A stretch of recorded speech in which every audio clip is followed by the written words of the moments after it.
last night, from start to finish, the Phillies did everything in the field possible to keep first-place San Francisco off the scoreboard. Outfield and infield play was magnified in an attempt to start the homestand off on the right foot. Unfortunately, in the end, the one the Phillies couldn't defend was the Giants' swing.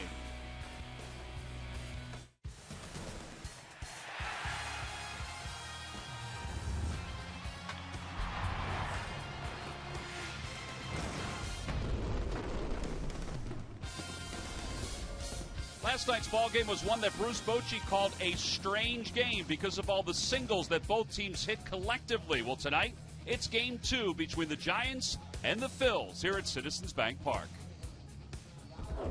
Hi, everybody. I'm Tom McCarthy, joined by Jamie Moyer. It wasn't until the 22nd hit last night that the Giants were able to pick up their first extra base hit.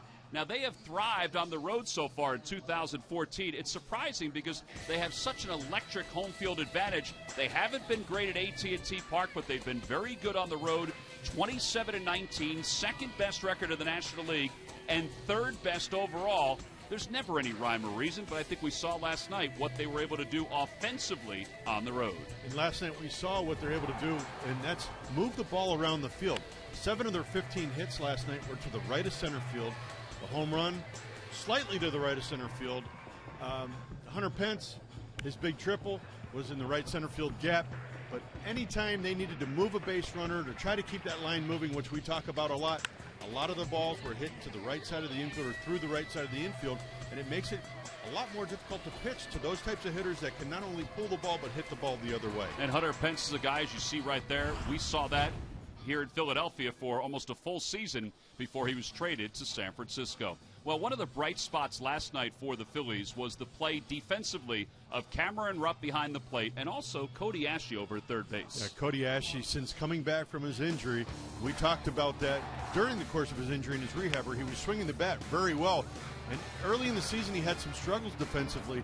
And since he's come back from his rehab, he's really played some nice defense, and he's really swung the bat well. And you saw some nice plays here that last night he really proved that he's really kind of molding himself into that third base position with a nice diving play right there. And this is what the Phillies are looking forward to, some of these younger kids to step in and fill the voids. And show that athleticism, which Cody Ashley certainly showed in last night's ball game. So tonight it is game 2 of this 4-game series. Yusmeiro Petit will make the spot start for Matt Cain, who was placed on the disabled list, and Roberto Hernandez will make his 18th start of the season for the Phillies. Well, we should say that some of the other defense the Phillies provided last night came from their right fielder, Marlon Byrd. He got an outfield assist. He also made a diving play in last night's ball game.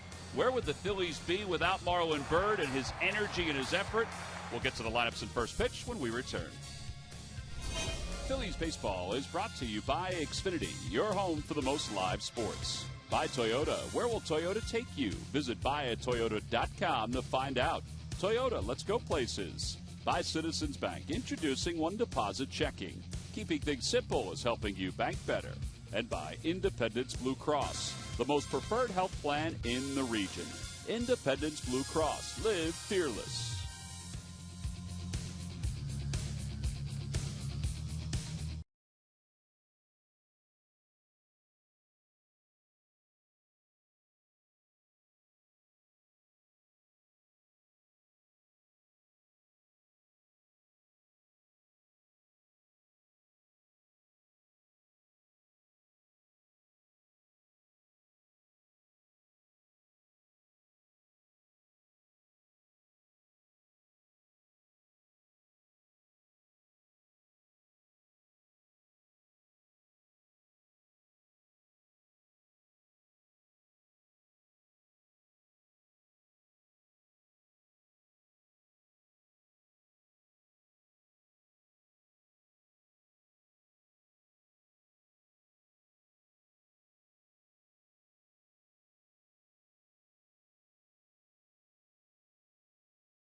between the two teams. Phillies have taken the field behind right-hander Roberto Hernandez. Let's take a look at the Giants starting lineup. It's brought to you by Xfinity, your home for the most live sports. Leading it off in right field, Hunter Pence. Joe Panik, the second baseman, will bat second. Hitting third is Buster Posey, followed by Pablo Sandoval and Michael Morse. Gregor Blanco's in center field. He'll bat sixth. In the bottom third are Brandon Crawford, Hector Sanchez, and Yusmeiro Petit, the starting pitcher for the Giants. And they'll face Phillies right-hander Roberto Hernandez. Comes in with a record of 4-8, an ERA of 4.22.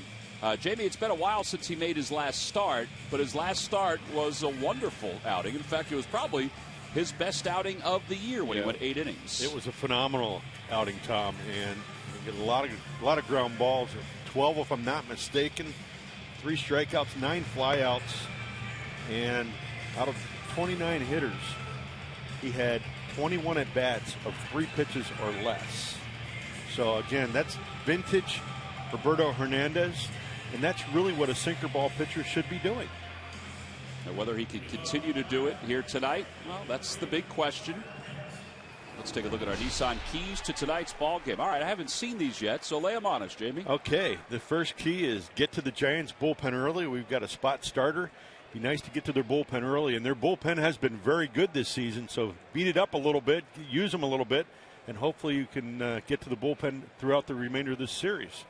And the second key would be Hernandez to force early contact like he did in Milwaukee and utilize his defense. Hunter Pence will lead things off. Phillies defense has been very good over the last 5 or 6 weeks. First pitch is in there for strikes or underway, and the count is 0-1. Pence was 3 for 5 in last night's ball game. He had a triple, an RBI, a run scored. Overall hitting .303 with 12 homers and 37 runs batted in. 0-2. And it looks right now, just 2 pitches into this game, that Roberto has left off right where he was from Milwaukee with top to bottom sink, not east to west sink. And I guess this is an easy statement that anybody could make, but do you worry that a sinker baller is too strong being off for as long as he has been off? You can run into that problem with the sinker ball pitcher. But again, you have to learn to be able to control that. And if you feel too strong, you have to try to remedy that. So I think the sooner he can figure that out, the better off he'll be. 1 ball and 2 strikes to Pence. And he hits that one foul just in front of us and out of play. It remains 1-2. Pence is 1 for 2 lifetime against Roberto Hernandez. And that right there is a pitch that he's added during the course of the season. It was a 4-seam fastball that he elevated. Nice to see him utilize that pitch early in the game. And again, it gives you a different look. There's the other 4 starters for the Phils watching on. Ground ball softly back toward the middle. That's going to be a base hit for Pence. An infield hit. He gets hits all kinds of ways. He's amazing. He just finds a way. And I say that respectfully. Sure. He finds a way. Well, that's his 4th hit in these 2 games. You see a changeup. I don't want to say it jammed him, but it sounded like he broke his bat. Barely hit it hard enough to get through the infield, but Jimmy Rollins was playing in the 5-hole to take away the ball that he a lot of times pulls in that hole. Well, so Pence is aboard, and that brings Joe Panik to the plate. Hitting .213 here in the big leagues. Former first-round pick in 2011 after playing at St. John's. Takes a strike. It's 0-1. He was hitting .321 down in the minor leagues. And again, with pitches like that have top to bottom, it really makes it difficult to lift that ball. So even though you give up a leadoff base hit, all you need is another ground ball to get you a double play. Outside as it fades away, 1-1. Last 3 starts for Roberto Hernandez, which goes from the 28th of June to the 9th of July. 1-2 with an ERA of 3.48. There was really 1 bruise in there, and that was the middle one against Pittsburgh, where he really struggled. And he allowed 5 earned runs, and he walked 4. The last time out, 1 earned run. Time before that, 2 earned runs. Pence goes on a hit and run, and it's fouled away. 1 ball and 2 strikes. You know, in our pregame, we talked about the Giants' offense. They always seem to be doing something. Last night they tried a suicide squeeze. Here they try a hit and run. They utilize their pitcher bunting the ball, which allowed them to get some runners in scoring position last night to get a key base hit. And that's what you do as a manager to try to put pressure on the defense and the pitcher.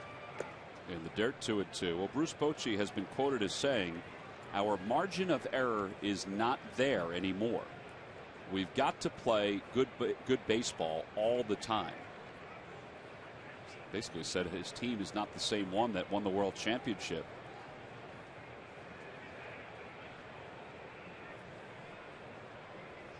Two balls, two strikes.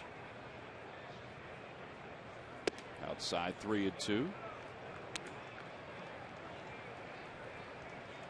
I think one reason, or one of the reasons why catchers make such good managers, they see the game differently and they see the whole game. And I think that's one of the reasons why Bruce Bochy is such a good manager. And here's a guy that was a backup catcher, spent a lot of time in the bullpen. Look at his bullpen. Pretty stellar. Right? Uses his bullpen wisely and correctly. You look at his starting rotation, it kind of speaks for itself. They get some pretty good arms in that starting rotation when they're all healthy. And then you look at his bench guys and you look at his everyday players. He's got some household names as everyday players, but some of his bench players or utility players are guys that are getting a second chance. Ground ball off the glove by Howard. Kicked by Howard. Flips underhand to first in time. And there's one away. 3-1 on the putout. Pence goes up to second. Panik looked like he clipped the back of the spike of Roberto Hernandez. And he's not walking or trotting back fluidly. Well, good effort there for Ryan to stay with it and Roberto to stay with it as well. A lot of times, when you see that ball bounce off of a defender, you see a pitcher give up.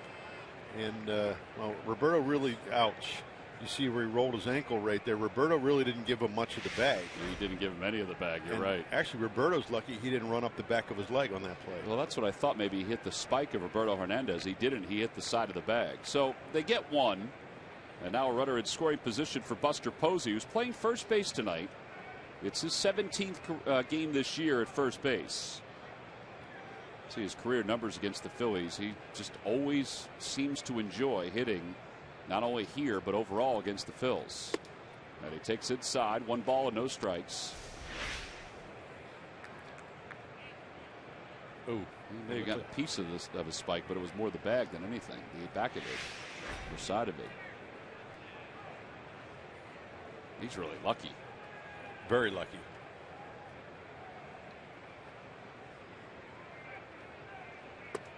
Inside again, 2-0.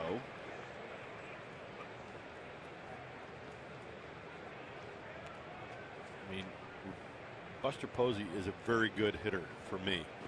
Actually, he's an outstanding hitter. I think the thing that makes him even a better hitter, he's got such good plate discipline, and he knows the strike zone very well. You don't see him chase a lot of pitches out of the zone. And he's not, the other part of it is he's not afraid to get behind in the count. Popped him up. Boy, this is a big out. If Utley can make this catch on the infield grass, 2 outs. During the 2014 season, Turkey Hill, the official ice cream of the Phillies, will contribute $100 for each Phillies victory and 5 cents for each carton of Phillies Grand Slam ice cream, sold to support the Phillies youth baseball and softball programs. Well, 2 outs. Pablo Sandoval is the batter. You have to be prepared for a guy to swing early in this one. Sandoval's had a very good month and a decent year at 278 with 12 homers and 43 runs batted in.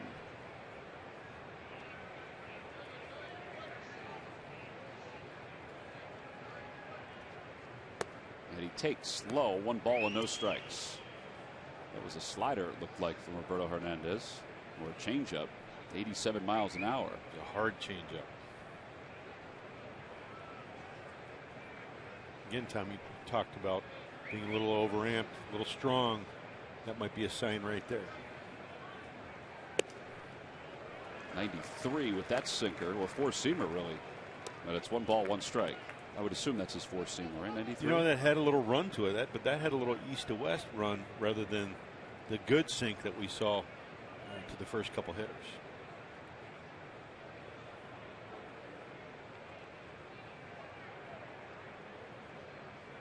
Change up line down the left field line. Sandoval stumbled down. It's not going to matter. A run will score. The Giants take the early lead, and Sandoval's going to go to second. And he'll be there with an RBI double. 17th double of the year. Sandoval may be hurt. Now the Giants take a 1-0 lead. Well, as we mentioned, he fell coming out of the box.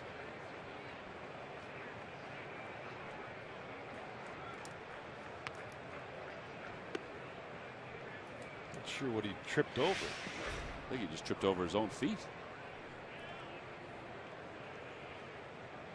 Well, he does take some interesting swings, and that was an interesting one right there, and it produces an RBI double.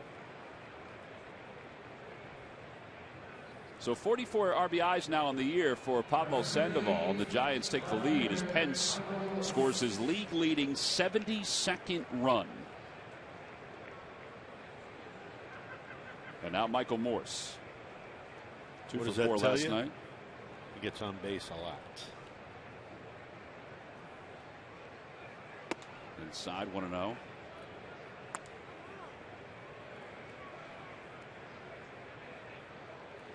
Morse overall 14 home runs, 47 runs batted in. He also has great career numbers against the Phils.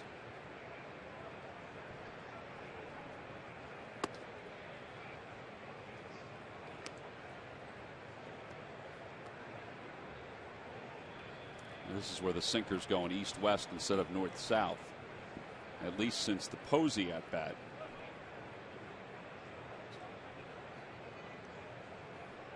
Pablo Sandoval took one of those east-west pitches, and while it was out on the west coast, he poked it down the left field line. Yeah, that was an elevated changeup.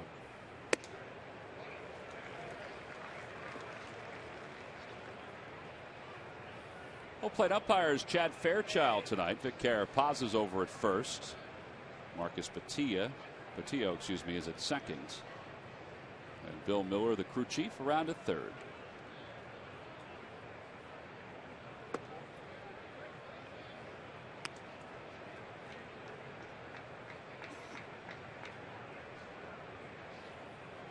Gregor Blanco is in the on-deck circle.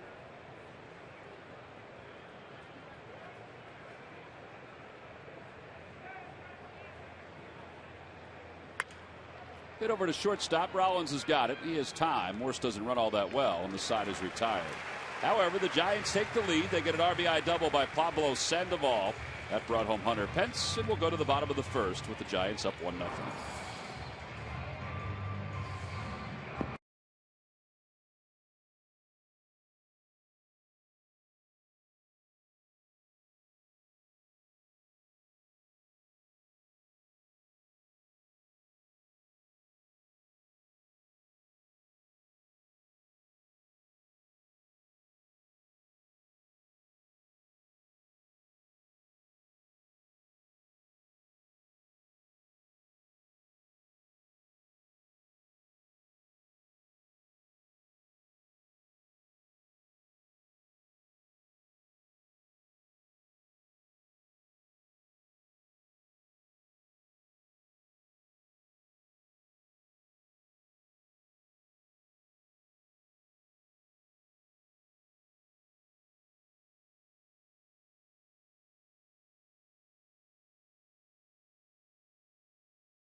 Was okay. He said yes, so he takes his warm-ups over at third.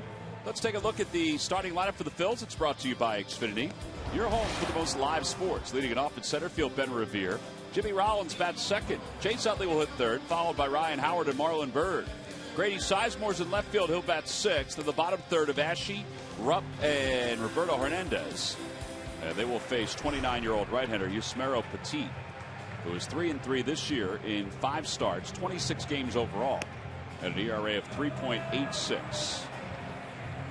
And Yusmeiro, Phillies have seen him before as a reliever back when he was with Miami, and he's a 5-pitch pitcher.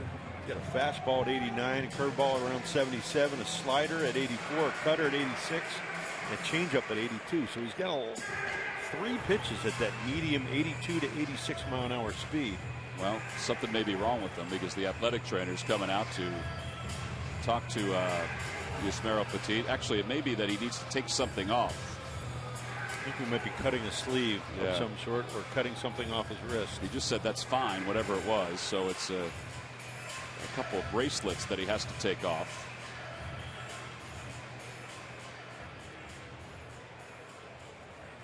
Who was it earlier this year? Oliver Perez, who had to take the undershirt off that he was wearing underneath his uniform top.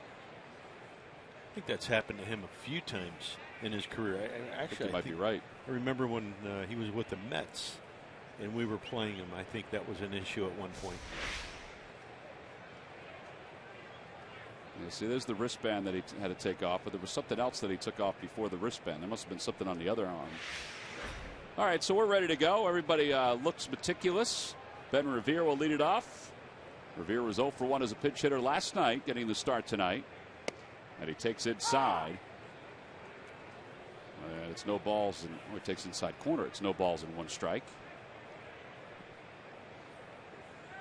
Revere with 85 singles this year, which is tied for second in the National League. Loops that one to foul territory. Sandoval, long run, and can't hold on. Boy, he did everything he could to get it, and he's down face first right now. And I think if he wasn't hurt before, he may be banged up now. It's kind of a face plant. I think he hit his face on the ground. I think you're right.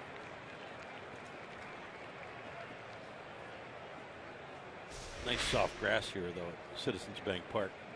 Shouldn't hurt him. Ooh. Oh, he did hit his face pretty hard.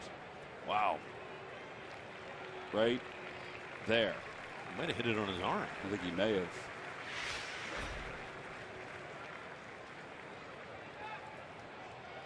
He's getting beat up this first inning.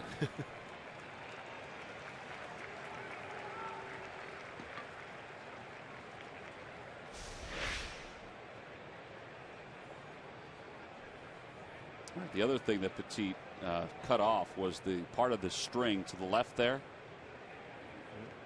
Trader takes out his scissors and clips it off. Can't have anything dangling anymore, Jamie. It's got to be precise. It's got to be uniform. Remember a few years back there were some guys with some big long strings hanging off their glove. No balls, 2 strikes to Ben Revere. Down and away, 1-2.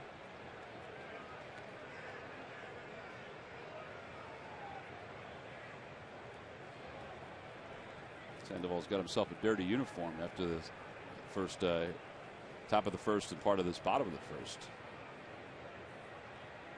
Line drive back through the middle, a base hit for Revere.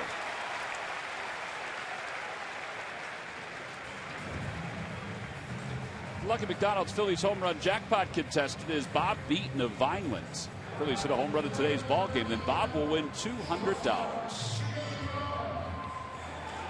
No home runs last night because the Phillies, all they were able to collect were singles in last night's ball game. One single after another. In fact, of the 29 hits combined, 26 were singles last night. Giants had a double, a triple, and a homer. Here's Rollins. Rollins 2 for 5 in yesterday's game.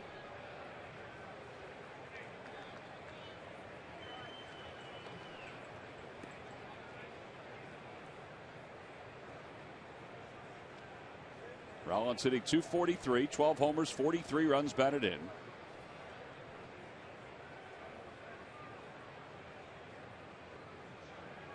Hits that one deep down the right field line, hooking foul. Just a bit out front.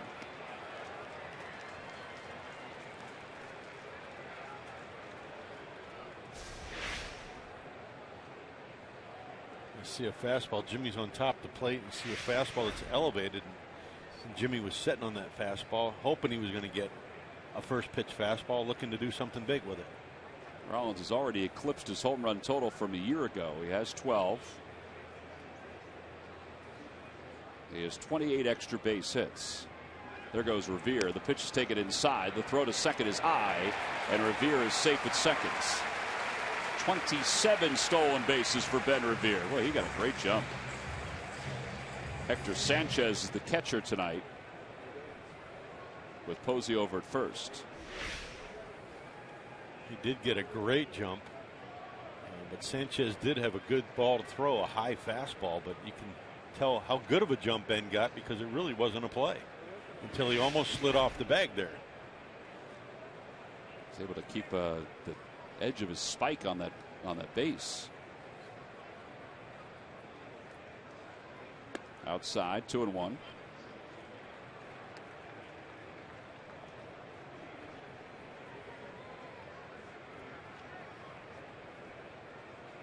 Jimmy's numbers with runners in scoring position.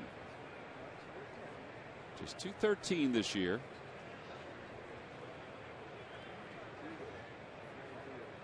Yeah, bunt down the third base line wouldn't be a bad idea either. Sandoval playing off the line, back behind the bag. Now it's 3-1. Again, taking what they give you. Turning a potential one-run inning into a potential big inning.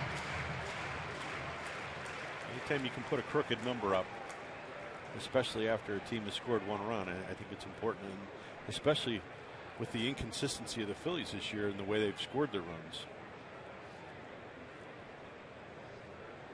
Well, last night they had a ton of hits, had a ton of opportunities in the first couple of innings against Ryan Vogelsong, but we found out after the game was battling the flu. The Phillies left 9 in the first 4 innings of yesterday's game. Ball 4, and that'll put 2 runners on.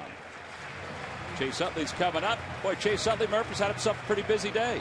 He did indeed, Tom. This before the game today was the kickoff of the 2014 Helping Hands Glove Drive. You see Jason Guy from Citizens Bank join Chase down on the field and some representatives from the RBI program. What it's all about? Well, fans can bring new and gently used gloves to the kiosk in Ashburn Alley here at Citizens Bank Park, and those gloves will be donated to the Citizens Bank Phillies RBI League for the players there. Of course, that league teaches baseball fundamentals to more than 6,000 kids in and around the Delaware Valley. So a terrific program is getting underway here at the ballpark. We all have those used and brand new gloves sitting around our houses. So if you have one, bring one on down to the ballpark and help out. Yeah, the kiosk is pretty evident when you go out toward Bull's Barbecue. As Utley takes low, it's 1 ball and no strikes. Citizens Bank sponsors a number of things out in the right field area, and there is that kiosk, and just to the left of it is where you can drop off those gloves. It's a great program. 1 ball, no strikes to Chase Utley. Utley overall hitting .288 with 8 home runs and 46 runs batted in. And he asked for time.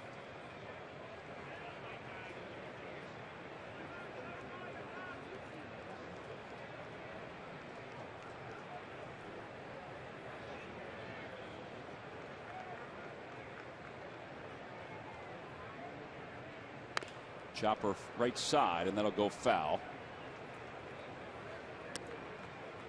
Chase was 2 for 5 in last night's ball game. He's hit in 11 consecutive games against the Giants.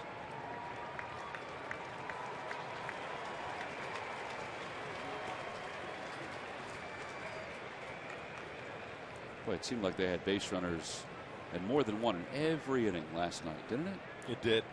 At least early through the first 5. Give the Giants bullpen credit, though. They closed it up. Utley pulls it back toward the middle. Into center field, a base hit. Revere will score. Rollins goes to third. It's a 1-1 ball game, and that's where the shift hurt the Giants and helped the Phils. As Chase Utley picks up the RBI single.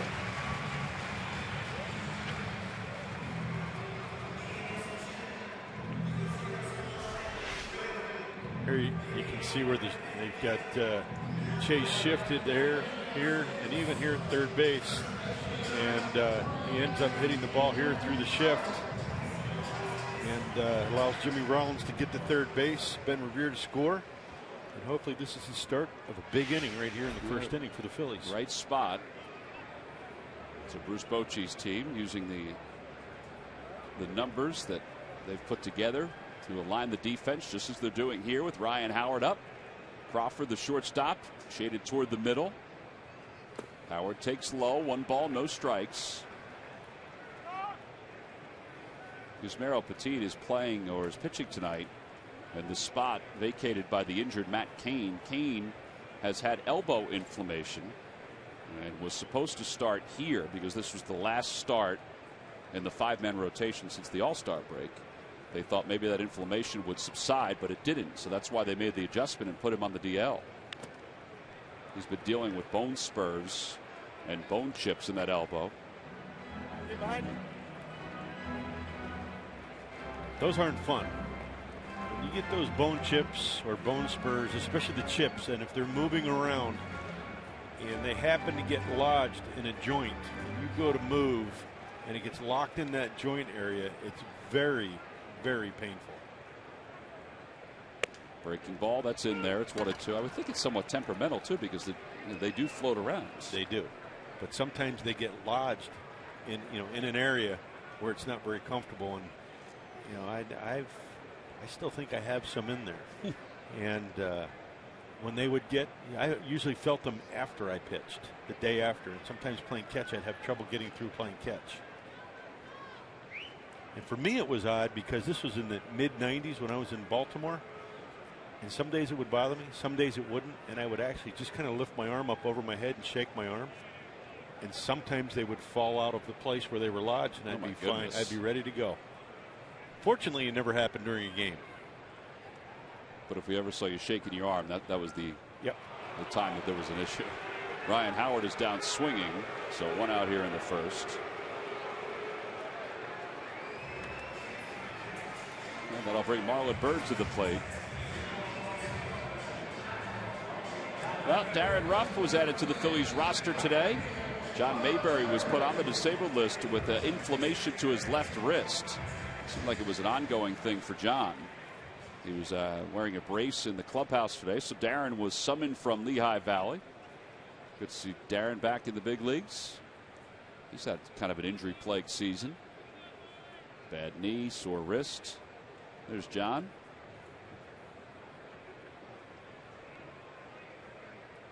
First pitch coming to Marlon Byrd. And a little dribbler to the right of the mound. This is going to get a run home. The out is recorded at first. Rollins scores easily. It's a 2-1 ball game. RBI number 56 for Marlon Byrd. It doesn't always have to look pretty. Just get that run home. Got the job done. Again, you see clubs that are scouting the Phillies. We talked about this, I know, when I last worked in Milwaukee. Usually when Marlon comes to the plate with guys in scoring position, he very rarely gets a first pitch fastball. Got a first pitch cutter there and hit it off the end of the bat. And out of the Petit's hand, I'm sure that looked like a fastball, and he swung at it like it was a fastball, but he got enough of the bat on it to get that run in. Give the Phillies a 2-1 lead. Well, now Grady Sizemore is the batter. He's hit in 7 straight ball games. Sizemore takes way outside. It's 1-0.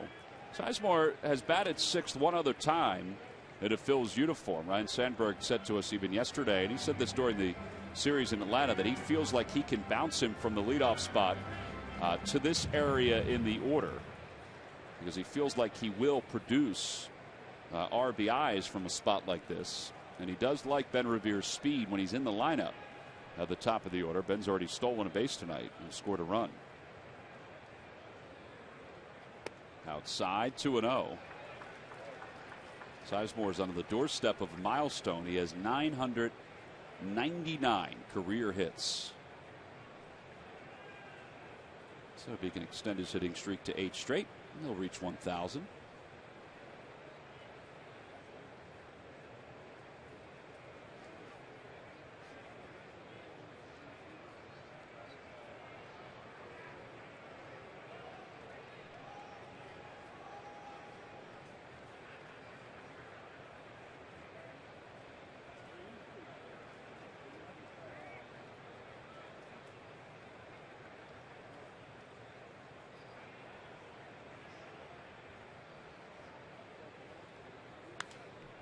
little late on that fastball. It's 2-1.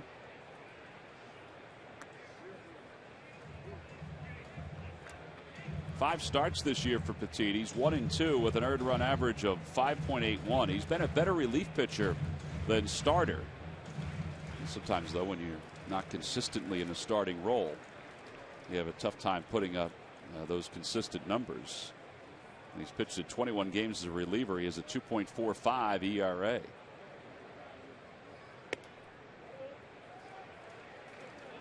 And you see a lot of Petit's fastballs that are kind of gone east and west. It's just a matter of getting your fingers on top of that baseball and getting over the baseball to create that downward action.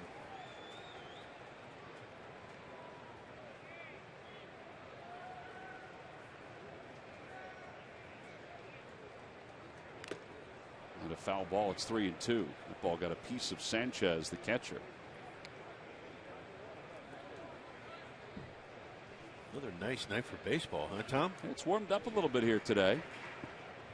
You would think the ball will fly. Little breeze, just a little blowing out to what, maybe right field, just a tad bit. Just a little bit.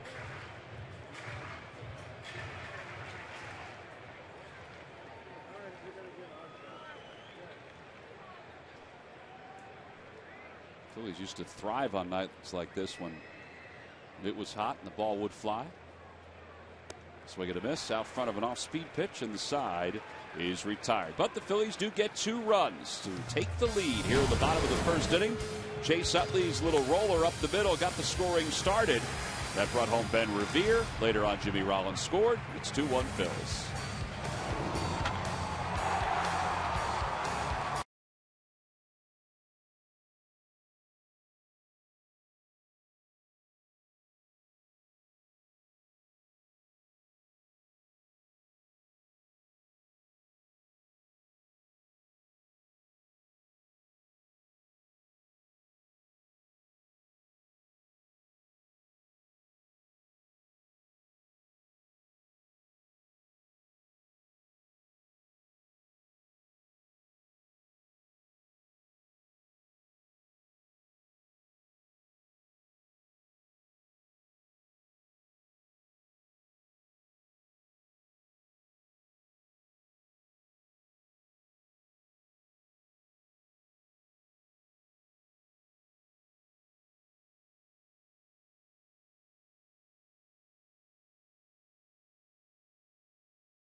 A 7:05 start here at Citizens Bank Park.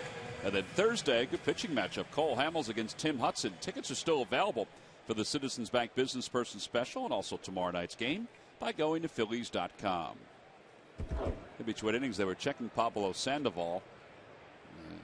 Not only did he stumble after his double, but he also did a face plant on a dive attempt and a foul ball. Trying to cool him down a little bit, too. We also saw Panic go down into the clubhouse. He turned his ankle on the side of the bag in the first inning. Here's Gregor Blanco. And it's 1 ball and 1 strike to Blanco.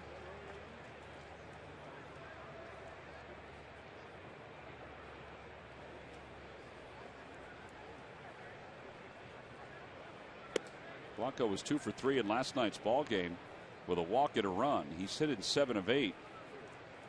Thought his at-bat in his second inning was a huge at-bat. And then he scored an insurance run in the 8th inning for the Giants as well. Yeah, again, we talked a little bit about last night about how much of an igniter Blanco can be. He can come in and play a lot of different positions defensively. He can be a defensive replacement. He can be a pinch runner. But at the plate, he can do a lot of things. The one thing he doesn't do is hit a lot of home runs, but he puts the ball in play and uses the whole field to do so. 3 balls, 2 strikes to him. That one's pulled foul. If I recall correctly, when he was with the Atlanta Braves, Jim Fregosi, the late Jim Fregosi, was a big fan of Gregor Blanco.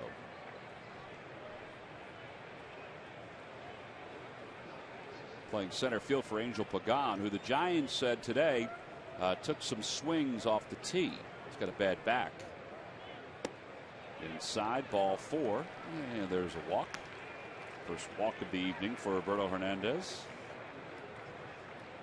That looked like one of those off the body sinkers that we really saw the Phillies making an attempt to throw in spring training and early in the season.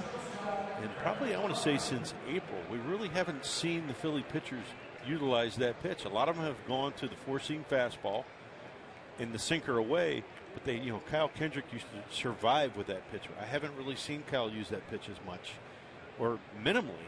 Roberto he threw it a lot. AJ Burnett threw it a lot as well early in the season. And I think since they've gotten away from that pitch, they've had a little more success. You think they've had success since they got away with it? I do. I really do. I think there were times where they had some success with it, but they weren't having the consistent success that they were looking for, getting behind the counts, not getting the call in certain situations, forcing themselves to be in hitters' counts, giving up hits, extending innings. I think they've gotten away from it, and I think it's really made them a little bit better. See, I think a guy like Kyle Kendrick, though, and you know better than I do, I think he needs that pitch, even if it's a 2-strike pitch, not to maybe throw early. I get it, but if you can't execute it, it's true. I shouldn't say you can't. If you're struggling to execute it, you've got to go somewhere where you know you can throw strikes. Runner goes. The pitch is in the dirt, and the throw goes into center field, and Blanco will go to third. That'll be a stolen base and an error, and Cameron Rupp didn't look like he had a handle on that ball from the get-go. Second error of the season for Rupp, who had a nice night last night defensively.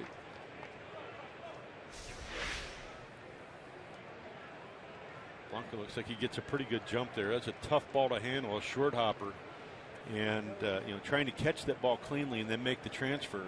And if you don't get a good grip on it, sometimes that's the end result.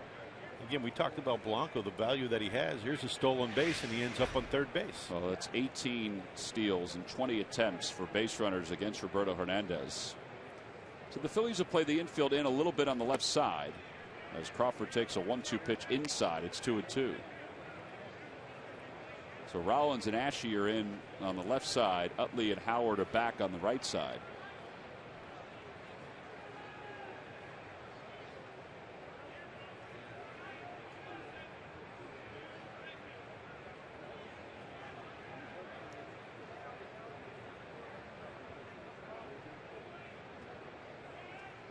And I don't believe that Roberto Hernandez has really gotten into the tempo of the game yet. If you think back to that game in Milwaukee, boy, from the first pitch, he really created his own good tempo. Ground ball to the right side. Blanco got a late start, but it doesn't matter. The Phillies were conceding the run on that side of the field. So an RBI ground out for Crawford. That's his 41st run batted in. And it's a 2-2 ball game. Well, let's take a look at today's current conditions. Weather-wise, brought to you by Oliver Heating and Cooling. Visit oliverheatcool.com. 83 degrees, mostly sunny most of the day. Boy, it felt warmer than that even around the Delaware Valley, but that's the current temperature. Here's Hector Sanchez. Swings at the first pitch. It's out of play. It's 0-1.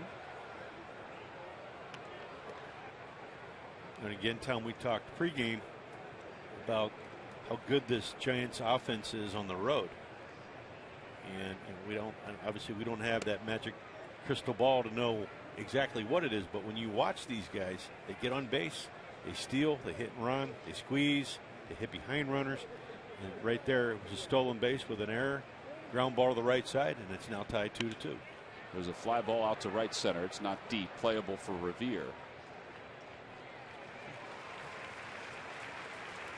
And now Yusmeiro Petit will be the hitter.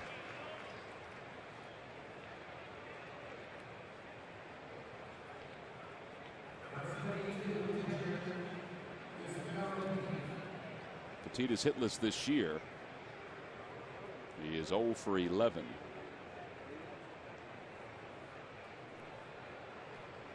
And it's low, 1 ball and no strikes.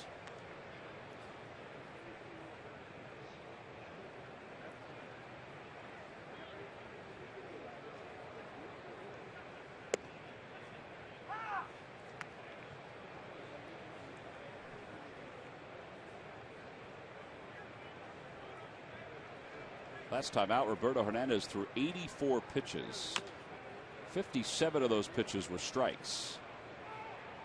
It was the best outing we've seen him throw. He could have finished the game, but they decided to bring Jonathan Papelbon on to finish off the ball game. Ryan Sandberg did. Roberto said, yeah, I wanted to finish it off, but he understood. But he was in total control out in Milwaukee. Today the split's a little different. 22 strikes, 18 balls. He's nearly halfway to his pitch total for 8 innings. And we're just in the second here in Philadelphia.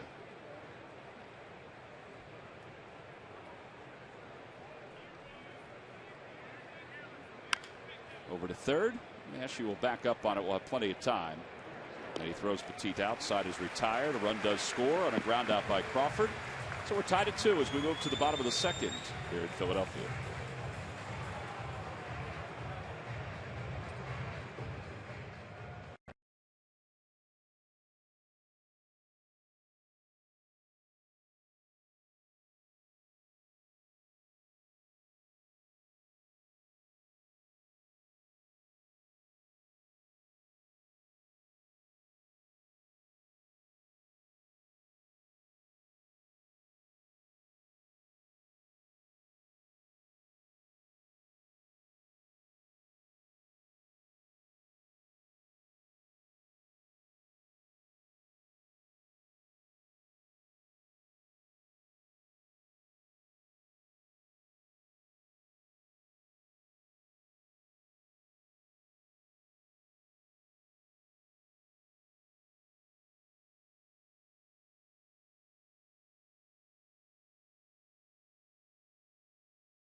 Just referred to. I struggle writing this due to the privacy of a man of integrity and the definition of a baseball player. In the video room of the stadium, you will find a row of Heart and Hustle trophies with Chase's name. Not because somebody chose to display them, but rather a junk drawer of sorts for a man who appreciates the honor and plays the game for all the right reasons. I think we were all struck by Roy Halladay's quote earlier today, after Chase was announced as the Phillies recipient for the Heart and Hustle Award. It's always great to have the respect of your peers, but to have the respect of a potential Hall of Famer in Roy Halladay, that's pretty impressive. And some of Chase's other teammates, they also respect what Chase has done. I think, everybody sees the way when they compete against him that, he's the type of player that you want to have on a team because he doesn't take it for granted. He's been who he is, and that was the guy that goes out there, gets hit, breaks up the double plays, is a leader on the field by the way he plays, and brings that toughness. And Heart and Hustle basically says, this is the guy. Well, I think that's a great quote, too, from Jimmy Rollins, that Heart and Hustle says this is the guy. And each of the teams in Major League Baseball have a recipient. Hunter Pence is the recipient for the San Francisco Giants. It's an award that is voted on by the alums of Major League Baseball. There are different representatives from each team that are part of it. And it's a great honor, great recognition for somebody like Chase Utley. And it is fitting. There's no two ways about it. It's a very fitting award for An unbelievably intense, but unbelievably well-respected ball player in Chase Utley. 1 ball and 1 strike to Cody Asche. Well, A-Ray Adrianza is taking over at second base for the San Francisco Giants. So Panic must be banged up after turning his ankle on that play at first base.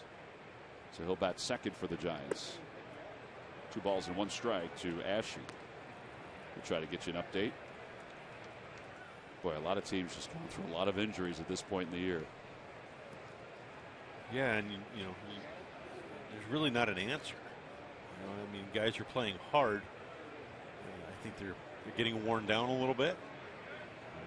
You're not quite to the dog days of the August and September yet, but it's starting to get warmer in most of the the Midwest, the East Coast, the South, and you're starting to, the repetition is starting to catch up, I believe.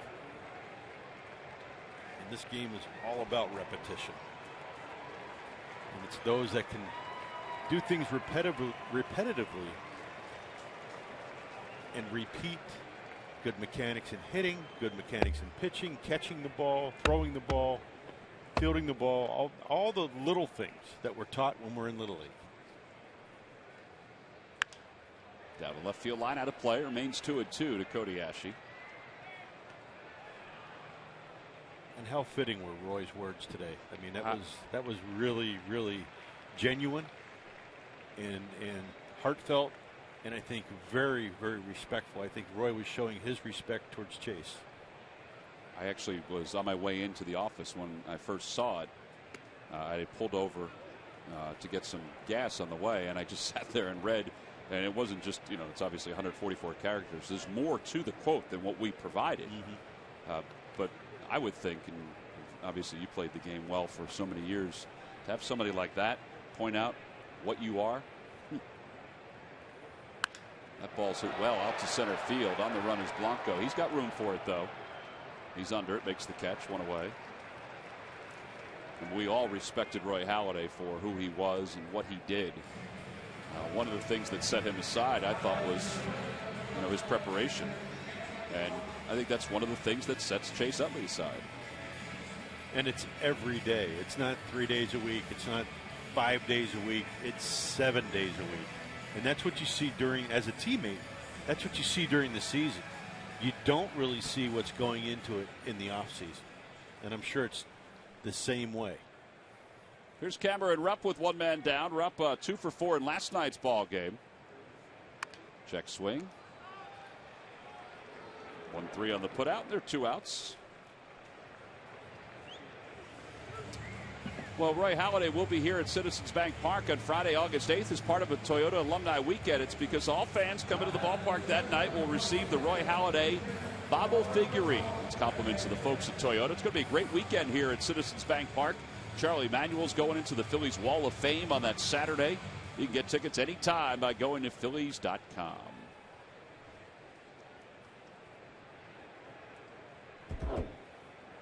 Roberto Hernandez, the hitter.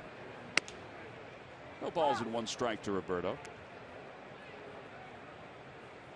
Could you keep up with Roy Halladay, preparation-wise? I mean, you were a big preparer. I mean, you did things a little differently. I did things a little bit differently. We were teammates. I was a little bit older. I couldn't do the things. I don't think I ever did as much as Roy.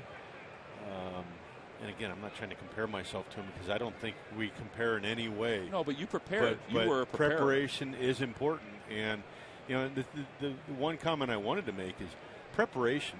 People think there's secrets to this game or secrets to life. You've got to work hard to get what you earn.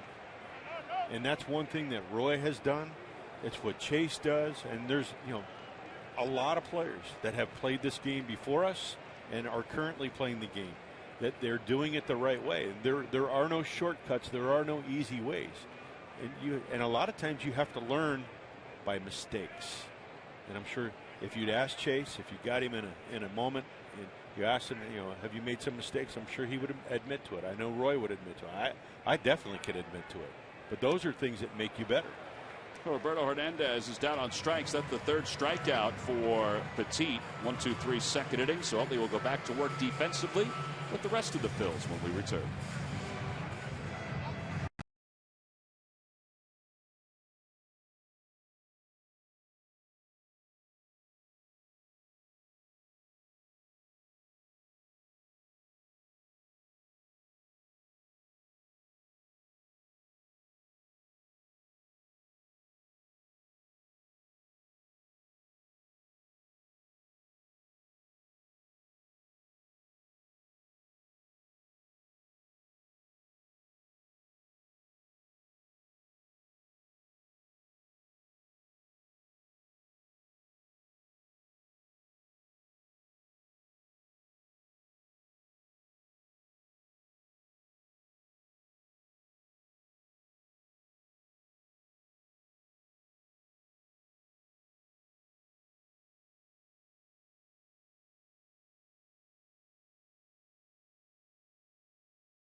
Phillies.com. Go to the fans section for all the information. And please submit your answer on the subject line. All right, JB, here we go. What Giants pitcher won the initial Cy Young Award in 1967? I wasn't alive. You were alive. Tom, I was 4. Yeah, but you were How alive. am I supposed to know that? You should know it in passing. You should have been listening to the radio or watching the black and white TV, and they could have announced it. Your dad could have read it to you. He probably has. Let's call your dad. Maybe he knows the answer to that one. Can I? Somebody can. No, you can't. You're not allowed to use your cell phone or any computer to figure out the right answer. Okay. Now you tell me. Yeah, well, try to explain that to Matt too. But actually, the other day, the Braves, the only no-hitter or the last no-hitter the Braves had, he knew that in a matter of seconds. He didn't need anybody's help, and it was Kent Merker of all people. Wow. Yeah, he had to have some tie to him at some point, some Said way. he read it the day before. Wow. Pre-game preparation. You know, Matt is always doing stuff, preparing. I love it. There's the 1-2 pitch to Pence. Ground ball left side. Rollins backhands, has to hurry, and it's in time to get Hunter Pence. Boy, Hunter has become such a nuisance. Every time you get him out, you're thinking, thank goodness. And they're not easy outs when you get him out. Jimmy makes a great hole, goes to his right in the hole to get that ball and makes a great throw, and just in time. Well, here's Adrianza up for the first time. It's a foul. It's 0-1.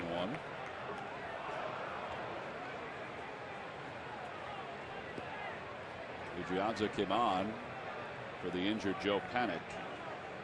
232 hitter. 1 ball and 1 strike.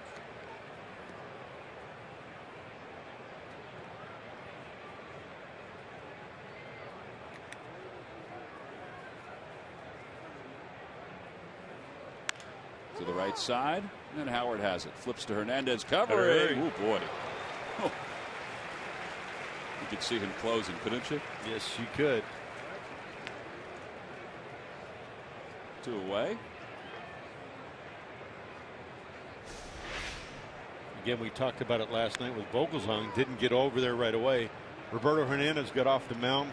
I don't want to say cat-like, but he got off the mound in due time and got over to first base. And I'll tell you what, that's a play that you do in spring training over and over and over and over. Not at that speed, though. Here's Buster Posey. It's 0-1. Posey popped out his first time up. 2-2 ball game here at Citizens Bank Park. That's a good pitch right there. He hasn't thrown many crisp sliders like that.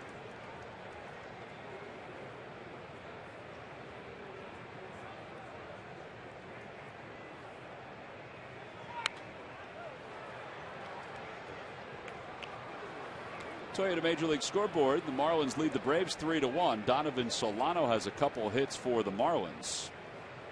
Braves now trail the Nationals by 1 game in the East because the Marlins won last night's ball game.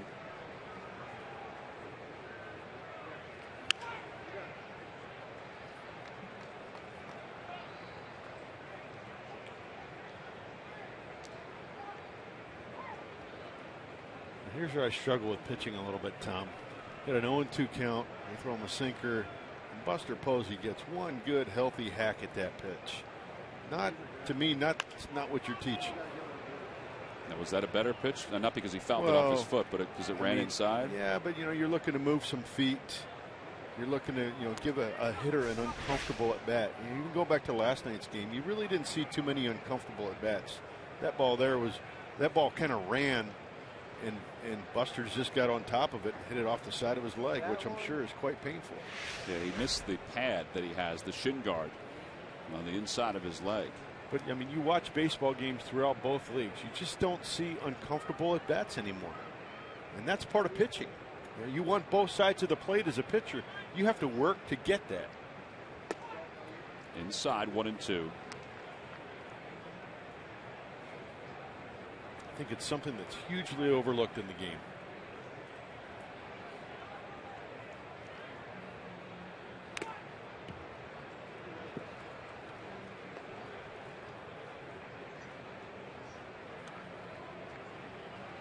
Since 0-2, you have not seen a swing that looks like he's protecting. Right.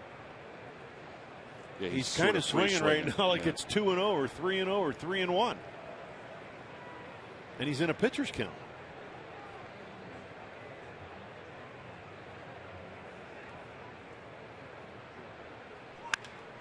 That ball's hit well, deep to left field. Sizemore on the run. It's off the top of the fence and in play. And Posey's going to pull into second base. Yeah, that'll be a stand-up double. Well, you're right. Everything seemed to be right where he could smack it.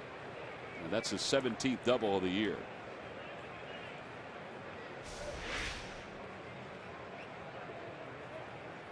There he pulled his hands in rather nicely and got his hands through and got the barrel of the bat to that ball and just off the top of the fence. Inches. Lucky he didn't give up a home run there. But again, it's a comfortable at bat. I just don't understand it. I really don't. I know I'm not gonna change the game, but I pitched for a long time and had so many pitching coaches say, look, you got, even at the velocity that I had, which wasn't great, you have to establish the inner part of the plate and off the plate. Otherwise, hitters are going to continue to take those types of swings. Yeah, you're right, though. It was 3 or 4 comfortable swings. Four to be exact. Before he was able to pull the double.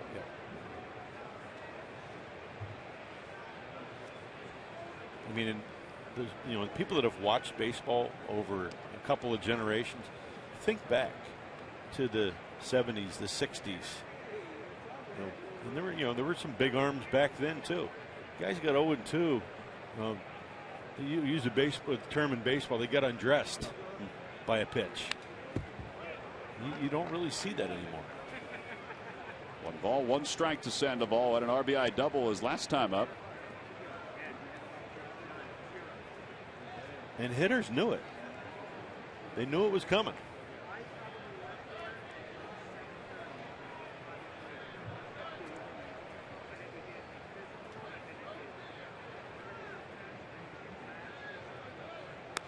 Fly ball. Shallow left field. Playable for Rollins. And he makes the catch. Side is retired. So he works around the 2-out double by Buster Posey. We've completed 2.5 here at Citizens Bank Park. We go to the bottom of the second. Phillies 2, Giants 2.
Thomas Jefferson University Hospitals. Call 1-800-JEFF-NOW for an appointment.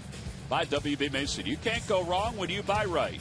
And by Chevrolet. Visit your local Chevy dealer at ChevyDealer.com. Bottom of the third, Giants 2, Phillies 2. Earlier today on the field, we were talking several weeks ago about the Phillies' fantastic auctions. Well, a couple of youngsters bid on the opportunity to learn how to play the infield with Jimmy Rollins. Jimmy's such a good dad, and he certainly knows how to handle the youngsters. That's Emma with her pink glove. She's ready to fire. And the family members were there to enjoy Jimmy Rollins showing the young ladies how to field a grounder. And that's Mallory Hatch from Upper Dublin, Pennsylvania, who bid on a chance, her husband bid on a chance for Mallory to call play-by-play and do the radio with Larry and Scott. As Ben Revere takes inside, it's 1-0. Mallory is a 17 game season ticket holder, and she always told her husband that she could do it better, so he decided to bid on it and give her an opportunity. So I'm sure that's a thrill. 1 ball and 1 strike. So Mallory's actually doing the play-by-play right now, Jamie. And Scott and Larry are kind of acting as her analysts. Nice. Larry's got his iPad out. He's got the TV on. He's all ready to go. 1 ball, 1 strike to Revere. 2-1. So Mallory got to do the top of the third, and now she's getting a chance to do the bottom of the third as well. The fantastic auctions, which benefits Phillies charities. I know you were part of it. You played golf the other day, right? With folks that bid on that opportunity. Played golf yesterday out at the Aces Club. Had a great time. That one's pulled into right field, a base hit. So Ben Revere is 2 for 2. Matt's going to play hockey with some lucky folks later on this year at some point in October. Folks got a chance to bid on that.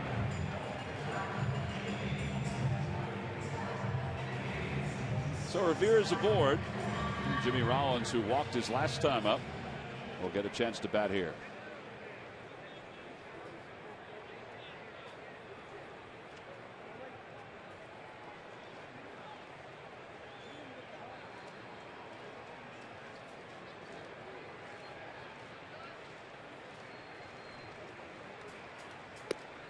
By the way, did you lose the other day or yesterday in the golf outing, or did you score better? I didn't have the best score, but I played decently. For how I hit the ball, I played decent. I could have hit the ball a lot better. So you gave folks bragging rights. Yeah. All right. They earned them. I didn't give them. They earned them. Actually, Rich.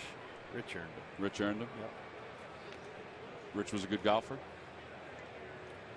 Rich wasn't a bad golfer. Because you're a good golfer. So if Rich beat you, then Rich had to be a pretty good golfer. I'm not a real good golfer. Murph? But Jamie just said he's not a real good golfer. I mean, Murph's a very good golfer, too. No balls and 1 strike to Rollins. I did birdie the last 2 holes. I asked for Murph. I thought Murph was outside, but he's actually going underneath. He's going to do an interview in a little bit. No balls, 1 strike. I had a blast, though. It was a lot of fun. Great course.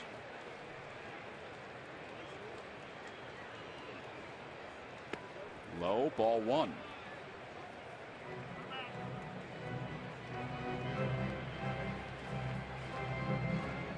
Next year we'll get the Fanatic involved in the fantastic auction. I think it's always fun too to interact with fans. It's fun at the ballpark, but it's also fun away from the ballpark. Yeah, in a different environment. They get to see us players or ex-players as human beings, and we get to just kind of shoot the breeze and learn a little bit about real life. All she cares about, Jamie, right now is a chance to see the Fanatic. I think. I don't know if she's afraid if the Fanatic gets any closer, but I don't think so. Oh, she wants a hug. 1 ball, 1 strike to Rollins. Outside, 2-1.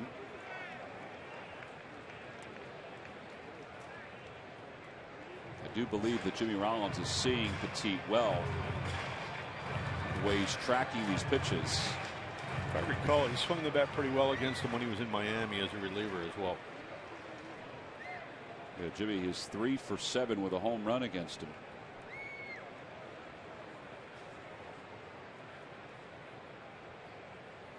Runner goes. Pitch is hit in the air to left field. Mike Morse is under it. And Revere will go back to first. So 1 out. And that'll bring Chase Utley to the plate.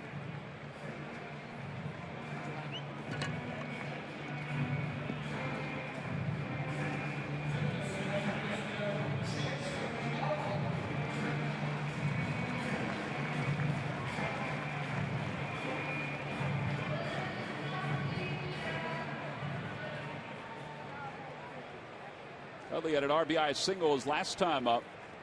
That tied the game at 1. The Phillies eventually took the lead. The Giants tied it in the second.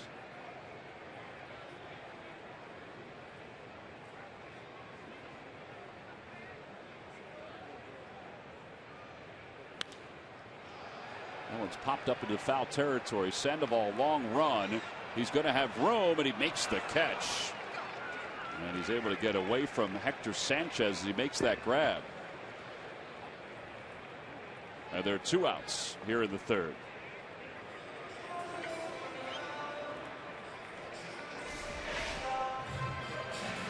Sandoval came a long way for that ball and stayed with it. Sanchez almost got in the way right there. But he was there in case he bobbled it or dropped it. I think Utley was trying to call time. Yeah, he was thinking about it.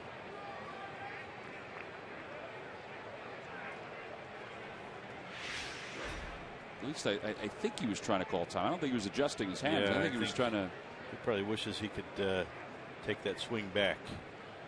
There's Ryan Howard, who struck out his first time up. 1 ball, no strikes to Howard.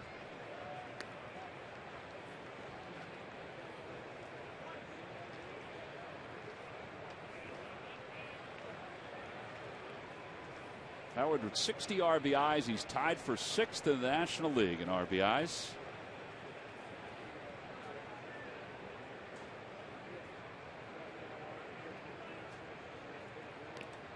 Revere draws a throw. Revere certainly is a threat to run. Well, it's now time for you to tweet your photo using #PhillyFanPhoto for a chance to have it shown in an upcoming game broadcast. Brought to you by AT&T. We'll check that photo out a little later on.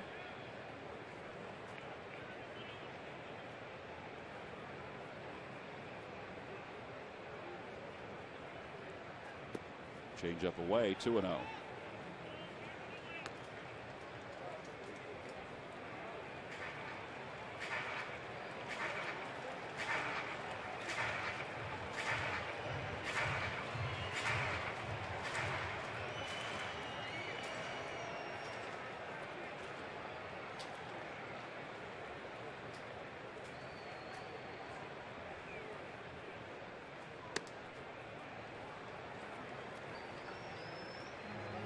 This has been an interesting spot, I think, most of the year for Ryan Howard. 3 balls and no strikes.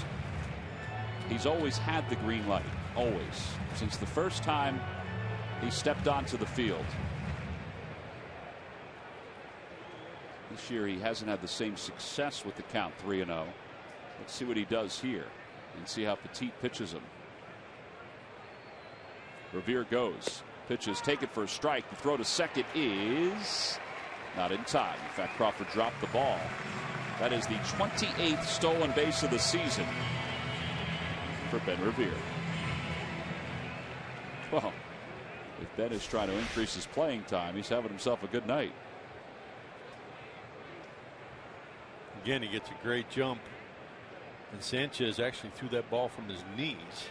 A la Eric Kratz. Got the ball down there pretty good, but you got to catch it to put the tag on.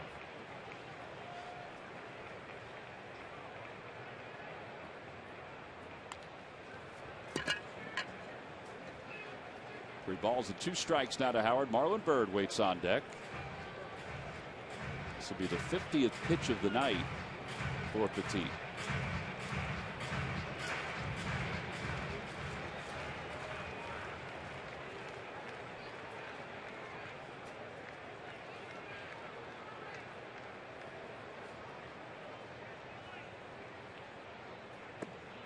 And ball 4. Boy, that was a close pitch to take. Well, the 3-0 pitch.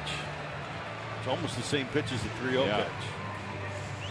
Well, this Friday when the Phillies entertain the Arizona Diamondbacks, it'll be Christmas in July. The Phillies would like you, thanks to the Phillies ball girls, to bring out unwrapped toys for donation to the PAL, Alfred I. DuPont Hospital for Children, and Valley Youth House. Saturday at 7:05, it's the W.B. Mason collectible truck, free to fans 14 and under. Order your tickets by going to Phillies.com. All right, so 2 on, 2 outs here in the third. And Marlon Byrd, who tapped out but got an RBI his last time up, is the batter.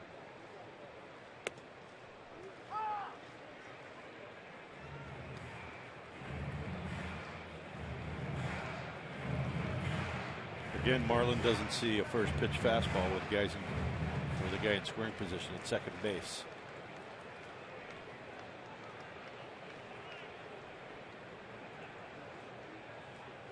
I think it's very doubtful he's going to see 3 breaking balls here, or 3 consecutive breaking balls.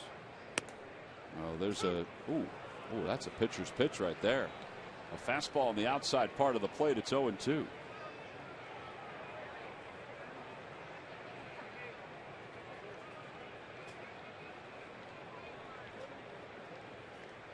Marlon has hit in 3 straight ball games.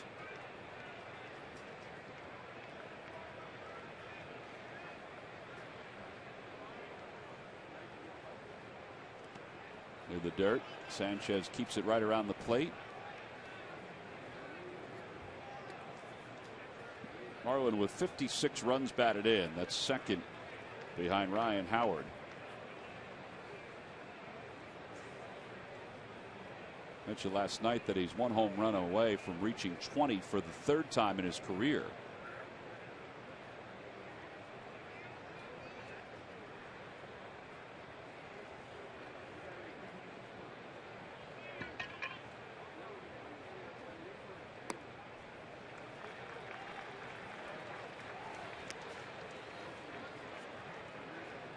Both these pitchers are struggling somewhat with their command through the first 3 innings of the ballgame.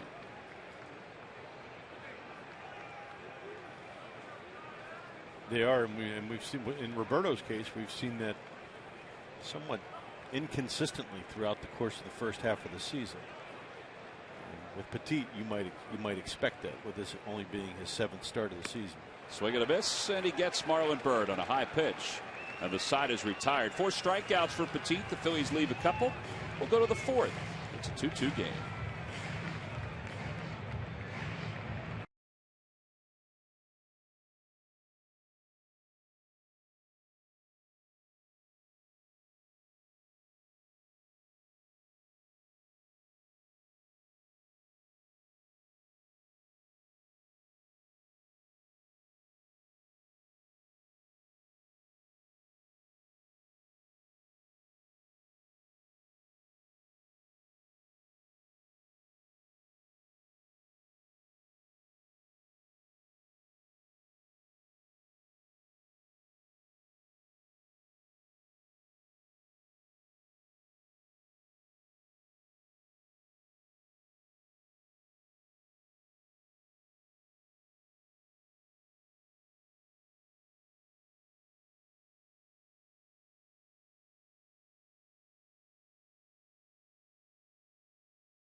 His warm-up tosses.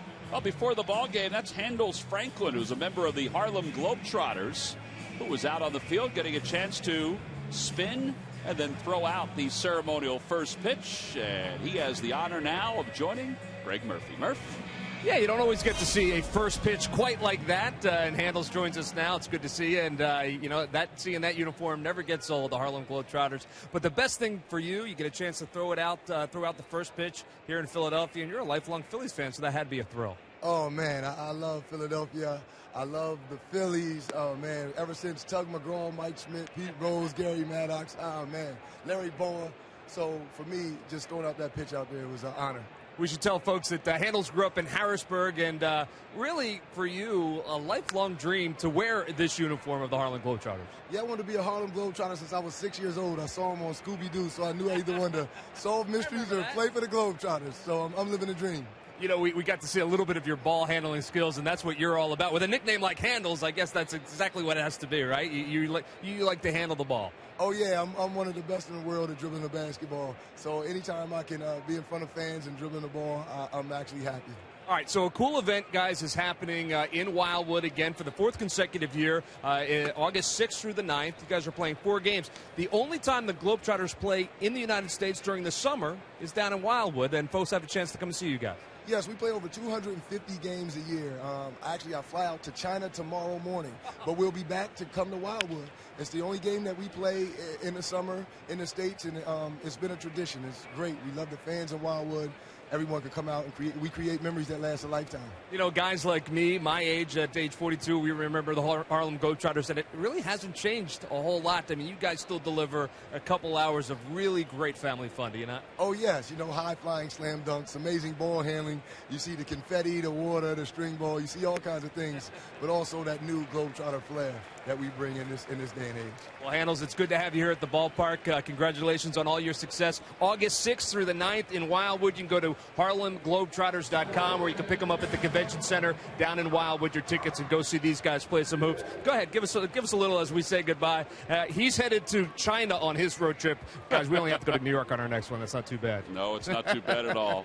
I think all of us got a chance to grow up with the likes of Meadowlark Lemon and Geese Osby and Curly Neal, and now these youngsters get a chance to grow up watching Handles Franklin. Gregor Blanco lines one toward the right center field alleyway, and Marlon Byrd won't be able to get it. It's off the base of the scoreboard, and Blanco's on his way to second. He'll stop there. It's a one-out double after the strikeout of Michael Morse.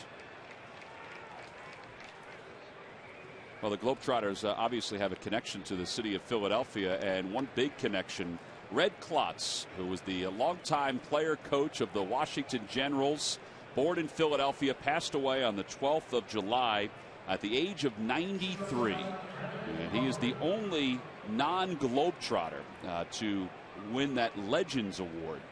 Went to Villanova University. Red, 93 years old. His wife Gloria. They were married for 72 years. So Red was always the coach of the Generals. That was the team the Globetrotters played. They had different names, but the Generals for a good part of it. And Red left his impact on the city of Philadelphia and this region, and also the Harlem Globetrotters for all those years. I wonder how many games the Globetrotters have played ever. Well, their website, which is up to date, has tremendous information about the history of the Globetrotters, 88 years. And, you know, for all of us who grew up watching them, and I know I saw them once a year, all the time. My dad would take us to go see the Globetrotters play somewhere in the area.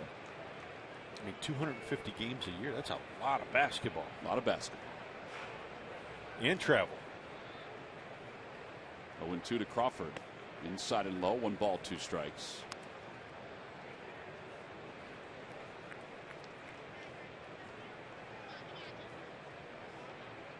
Yeah, the names have certainly changed over the years. It's pretty funny that Handel said, I wanted to be a Globetrotter since I saw the cartoon Scooby-Doo, and the Globetrotters were part of it.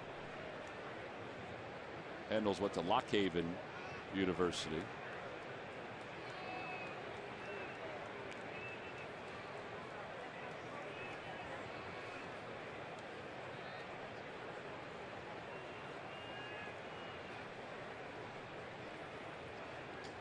1 ball, 2 strikes to Brandon Crawford.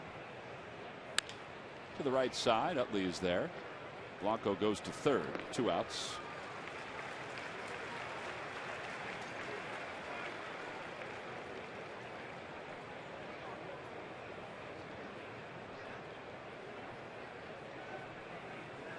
And Sanchez, the catcher, and the number 8 batter will be the hitter.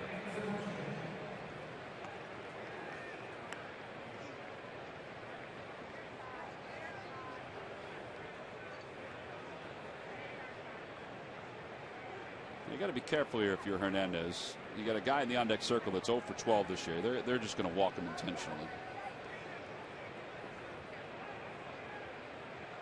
So Sanchez will be intentionally walked, and Petit will bat with runners on first and second.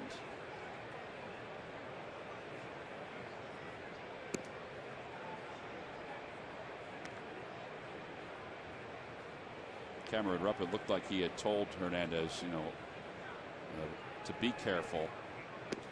But then he looked into the dugout and he heard the whistle, and they put the 4 fingers up.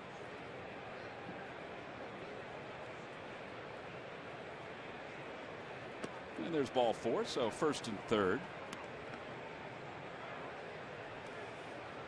WB Mason has everything to keep your office running smoothly, like Swing Lines Fusion Laminators, a super fast, super easy way to laminate and protect your business work. Order yours today from who? But WB Mason.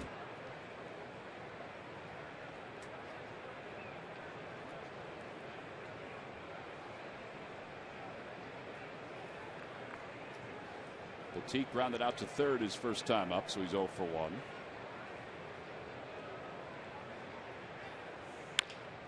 To the left side, Ashe again. Again has time. Side is retired. So it pays off. We've played 3.5. The Giants leave 2. Everybody should have a big glove.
Local Delaware Valley Honda dealer, shophonda.com. By Xfinity, your home for the most live sports. And by Dodge, visit dodge.com or your local dealer today. Bottom of the 4th, it's a 2-2 ball game. The Phillies will send Grady Sizemore, Cody Ashe, and Cameron Rupp to the plate against right-hander Yusmeiro Petit here in the home 4th.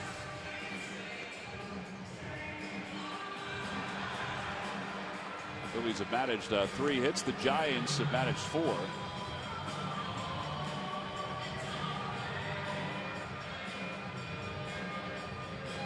Petit made the last out in the top of the 4th inning, so he's taking a little extra time.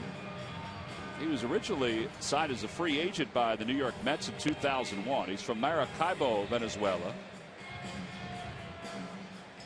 As Jamie mentioned, the Phillies saw him when he was a relief pitcher with the Miami Marlins. In fact, he pitched in 5 games against the Phils, 1 start before today.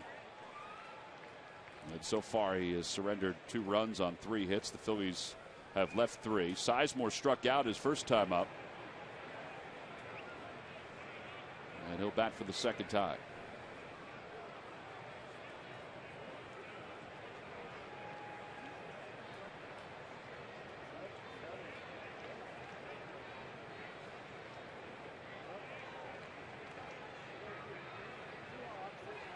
First pitch is in there. It's 0-1.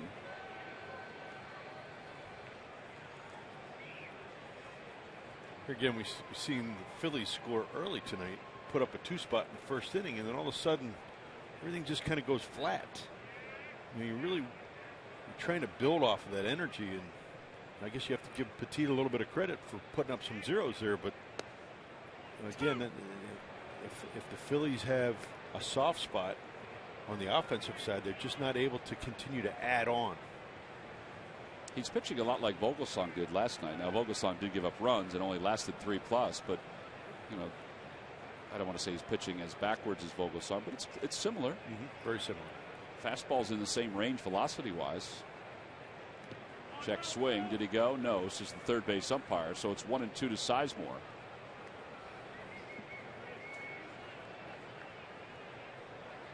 And he's using his breaking ball fairly often, and his changeup as his 2 premier out pitches, or chase pitches, if you will. But every now and then he'll throw a cutter or a slider in there. 1 ball, 2 strikes to Sizemore. Whereas in the past, I think his slider, cutter have been his out pitch. I think his curveball's now become that. That ball's hit out toward right center field, playable for Hunter Pence. Now that was the curveball again. It's 1 out here in the 4th. Get all your Philly sports news and scores when you're on the go. Be the first to know breaking news on all of your Philly teams right from your smartphone. Download the free CSN Philly Sports app today. Here's Cody Ashley, who flied out to fairly deep center his first time up. He's 0 for 1.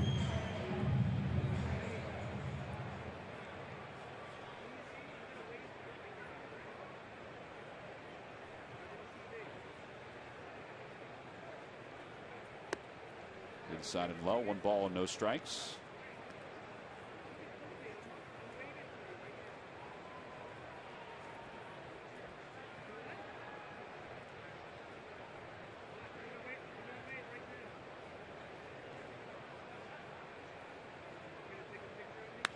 Down the right field line, that'll hook foul.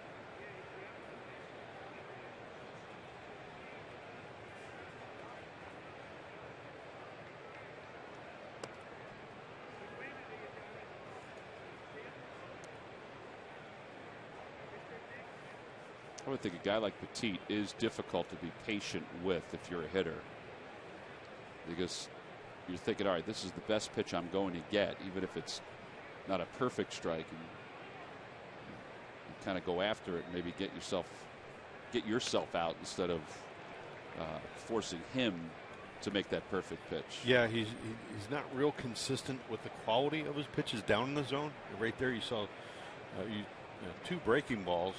The previous breaking ball it backed up for a ball, and that curveball was a high curveball that Cody chose to chase, and it beat him. That one's out toward left center. Blanco got a good jump, and he tracks it down. 2 outs. This is a very good defensive play by Gregor Blanco. With 2 away, Cameron Rupp will be up for the second time.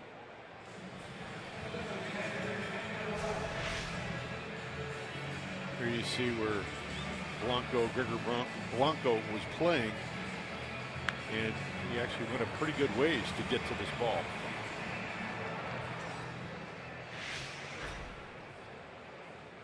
All right, so 2 outs. Here's Rupp. Rupp grounded out softly to the pitcher's first time up, so he's 0 for 1.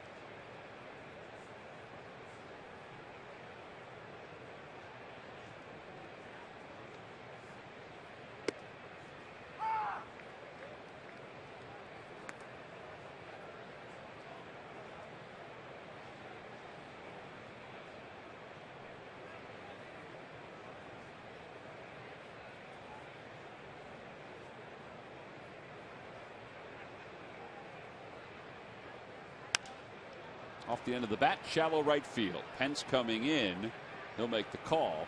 And another easy inning for Petit. He's had 2 1-2-3 innings through the first 4. So we've completed 4 here at Philadelphia. As we go to the 5th, Hunter Pence will lead it off for the Giants.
Now for the Jeep Stuff the Fans Trivia Quiz answer.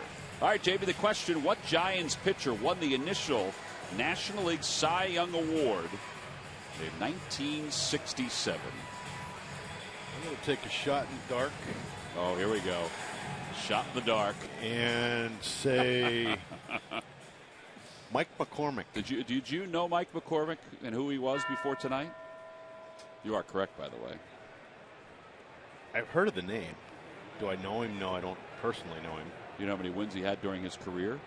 I don't.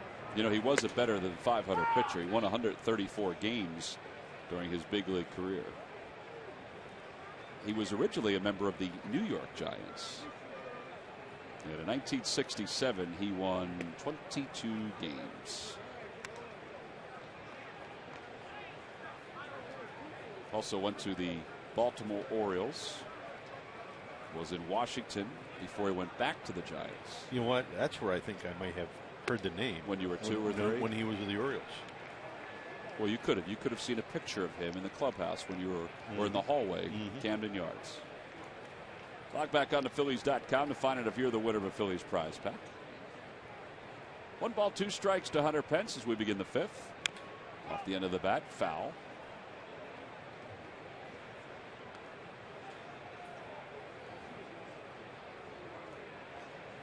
.78 pitches so far for Roberto Hernandez.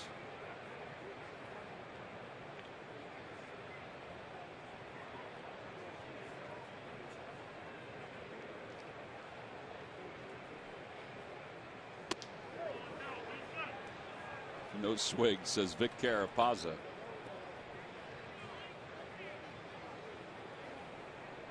Pence, since he left the Phillies, has hit 46 home runs and has 126 extra base hits as a member of the Giants. That's a lot of production. Out toward left center field. That is well hit, and that ball is gone. On to Ashburn Alley. It's a 3-2 ball game. Home run number 13 for Hunter Pence. You mentioned the ball carrying earlier in the game. That ball was well struck. He crushed it. That's over 440 feet. I'd say over 430 feet out to Ashburn Alley. Roberto knew it. Rupp knew it. Everybody knew it. That would have been over our heads where we were that night against the Braves. You might have snagged that. You might have jumped in. There is no way any one of us would have gotten that one. He is a strong man.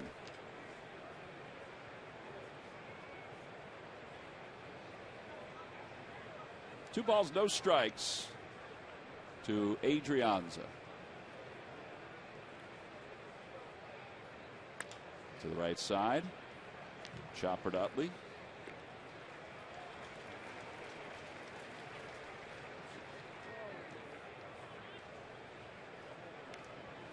So one way here in the fifth. And Buster Posey, who doubled his last time as the batter. Look at this. Ooh, pretty much middle of the plate. Maybe about belt high. And again, that unorthodox swing, but he gets the barrel of the bat to the ball. Fast, too. And Bat makes speed. Solid contact.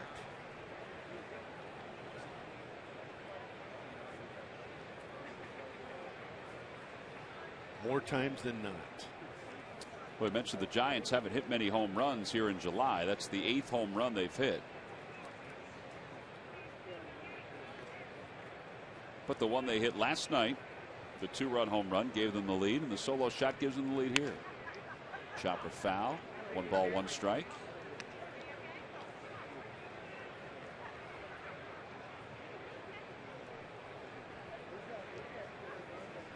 .450 feet for Hunter Pence. It's the estimated distance. That makes sense.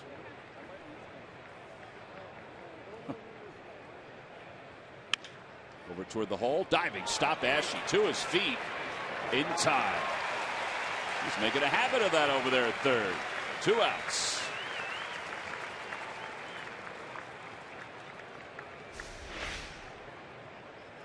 Nice play here again by Cody. Laying out. And this ball getting up. Making a good throw over to first base. Looks very comfortable there right now in compared to the beginning of the season in April. Oh, he's worked so hard on his defense. He really has. You know, every day he's out there taking ground balls. And Ryan Sandberg told us at the beginning of the year, and even after the first month, he said, you know, a lot of this, although he's played that position, it's still new in some ways. Some of the things they were trying to teach him.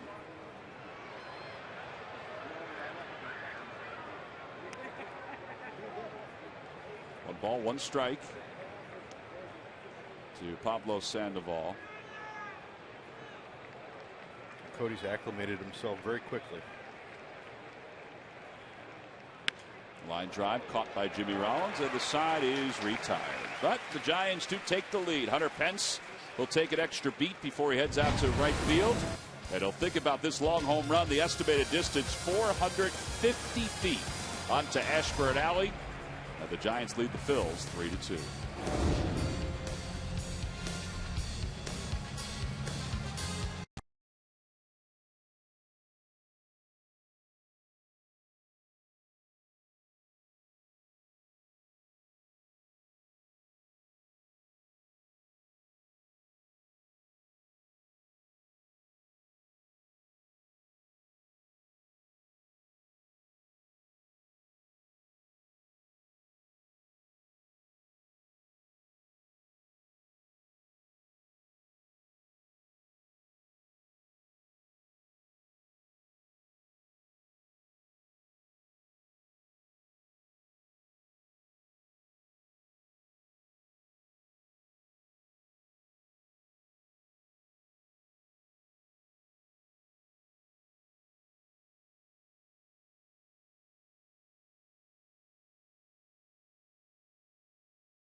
Weekend brought to you by Toyota.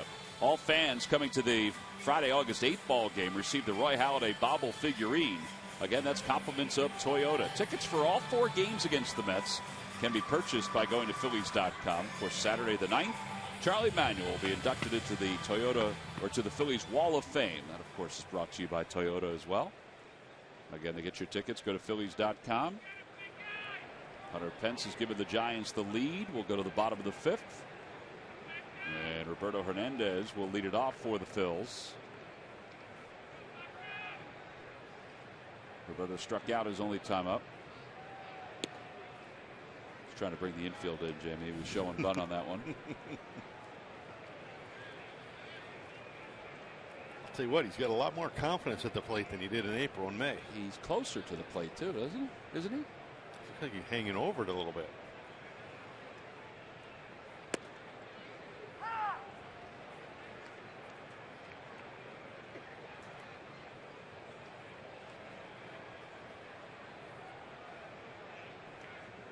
One ball, one strike.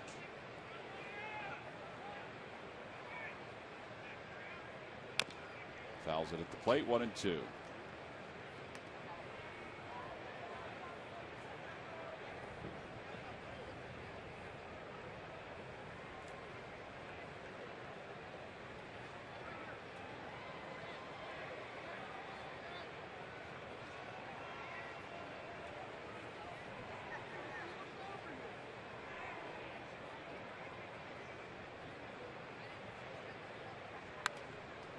Whacks that foul off to the right. And it remains 1-2.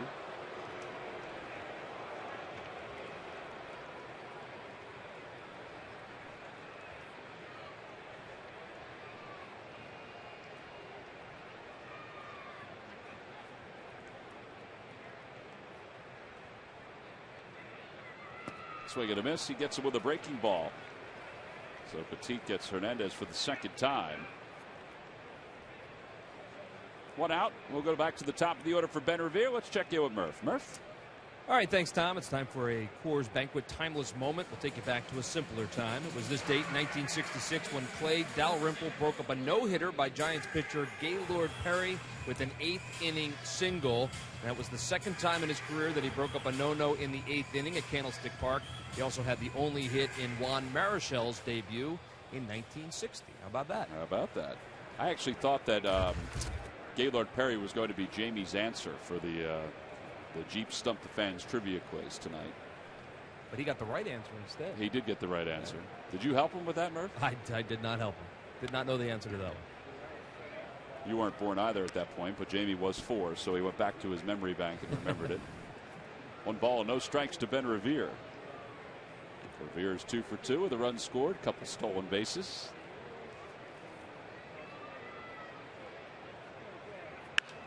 Down the left field line, that'll slice out of play, and 1-1.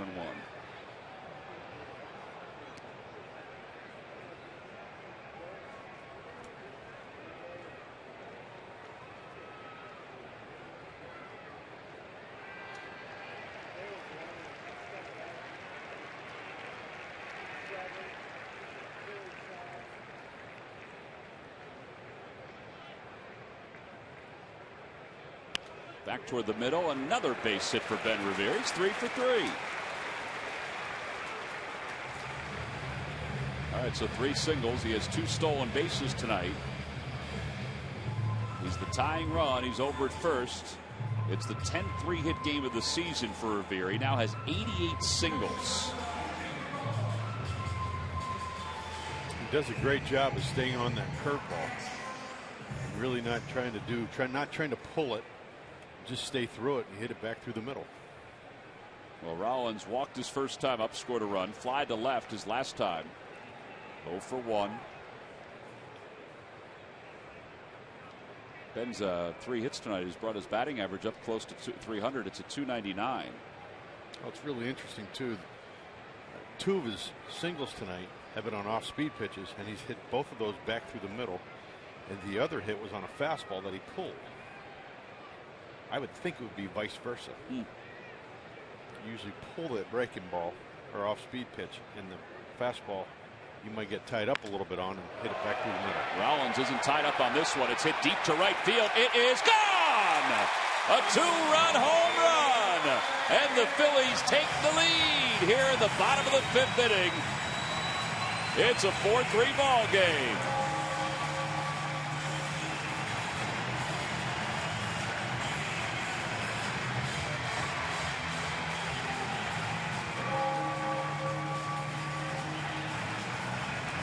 th home run of the season for Rollins. 45 runs batted in. We said he looked like he was seeing the ball well from Petit. Gets a fastball here and it's elevated, so he's kind of helped Jimmy with a high fastball, and Jimmy just got to barrel the ball to that bat and drove it out of the ballpark. And as we also talked about, Jimmy has swung the bat fairly well against Petit in the past.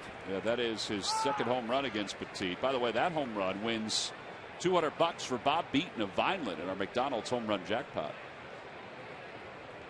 All right, so the Phillies retake the lead. And now Chase Utley behind, no balls, 1 strike. 1 for 2. RBI his first time up. Down the left field line and out of play, 0-2.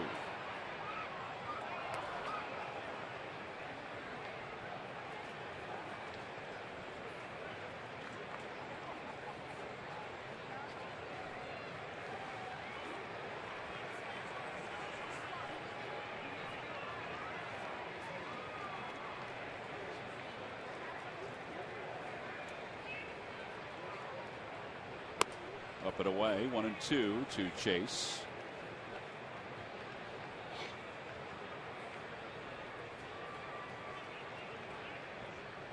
Rollins now with 51 runs scored and 45 RBIs on the year.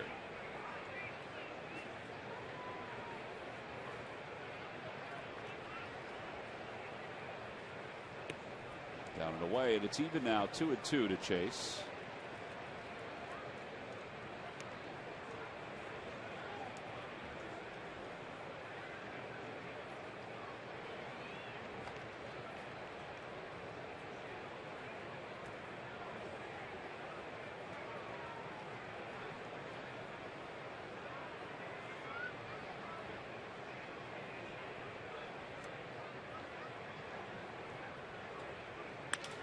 Off the end of the bat out toward left. Morse is there. And that'll be the 2nd out of the inning. With 2 away, Ryan Howard will come to the plate for the 3rd time tonight. Well, for that home run hit by Jimmy Rollins, and for each one hit by the Phillies this year, 1 tree will be planted by the Pennsylvania Horticultural Society as part of Home Runs for Trees, a partnership between the Phillies, PHS, and Aramark. Home Runs for Trees is part of a project to restore the region's tree coverage. For more information, visit Phillies.com/red goes green. Jimmy's home run was about 70 feet shorter than Hunter Pence's, but it gives the Phils the lead.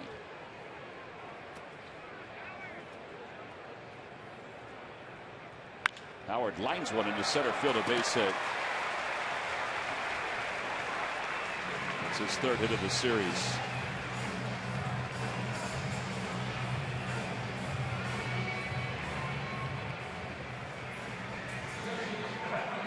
Jimmy's home run also accounted for more runs than Hunter Pence's as well.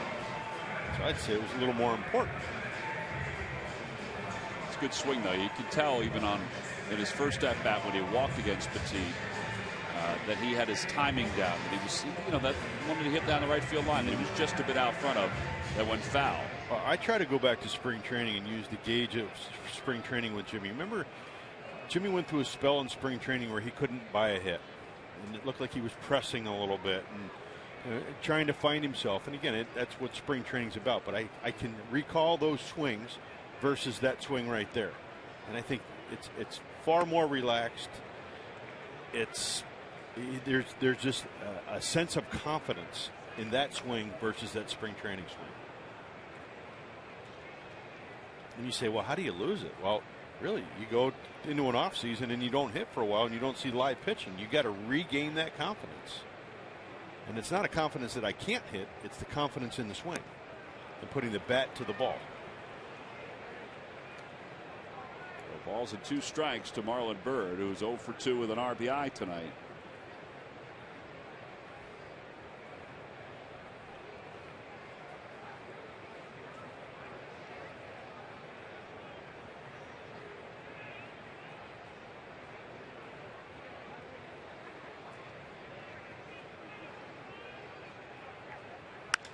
Out toward right center field. On the run is Blanco. Out into the alley toward the scoreboard. Reaches up. He can't get it. It's off the scoreboard. Around third. Heading home is Howard. Bird will pull into second. An RBI double. Phillies add to their lead. They're up 5-3.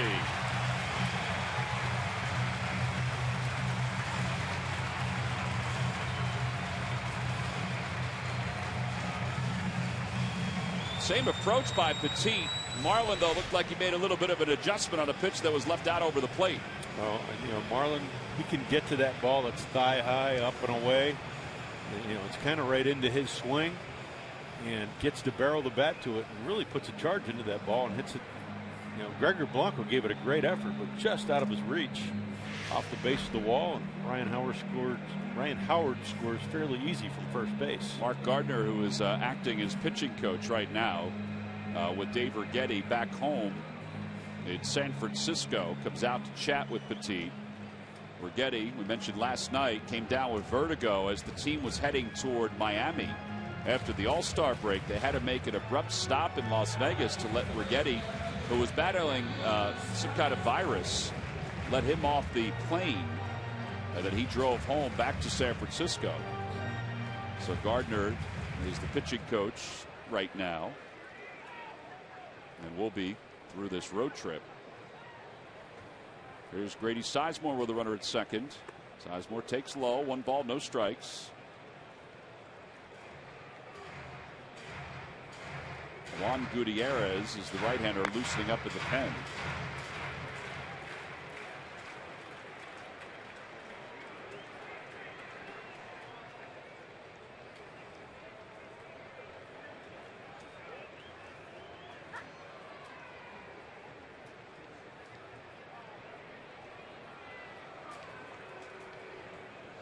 One ball, no strikes to Sizemore. Hitless in 2 at-bats, a strikeout and a fly out to right.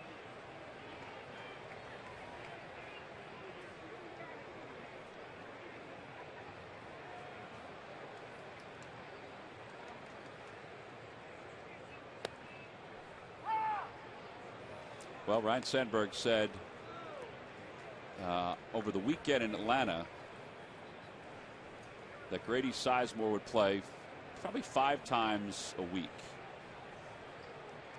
Well, Murph, this is the 5th consecutive game he's played since the All-Star break. And he's been productive. He certainly has, Tom. And, Ryan Sandberg was actually asked about that today. He had made that comment. Maybe he'll play 5 games and he'll get some rest. He was asked today if he's starting to consider him more of an everyday kind of player. And he said, yeah. He said, now, that said, he's planning on giving him a rest sometime soon is what he said. But he's been really impressed with the way he's gone about his business, the way he's been able to provide some offensive spark. And also the way he plays defense. He said he's still working on getting his legs underneath him and working on those routes out in center field. But for the most part, he has been very good. And for Grady's part, he told us the other night he wants to be out there every day. So that's what his goal is, and that's what he's working towards. That one's hit back to the box. Petit knocks it down, throws Sizemore out, and the side is retired. But the Phillies scored 3 times in the inning. A 2-run home run by Jimmy Rollins erases the 1-run deficit. Gives the Phillies the lead. That's a beautiful swing. It always has been. It always will be. And then Marlon Byrd's double added on for the Phils.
continues to be strong at the back end of games for the Phils. Consistent and dominating in the first half of the season, Jonathan enters the second half tied for 6th in saves with 22 and is carrying the 3rd lowest ERA at 1.29 amongst National League save leaders. He became just the 8th pitcher in MLB history to record 20-plus saves in 9 consecutive seasons. When Papelbon has got the call, he has delivered. And it's brought to you by Independence Blue Cross. Live fearless. Well, there's Petit talking to Mark Gardner in between innings. His day may be done. He's surrendered 5 runs so far on 7 hits. Meanwhile, Roberto Hernandez goes to work here in the 6th inning. It seems like it'll be a very short leash for him because Antonio Bastardo's warming up in the bullpen. Michael Morse leads it off for the Giants and chops one out to short. And Rollins will take care of Morse, 1 out.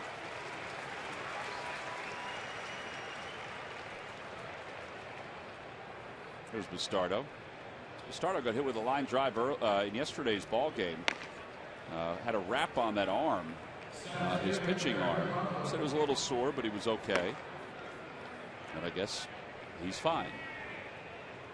Yeah, I'm sure it was probably a little sore today, but coming off of that outing last night, 14 strikes in a row. And these guys right there that you see on the TV screen, they're watching all these guys very closely. They're all the advanced scouts from other ball clubs. Keeping an eye on the Giants and the Phillies. I think they said there were 15 or 16 scouts that were here yesterday. And it looks like the same amount here tonight. 1 ball, no strikes to Gregor Blanco, who has doubled. And he's also walked and scored.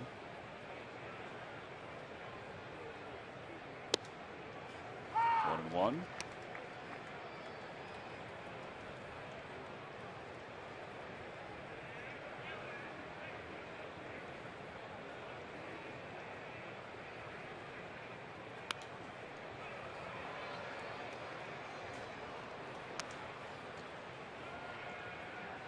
Berto's got this pace to him. You know, he's got this antsy sort of pace to him after he throws the pitch, and he's always jumping around. We mentioned this before. You know, this is his first year at Philadelphia. Phillies fans don't really know him all that well. He is a very good guy, but very quiet. Quiet. That ball's pulled out toward right. Bird got turned around out toward the scoreboard. He jumps and he makes the catch, and then he falls into the fence, and there are 2 outs.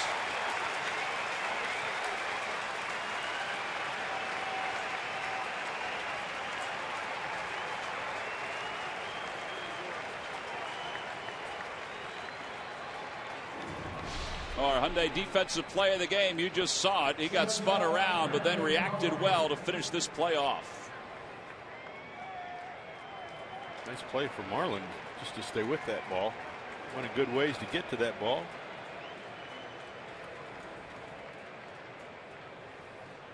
Nice cushion there on that cyclone fence. Yeah, it's our Hyundai defensive play of the game. You know, he's a former football player and an excellent football player. We probably told you everything about him when he was here the first time with the Phils. You watch him play the outfield and you watch him run the bases. If you didn't remember, it's a pretty good flashback about that football mentality that he has. Outside, 1-1 to Crawford.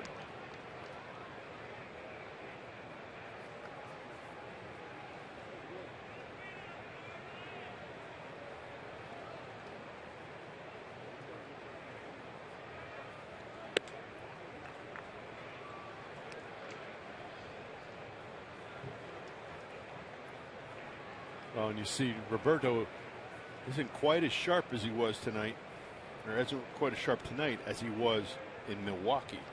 But he's actually, you know, pitched himself a decent game here.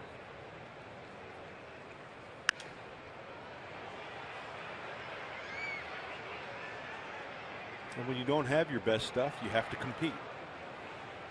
That's exactly what Roberto's doing here tonight.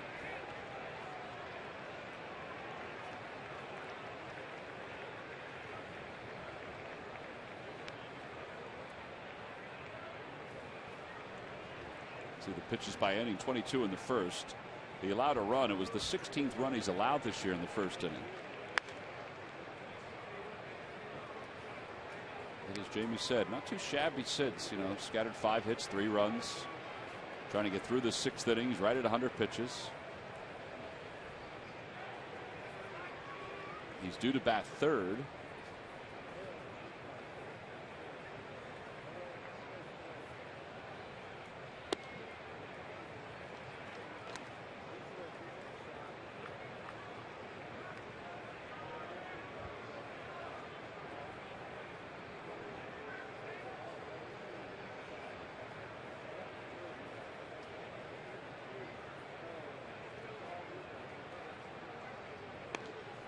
Cue shot, and it stays foul.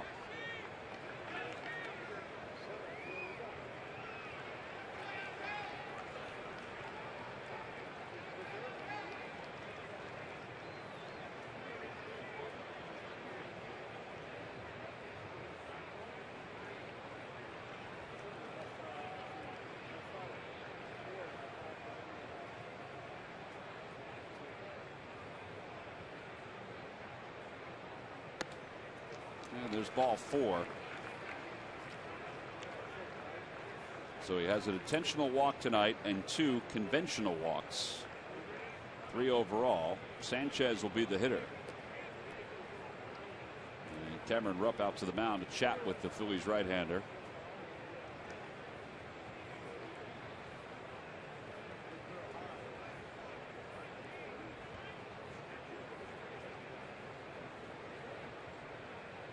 Ryan Sandberg had a few words with Larry Boa before he went toward the stairs. He's thinking about making a move here. He's got the lineup card out. So he's thinking about maybe a double switch, and here we go. He is going to come out, and there will be a double switch. I mentioned the pitcher spot is due up third. So they may bring in somebody to play left field for Grady Sizemore. Dominic Brown is trotting in, so Sizemore, I believe, is going to come out. And Antonio Bastardo is going to come into this ball game. So Bastardo will come out of the pen. Dominic Brown will bat 9th in this lineup. We've got a pitching change. Nice job by Hernandez battling to get through this one tonight.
RBI Baseball is back with all 30 MLB teams and 2014 players. Get the retro 2-button style baseball game you've been missing. Visit RBIGame.com for more details and download today on your console and mobile device. So Roberto Hernandez's night is complete. The runner at first is his responsibility. 3 runs, 3 walks, 5 hits. And he'll give way to Antonio Bastardo, 4-3 on the year. This is his 44th game, an ERA of 3.30. Lefty's hitting just 140 against Bastardo. Dominic Brown will come in the ball game to play left field, and he'll bat ninth for the Phils.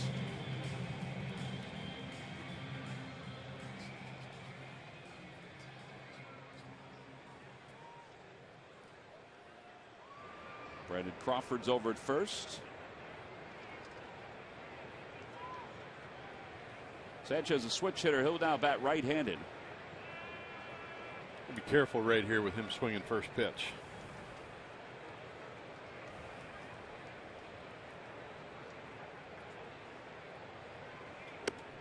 That's 14 straight strikes in a row for Antonio Bastardo. Got him to 13 last night. No balls in one strike.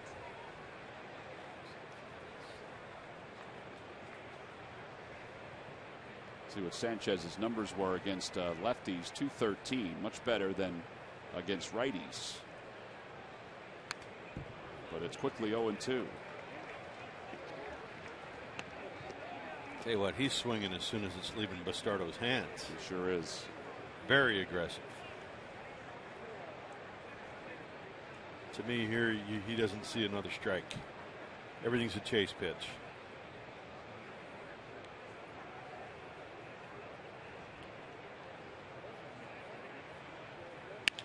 Grounder left side. That's going to sneak through the hole and into left field. Well, a slider that was probably too good a slider. And now runners on first and second with two men down. Oh, it's an 0-2 count. You know, you're in, again, the hitter's in a defensive, or should be in a defensive mode. Particularly that kind of hitter. And he's a free swinger, so I'm not thinking that Sandoval's going to be in a defensive mode. He's going to be hacking. So, you know, you really don't. To me, it's try it once or twice, something that's looking like a strike that doesn't end up being a strike. Yeah, Bastardo's got a great slider, you know, down and in off the plate. To me, that's the first place I'd explore. Well, now out of conversation to talk about Arias. Arias has 2 hits as a pinch hitter. One of those hits came last night. It was a double to left center field. Kenny Giles is up and throwing in the bullpen for the Phillies.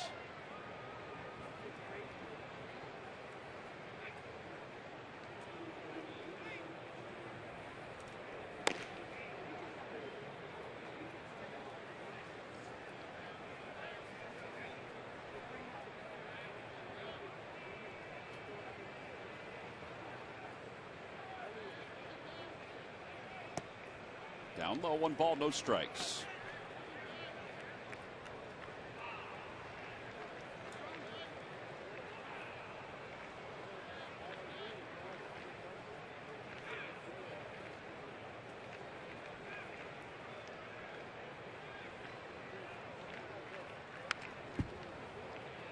Helped him out there. He went after a high fastball to even up the count.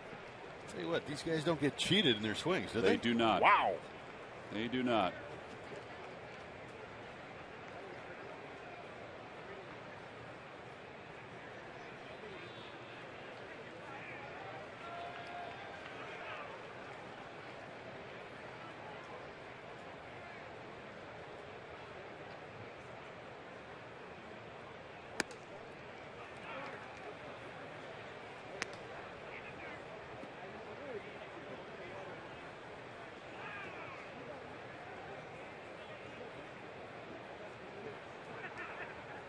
Pence is on deck. Giles will come on to face him if they get to that point. 2 balls and 1 strike to Joaquin Arias.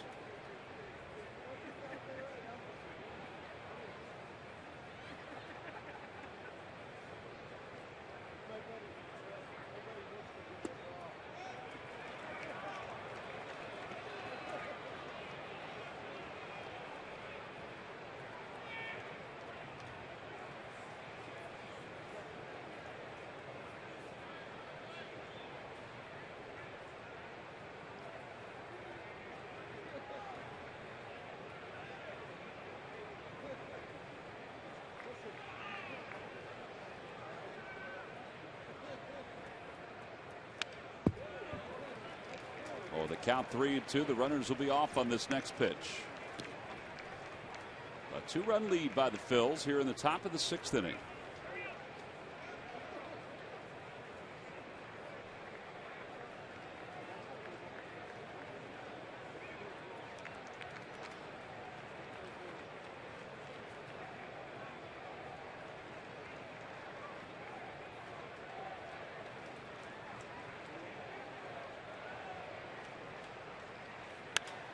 Fly ball down the right field line. Marlon Byrd toward foul territory. Makes the catch right on the edge of the line. And the side is retired. No runs, 1 hit. 2 men left. We have played 5.5 on to the bottom of the 6th with the Phils up 2.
Toyota. Where will Toyota take you? Visit buyatoyota.com to find out. Toyota, let's go places. By AT&T, mobilizing your world.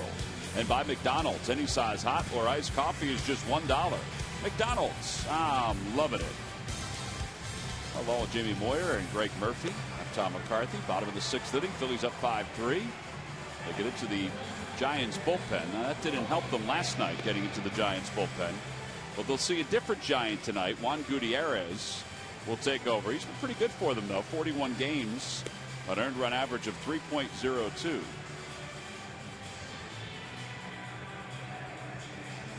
There'll be strikeouts in those 41 2/3. It'll be Ashe, Rupp, and Dominic Brown. Those are the scheduled hitters for the Phillies.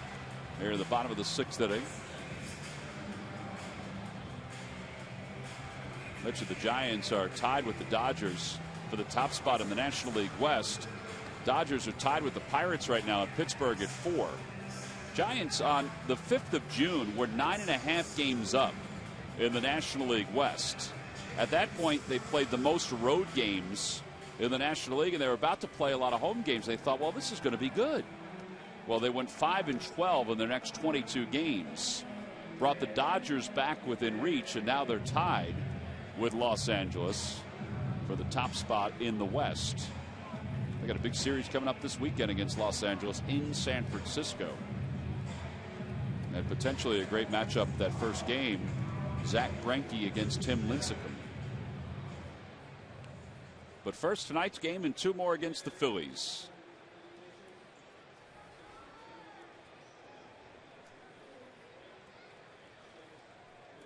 Ashe tonight is 0 for 2.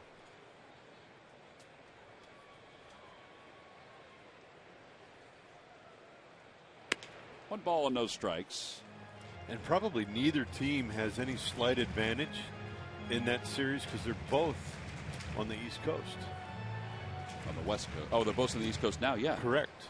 Yeah, Giants have to have 2 trips east after the All-Star break that they have to make, including this one. 1 ball, no strikes to Ashe. That one's out toward left field. Morse ventures back. And he makes the catch. 1 away. Well, as promised earlier in the game, we have the AT&T fan photo of the game. This one comes from Sight Chick 19. She's got a cat watching the ball game. Kyle Kendrick on the mound. Phillies up in New York, taking on the Mets at Citi Field. Tweet your photo using hashtag PhillyFanPhoto for a chance to be shown in an upcoming game broadcast. Brought to you by AT&T. Yeah, Tom, it's very interesting that you bring up the Giants have 2 trips to the East Coast in the second half. As I recall, when I played in Seattle, we would have 3 trips to the East Coast, and it usually was in August and September. I'll tell you what, at that time of the year, going back and forth, that was over probably a 6-week period. It really drained you. So 3 trips after the All-Star break. Correct. Now, would that vary each year? I mean, some years would you have 2 in the first half, 2 in the second half? It seemed like for a couple years consecutively that we did it every year. 1 ball, no strikes to Cameron Rupp. Oh, that pitch is a little outside, 2-0. And then you add, getting into the playoffs. We either came to Cleveland or New York. So again, it's quite a bit of travel. You guys seem like you're in New York all the time during the postseason. Not a better stage. It's very true.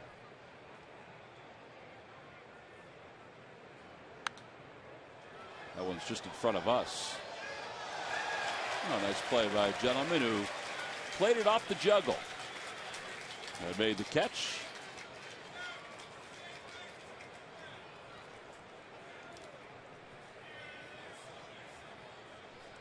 What are you signaling to him right now? He asked me if I'd sign the ball. I told him I would do it after the game. Not allowed to do it during the game. Be distracting, right? Got to pay attention to the game. Yeah, particularly if a ball's going to be hit like that Cameron Rupp's going to do. 2 balls and 1 strike to Rupp. A high fly ball to right. Playable for Hunter Pence. Yeah, there are 2 outs. And that'll bring Dominic Brown to the plate.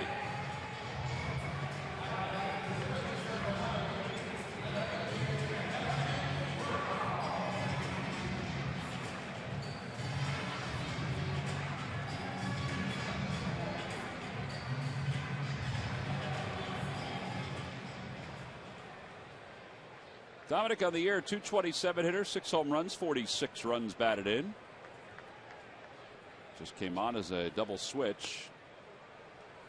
And he takes outside. It's 1-0.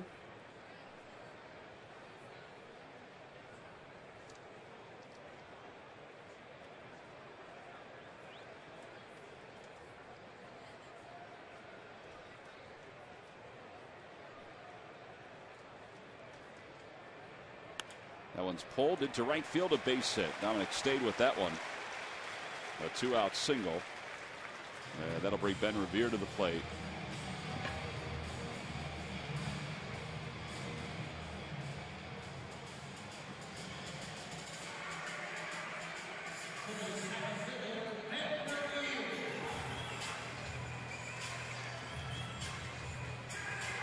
Ben is 3 for 3 tonight. 2 runs scored, 2 stolen bases.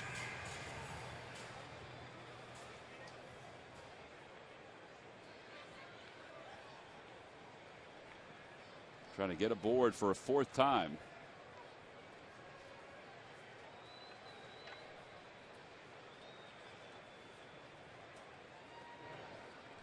And Dominic Brown draws the throw over to first.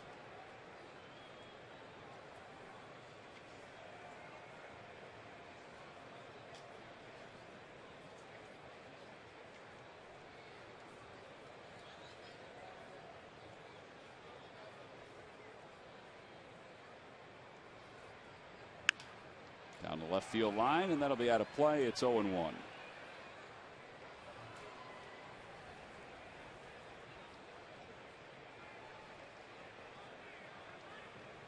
Wonder how much Ben Revere, when he has a chance to play like tonight, his foot's been bothering him, the one that he injured last year. But he obviously sees the writing on the wall. Grady Sizemore came in. He's played a lot in center field.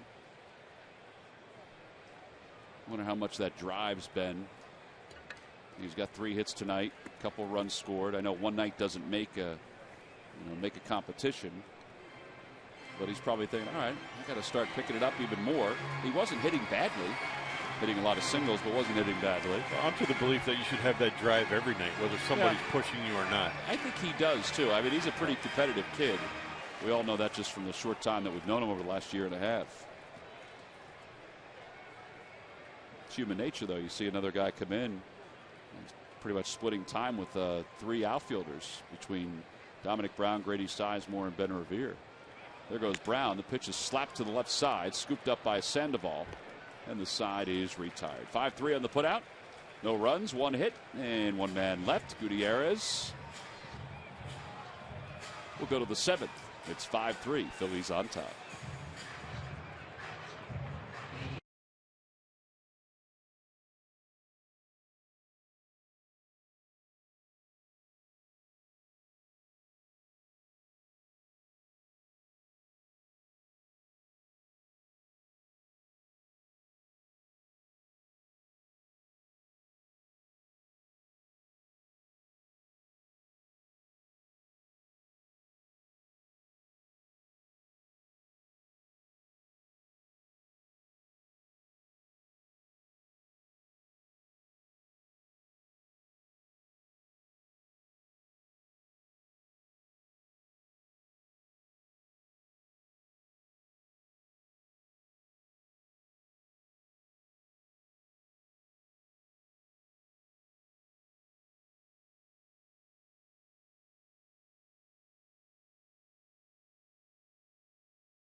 Time now for your local Honda dealers game summary. The Phillies up 5-3. They scored 3 in the bottom of the 5th inning. 2 on a home run by Jimmy Rollins. He has 5 home runs in his last 10 ball games. Roberto Hernandez battled through 5 2/3. Did a nice job. He's the pitcher of record right now on the winning side.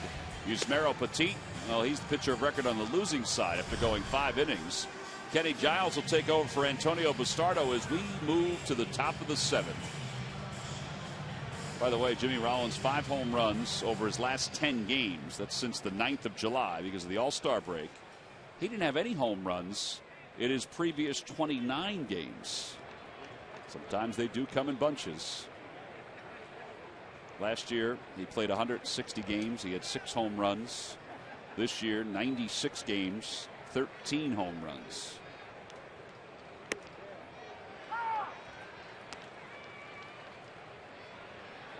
As we go to the top of the 7th, Hunter Pence will lead it off as we take a look at our Mazda leaders. He has taken over the National League lead in hits with 123. 2 more than Casey McGee. How about this? And this happens a lot. Guys that are traded away, you know, Ronnie Paulino, he always seemed to hit the Phillies well. And they're not alone. 8 games since Pence has been traded to the Giants. 8 games against the Phillies. He's 13 for 31. 13 for 32. With 3 home runs, including tonight's, and 5 runs batted in. Hitting over 400 against the Phillies. Oh, there's a reason the Phillies picked him up. He was great in second. He really was. He was great. He was a nice addition to this ball club. And obviously he's been a nice addition to the Giants ball club. Even the year the Phillies traded him, the next year, the first half of the season, He had a lot of pressure on him, obviously, because of the injuries the Phillies were dealing with and the responsibility that was placed on his shoulders. And he still was good. And obviously helped the Giants to the World Championship.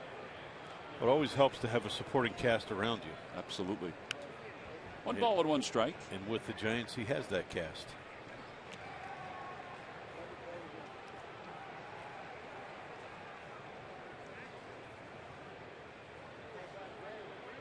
I don't think he's pleased that he was just retired on a fly ball to left.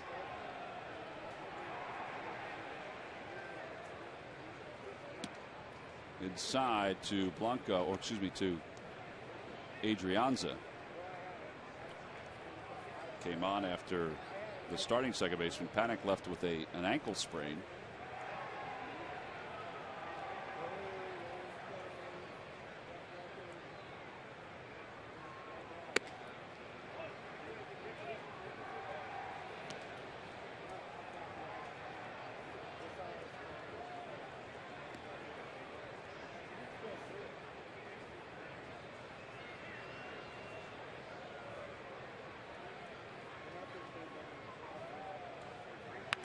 Down the right field line.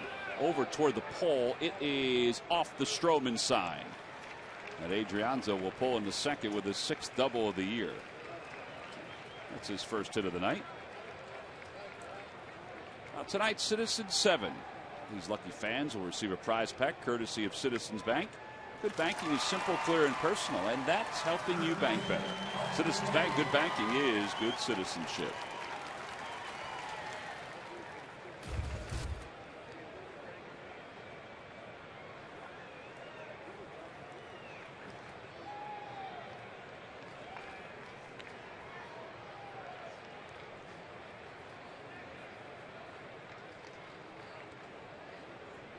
Now Buster Posey.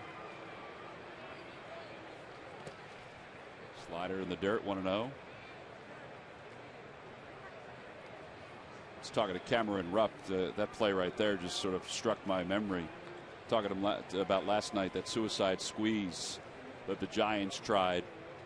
I said, it was a really good play the way you were able to block it, because, you had to keep it around the plate so you could tag out Pence and not give him a path to score.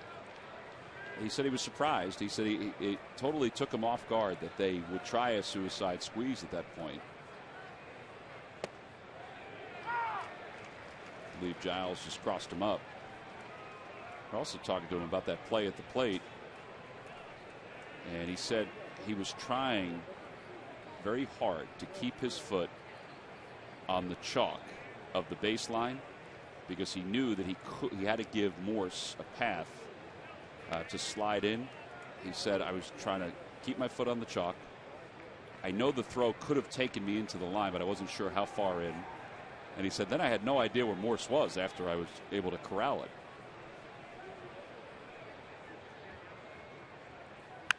Back toward the middle, off Giles. That's going to be a base hit. And Utley bobbles it, and that's going to produce a run. Not only a base hit, but an error, and it's a 5-4 ball game.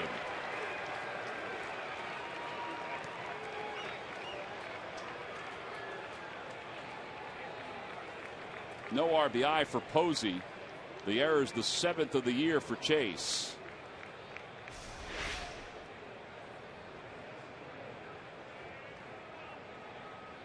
Hit the back of the dirt, hit the lip of the grass, yeah. Yep.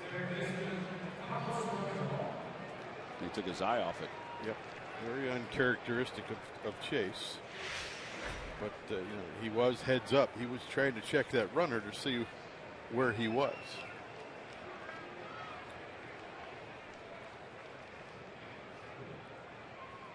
Sandoval takes to the dirt, 1-0.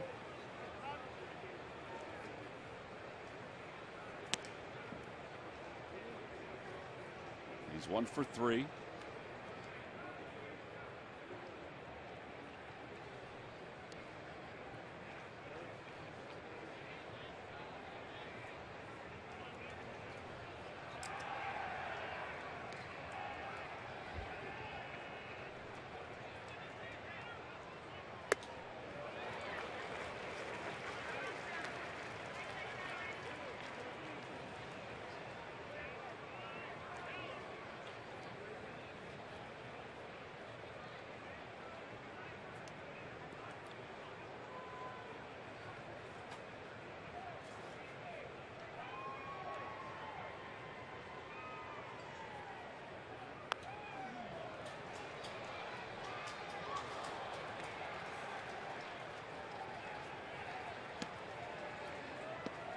Good slider right there.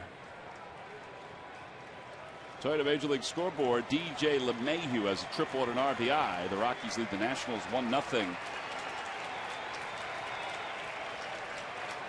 Miami is leading Atlanta 6-2 in the 8th inning. 1 ball, 2 strikes. Let's see if he throws another slider. He does. Inside, 2-2. See what, Cameron Rupp's getting a workout back there right now. He is. Doesn't have the sharpness of that slider. No. Looks like he's a little front side aggressive, trying to make it happen on the front side rather than the back side, and trusting that the pitch is going to go where he wants it to go and do what he wants it to do.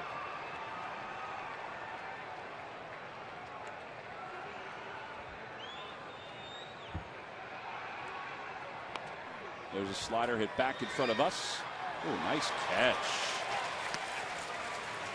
Two-handed snag. It remains 2-2. All right, give me a layman's front side, back side. Well, you know, I think sometimes you get front side aggressive and you think you're helping it, and all of a sudden you start pulling a little sooner. All right, so your shoulder's sort of leading sooner. And it kind of gets out of the way, and all of a sudden everything goes east and west instead of north and south. And then sometimes your head can follow that. So if you're now going offline, okay, so you have a line to home plate. In Giles' case, if he's kind of going offline, maybe towards Sandoval and getting himself kind of coming that way, well, we're moving there. But say, if his front side aggressive is going that way, everything he may be pulling. When the right-handed hitter was up, he was pulling some of those sliders away from the right-handed hitter. And there now, he's jumping out, and his hand is not able to catch up to his body, and he's ended up pushing the ball to the plate. And you see some of that in the velocity. He threw a 96-mile-an-hour fastball. And usually when you're free and easy, when he was free and easy, he was throwing 97, 98, 99, even 100. 3 balls, 2 strikes to Sandoval. Fouls it back. And it's almost like you're trying to help it, and he doesn't need the help. No, he doesn't. It's all about trusting your stuff.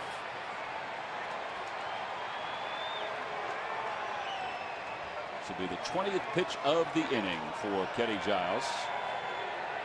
And it's forcing him to work a little harder.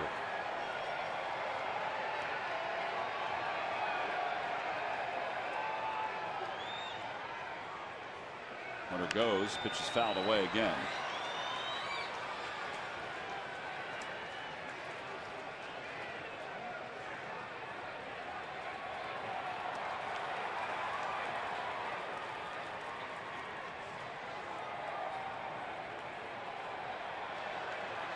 Now here you're in a situation, you're a 2-pitch pitcher. Sandoval's seen both pitches you have. And here's where I call it the shake-off game. You could shake once or twice. And try to get him to think his way into making it out.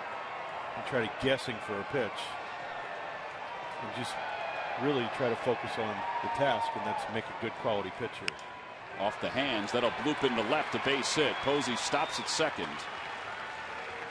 Got to put runners on first and second with 1 out.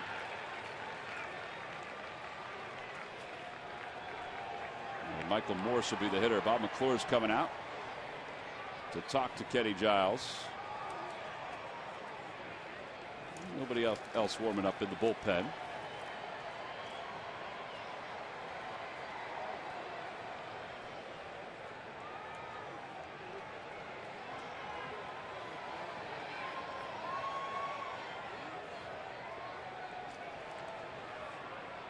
Giants tonight are 2 for 9 with runners in scoring position. They have left 6 so far. After the ball game, former Phil Marlon Anderson gives his analysis on tonight's Phil's Giants matchup. Only on Cure Auto Insurance presents Phillies post-game live. All right, the meeting's over on the mound, and Michael Morse will be the hitter. He's 0 for 3. He's grounded out a couple times. He was struck out. I got to believe Bob was out there saying, look, you got to get ahead of these guys. He's faced 4 guys. He's been ahead of 1 hitter. The at-bat can completely change when you get ahead versus be pitching behind in the count.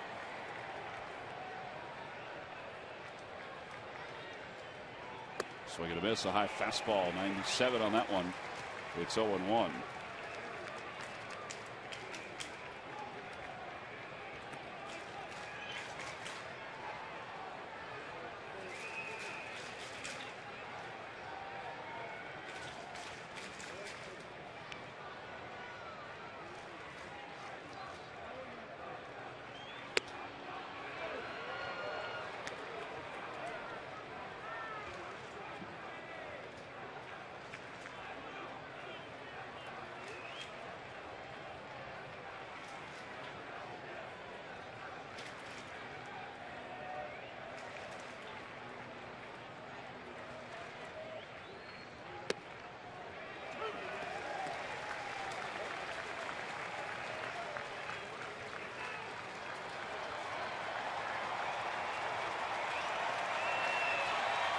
Posey at second, Sandoval at first.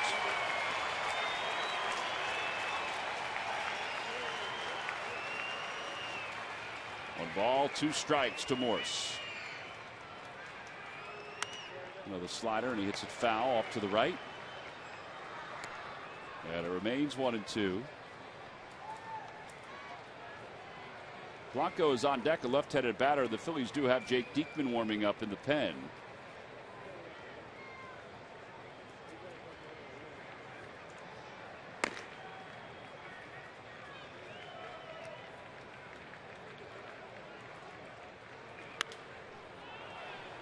Got that fastball up at 98.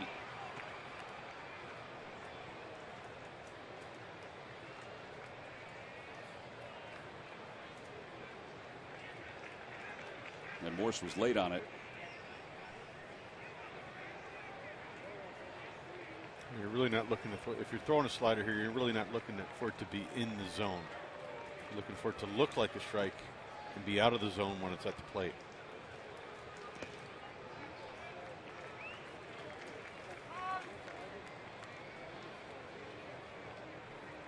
Because if you're behind the fastball, the slider you now can catch up to, especially if it's in the zone.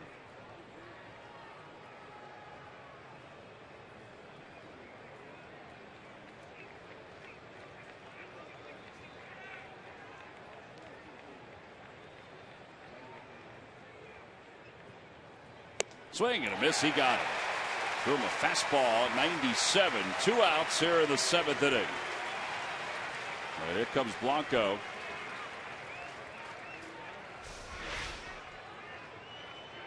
You see a good fastball right down the middle. Had a little bit of run to it at the very end. That's a fastball that's got a lot of life.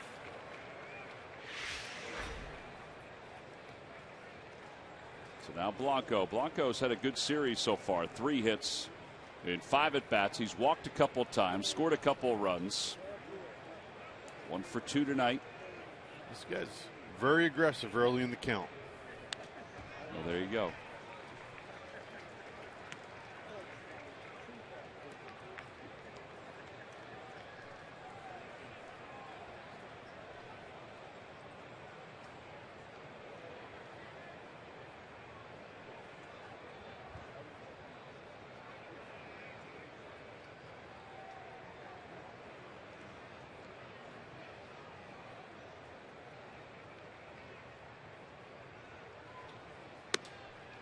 Pitch sailed a little bit, and it's 1 ball and 1 strike.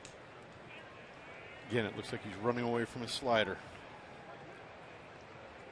If you stay within yourself with your mechanics and trust that you can repeat your mechanics to allow yourself to get your hand at your release point in the right spot to repeat your pitches. Down in the zone, preferably, unless you're trying to elevate a fastball. There's a slider that drops in. It's 1-2.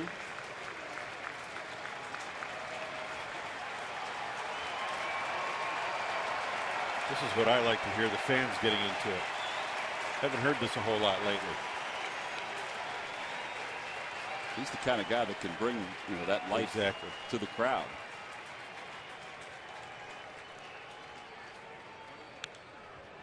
And when you think about it, this is what the fans came for. Yeah, when he came up, everybody wanted to see him throw 100 miles an hour. Now, he did do that a couple times early on.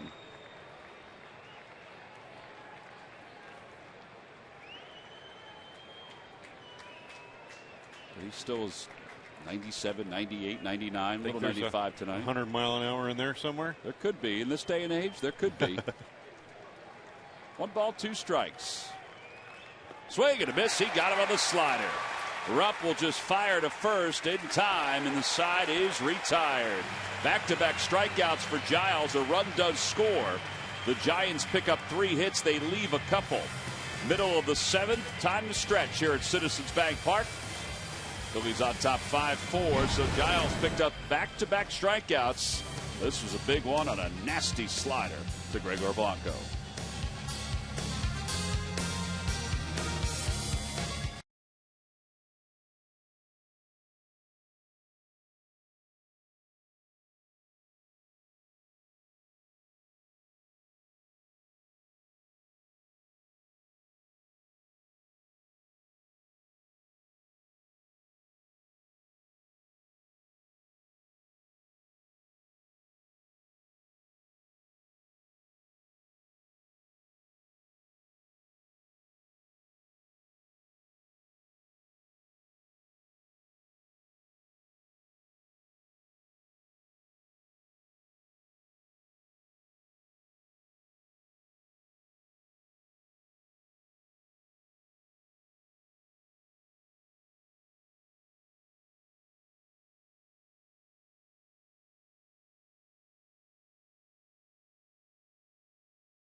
Run lead as we go to the bottom of the 7th inning.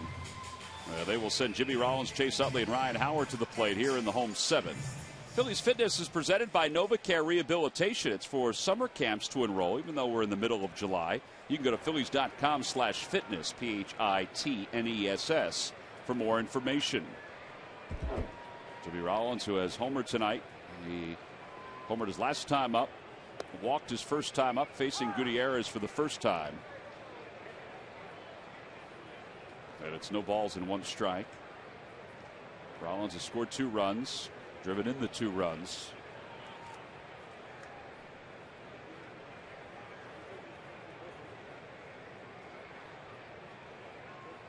Outside, 1-1. Rollins has not had this chance tonight, but he's 1 stolen base, Jamie, away from reaching 20 stolen bases for the 13th time in his big league career. He's stolen 20 bases, at least 20 bases or more, at least 13 times. Only 2 other active players that have done that. And both are sort of in the twilight of their careers. One of them is Ichiro, and the other one is Bobby Abreu.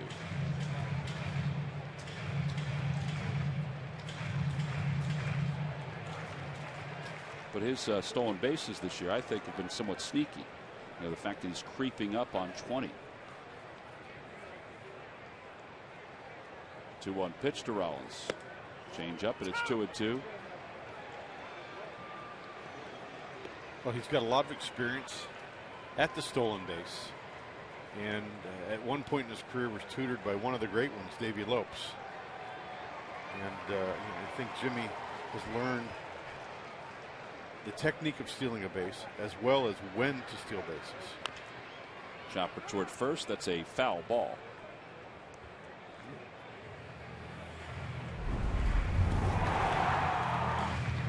Go from stolen bases to home runs. Good fastball, elevated for Jimmy, and we talked about Petit. I feel like he sees the ball pretty well off of Petit. a nice easy swing. Let Petit supply the power, and you generate the bat speed, and it ends up in right field bleachers for a 2-run home run.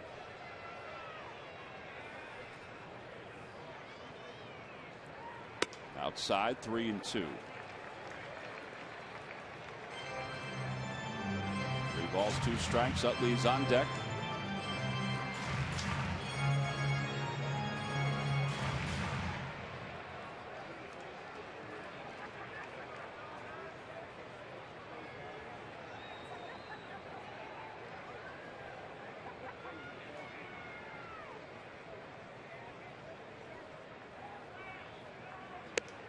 Yeah, that's ball 4. Second walk of the night for Rollins.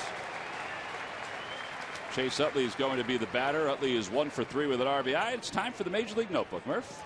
All right, thanks a lot, Tom. Brought to you by Gwinnett Mercy University. As the trade deadline approaches, daily deals will be the norm. Today, the Yanks got into the mix. They acquired for 2 players from the San Diego Padres, Chase Headley, the third baseman. Now, Headley started out this season slowly, but he has turned things on of late. He was batting just .229 with 7 home runs, but over his last couple of weeks, he's really turned things on. That's the player that the Yankees are hoping they are getting. One other injury note, Troy Tulowitzki of the Rockies, their shortstop, their all-star shortstop, is headed to the disabled list with a hip flexor. He, of course, is leading the National League right now with a batting average of .340. He has 21 home runs and 52 RBIs. That move is retroactive to Sunday, but he'll be out for the next 2 weeks, so that's a big loss for the Colorado Rockies, guys. Big loss for the Rockies, and I don't think the Rockies are going to do anything as far as trading Tulowitzki goes at this point, but his name has popped up around Major League Baseball because of the struggles the Rockies have had over the last month and a half. Javier Lopez is the new pitcher. We'll tell you about him when we return.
Inning. Now they've got Rollins over at first. Javier Lopez, the new pitcher, 40th ball game for him, 1-1, an ERA 2.57. 21 innings of work facing Chase Utley, then Ryan Howard. Last night Lopez came on, got Utley to ground out to second, Howard to ground out to short.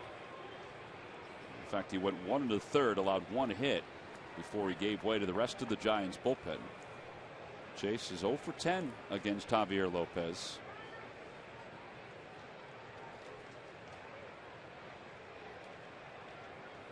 Inside, 1-0.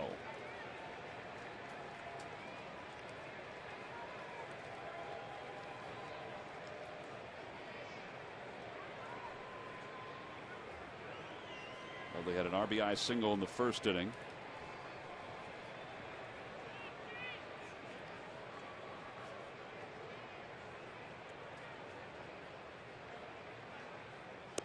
Down and away, 2-0.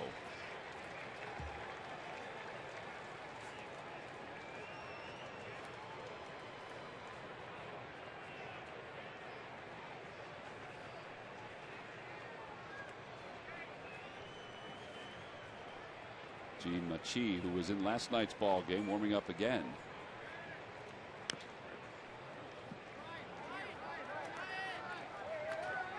Two balls, one strike.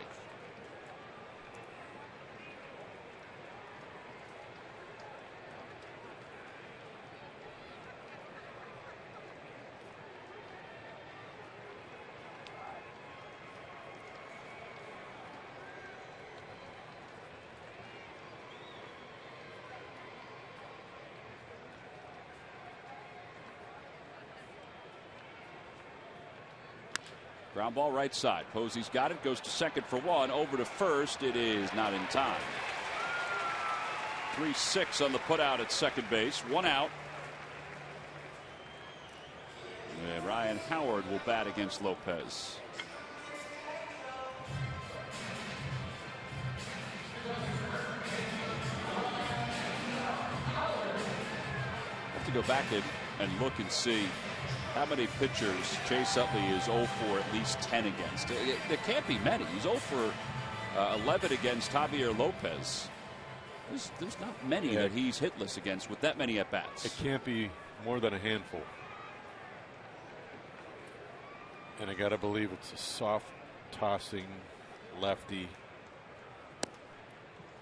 Somebody that's got a breaking ball that kind of sweeps and that's slow. I think, over the course of my time being here with seeing Chase hit against those types of pitchers, I think those are the types of pitchers he seems to struggle against. And when I say struggle, it's not like, 0 for 20. It's, struggle in an at-bat. That one's pulled towards first again. Knocked down by Posey. His only play is to get Howard. 3 unassisted. So there are 2 outs. Utley goes to second. And Marlon Byrd is the batter.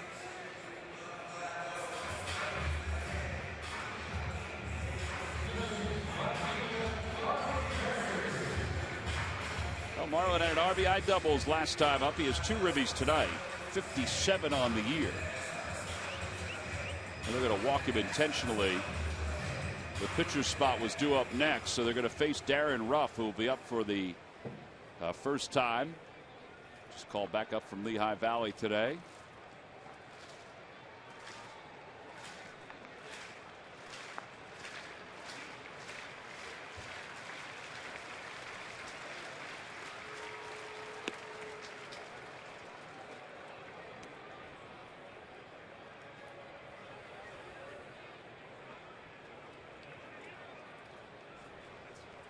One ball, no strikes.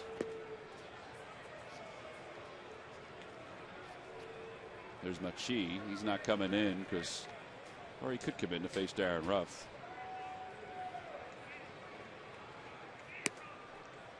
Three balls and no strikes.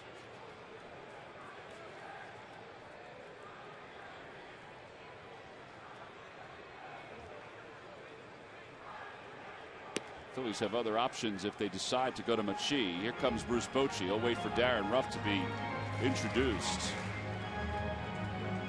And Ruff will be introduced momentarily. Now, if they go to the righty, then they can answer with Reed Brignac. So Bochy's coming out, and he's going to go get his right-hander out of the pen. So Lopez is done after the intentional walk to Marlon Byrd. Well, so, I'm sorry, Jimmy. I believe, Lopez did exactly what Bruce Bochy wanted him to do there. Face Chase and face Ryan. And then if he got a chance to face another lefty along the way, that would be okay.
The Diamondbacks offense 14 and under will receive the Cole Hamels t-shirt, compliments of International Brotherhood of Electrical Workers Local 98. You can order tickets for this ball game and for all 3 games and the 2 against the Giants coming up in the next couple of days by going to Phillies.com. Gene Machi, the right-hander who pitched in last night's ball game, is going to pitch again here tonight. A 1.58 ERA in 43 ball games. All right, he's going to face Darren Ruff. They're not going to use another pinch hitter.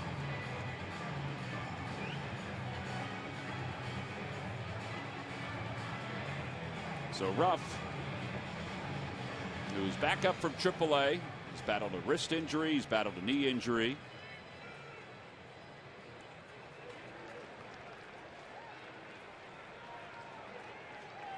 Nice to see Darren Ruff back up. 265 down in Lehigh Valley in 23 games. Only 1 home run in AAA, 1 home run here in the big leagues. 1 for 10 in his short time. He had the wrist injury, which slowed his power somewhat. But he's up with runners on first and second and 2 men down.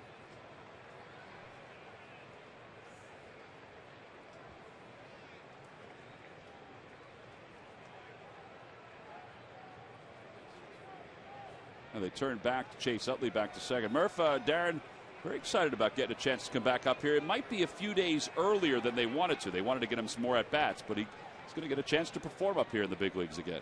Yeah, I think if you ask Darren, he was ready to come back, whether he got those few at-bats or not. When they sent him down back in early June, Tom, you remember they did so mostly to shuffle the roster a little bit. They needed a couple of extra pitchers. They had played in a couple of 14-inning games, and they sent Darren down to find a swing, but also with the idea that he'd be right back up maybe in about 10 to 15 days. And then he got injured. He slid into the wall in AAA, and as you mentioned, he hurt his wrist and he hurt his knee, and it really set him back. And he said today that this year has been one of the most mentally challenging years of his career, because every time he thinks he's gotten to the point where he's getting back to the big leagues, something has happened. So he said, I have 2 months to prove myself up here, and hopefully things go well for him, because he's getting to the point where he knows that he's got to put up at this point in order to stick on a roster and maybe open some eyes for next year. Well, I think the other thing too is that in a matter of a week, less than a week, he'll turn 28 years old. Yep. July 28th is his birthday. He's produced out in the minor leagues, and he wants to get a chance to produce again here in the big leagues, but produce on a consistent basis. Well, to get that production on a consistent basis, you're going to need some consistent at bats. And stay healthy. And stay healthy. On the outside corner, another pitcher's pitch, and it's 1-2. And then you ask the next question: where do you put him? To get that consistent opportunity. Whether it be in left field, whether it be at times at first base. If there's moves made, maybe it's in right field. 1 ball, 2 strikes to Ruff. Runners lead off first and second. Outside, 2-2. Off last year, Darren made some adjustments that we only saw for 10 at-bats here in the big leagues, but we saw it in spring training, where his back foot is closer to the plate.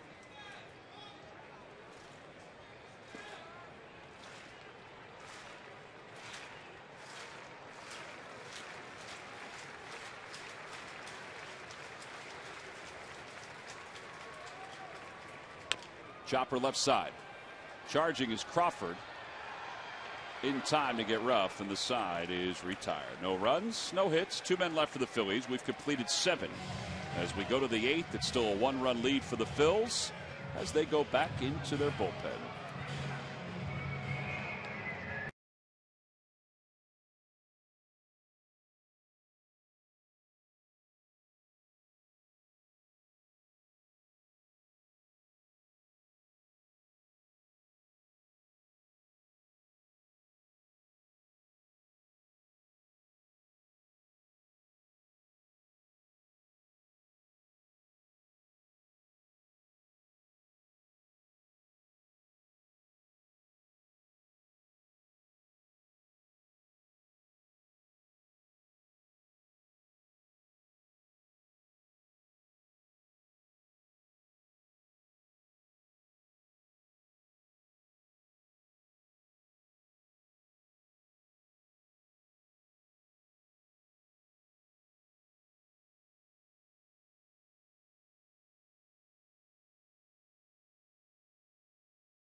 Tickets on store for the ride of your life.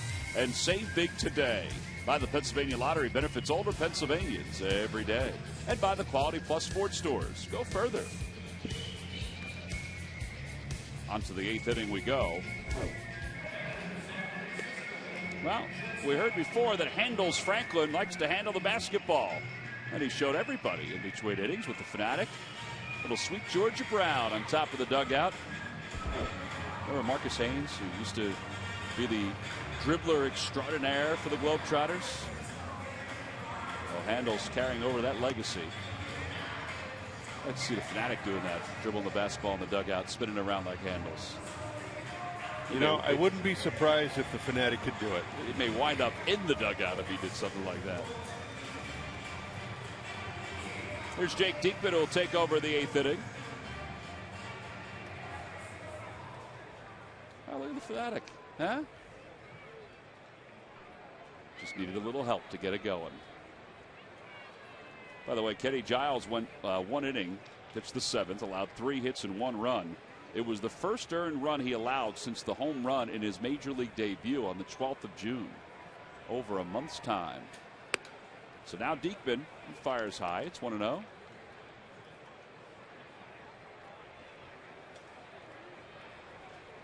Diekman trying to get through this 8th inning to set up the 9th for Papelbon. Brandon Crawford leads it off, takes a strike. It's 1 ball and 1 strike.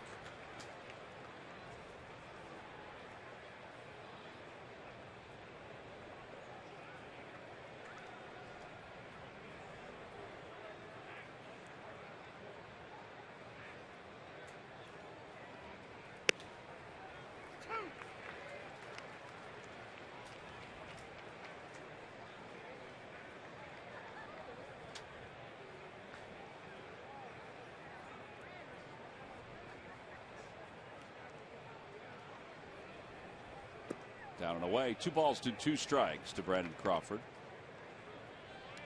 Crawford has grounded out to second twice. Once was an RBI, and then he walked.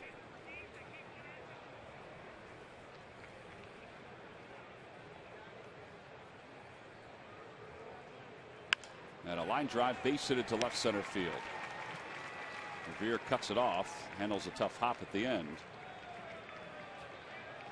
Leadoff single. Every time the Phillies pitchers retire the opposition 1-2-3, which the Phillies have yet to do tonight, Comcast will make a contribution to Phillies charities. Phillies baseball is brought to you by Xfinity, your home for the most live sports. Tell you what, Brandon Crawford really does a nice job facing a left-handed pitcher. Stays in, hits the ball the other way, has the ability to pull the ball, takes what you give him, and gives you a professional at bat. Every at bat. 322 hitter against left-handed pitching, or around that area. Here's Sanchez, who shows bunt, takes a strike. It's 0-1. All right, we've only seen the Giants in person. This is the second game. We've seen the Dodgers already here at Citizens Bank Park and in Los Angeles. Giants, as we said, had a 9.5 game lead on the 5th of June, which the Dodgers cut into and caught. Partly because the Giants went 5-17 during a span. But, you know, do you think they have enough to outdo the Dodgers? You know, talent-wise, I'm not sure if they do. But character-wise, I think they may have the edge. I think it's going to be a battle. I really do. This is going to be a tough 2-horse race. And I think also it depends on health. I mean, I think that everybody has that same question, especially with the injuries that we've seen this year throughout baseball. Yeah, it's amazing. I think the Kane injury could be a tough one to overcome. Little slide step, but a bouncer foul, remains 0-2. But the thing with this Giants ball club, they have experience. They have in-season experience, they have playoff experience, they have World Series experience, and they've got an experienced manager right there in Bruce Bochy that's been through the battles. Well, you figure that both teams are going to be looking for something during the this trade deadline. High fastball cut out and missed. 98 from Diekman. And there's one away. And Adam Duvall, who gave the Giants the lead last night, will be the batter. Here's a fastball that's supposed to be down and away, ends up up out of the strike zone, and Sanchez just can't catch up to that high fastball. Almost eye-high fastball. Well, now Duvall, who Bruce Bochy said after last night's ball game has easy power. And we saw that easy power on a home run to center field into the bushes. Duvall, 26 home runs in the minor leagues, pops this one up. Rupp will give it a peek, but it's going to be back into the Diamond Club. There it is. This ball jumped last night. Yes, it did. It was a center cut fastball too. But you're right, Tom. He's got a nice, easy swing. He got the barrel into the zone with some bat speed. Cliff supplied the power, and hit it out to a pretty deep part of the ballpark.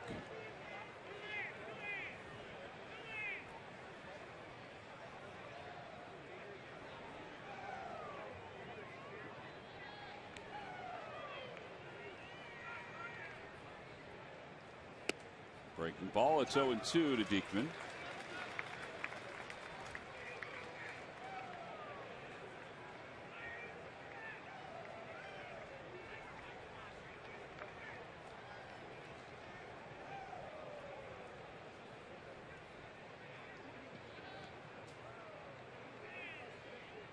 Got a flip over to first.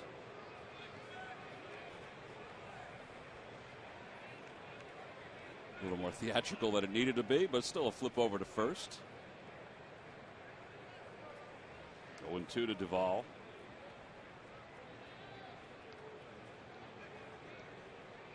To the dirt, and 1 ball and 2 strikes.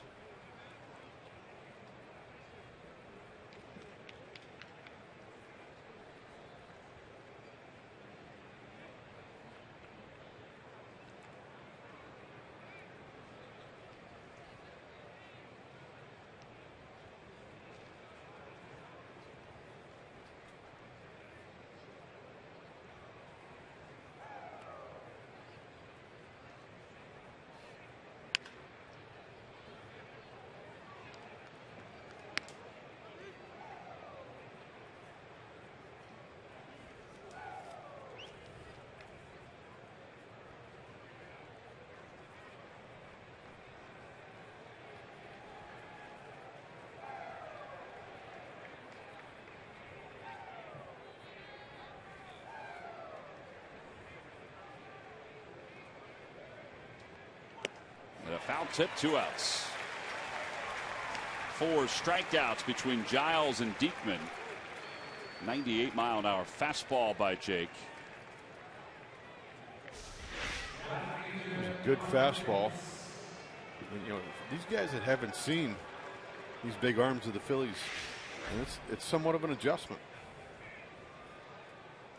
Yeah, and I think tonight what we saw was one of the young arms, Kenny Giles, sort of battle through command issues, you know, and what we've seen, I don't know how you feel, Jamie, you know better than I do, is Pence takes outside. Just not rattled even a little bit, figured it out as it went along, understood that he probably didn't have his best stuff, threw more than 30 pitches in his outing. You know, Diekman's that way too. Diekman's to the point now where there are times where he doesn't have his best stuff, but he just figures it out. And he figures it out with some cheese. That one's at 98 to Pence, and it's 2-0. And we've talked about it before. It's a sign of maturing. And knowing that you belong here, knowing that you have the stuff to belong here and to pitch here and to be effective. Yep. And their roles have somewhat been defined by Ryan Sandberg. Out of play. But they've helped create that definition because of what they've done on the field, the consistency that they've created. Well, 2 balls and 1 strike to Pence. Pence homered back in the 5th, singled in the 1st. It was an infield hit. He's 2 for 4. He scored a couple runs.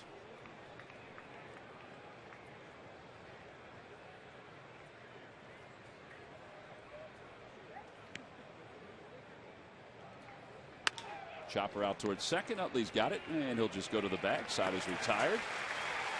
Nice job by Diekman. 4 unassisted at second base. The fielder's choice wraps up the 8th. 2 strikeouts along the way. We'll go to the bottom of the 8th inning with the Phillies up by 1.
Subway winning box score here at Citizens Bank Park. The Phils are leading it by 1 here at the bottom of the 8th inning. Ben Revere's had a great night. 3 hits, 2 runs, a couple stolen bases. Jimmy Rollins, couple walks, 2-run home run. He's helped spark the Phils to this lead. They lead 5-4 as we go to the bottom of the 8th inning. And the former closer for the Giants, Sergio Romo, is going to take over.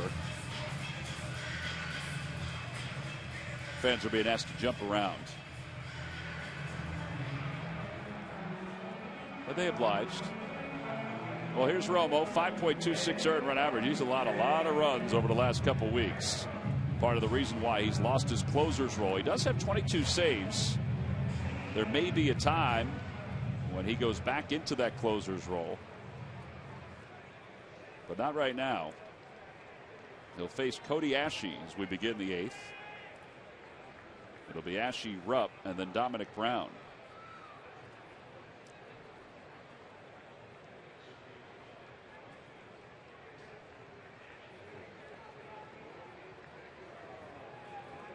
And Ashe off the end of the bat out toward right. Here comes Pence, makes the catch. There's one out.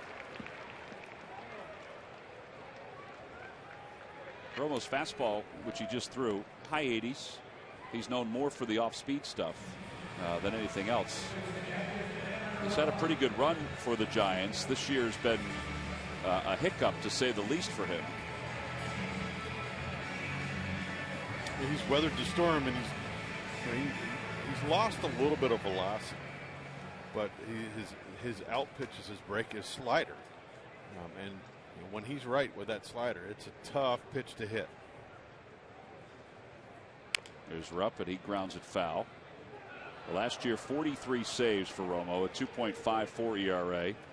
The year before, 1.79 earned run average as he closed out 14 games.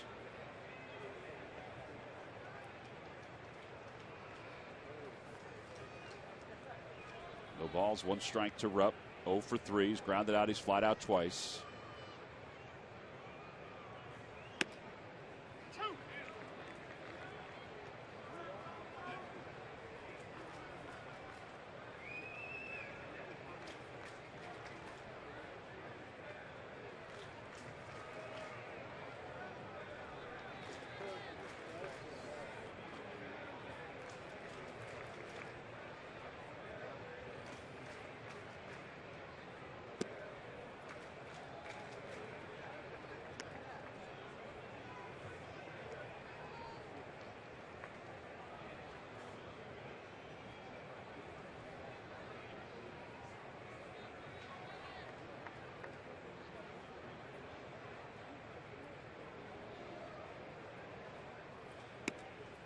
Two balls and 2 strikes to Rupp.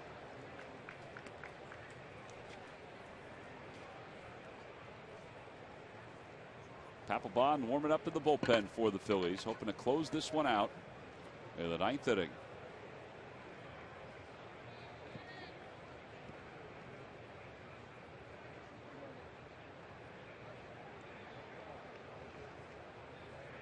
Off the end of the bat, and that's out of play.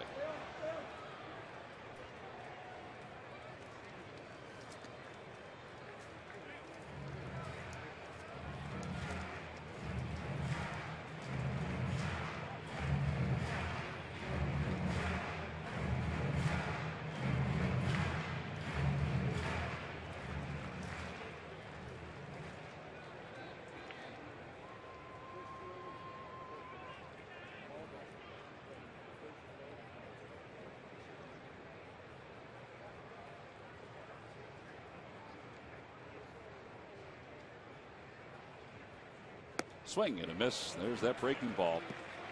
And there are 2 outs here in the 8th inning. And they'll bring Brown up for the 2nd time tonight. What Philly sports topics are you fired up about? Well, tweet at PST on CSN. And Michael Barkan could discuss your tweet on Philly Sports Talk, presented by Comcast Business, weeknights at 5 on Comcast Sportsnet.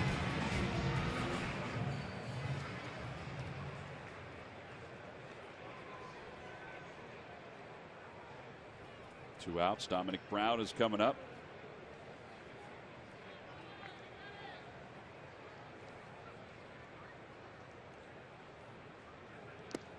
Had a change up away, 1 ball and no strikes.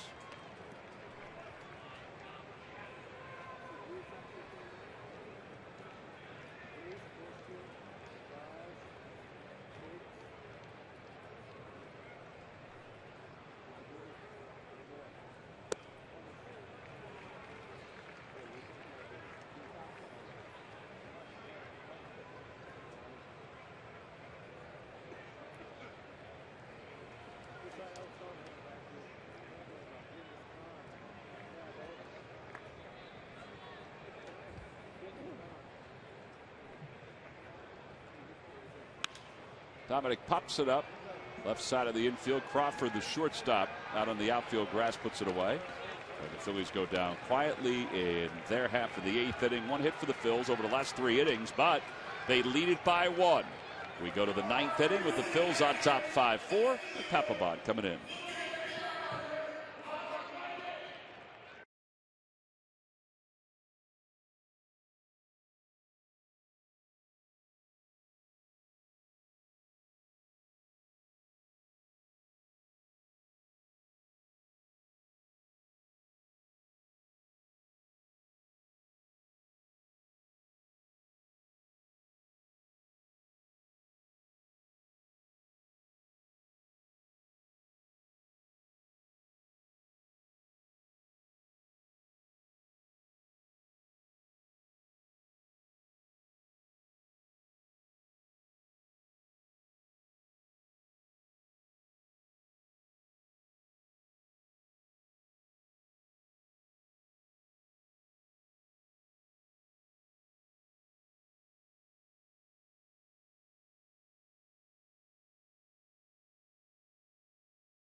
But they'll turn it over to Jonathan Papelbon to try to close it out.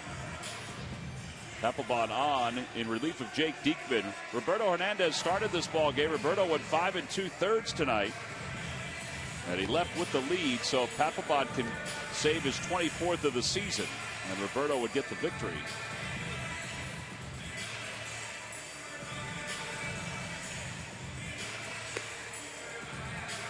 Papelbon with 309 career saves, which is 22nd on the all-time list. If he saves this one, he would be tied with Goose Gossage, the Hall of Famer, with 310. Papelbon's also 10 saves away from 100 with the Phillies.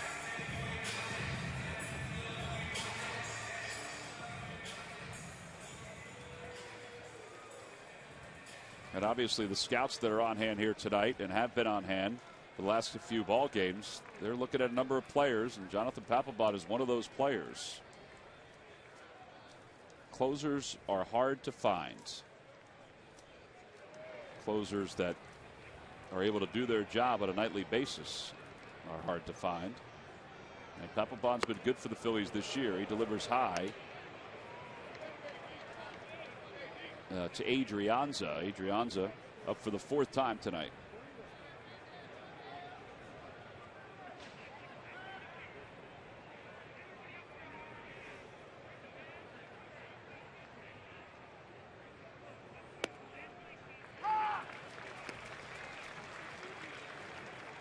One ball, 1 strike to Papelbon.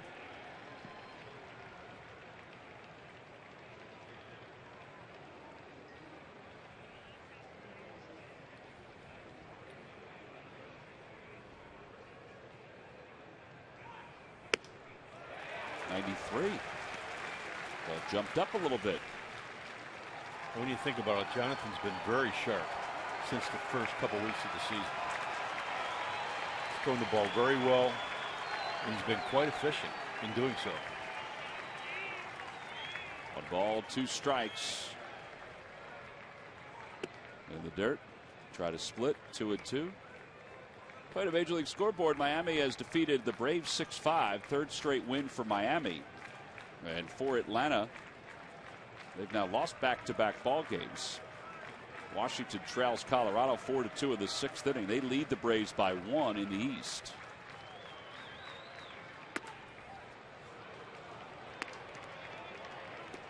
Meanwhile, the Pirates have tacked on another run in Pittsburgh. And they lead the Dodgers 9-7.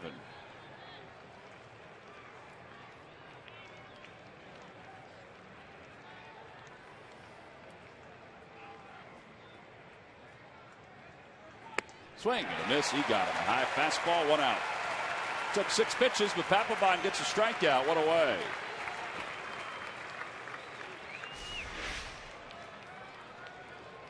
You see a high fastball that Adrian just swings underneath.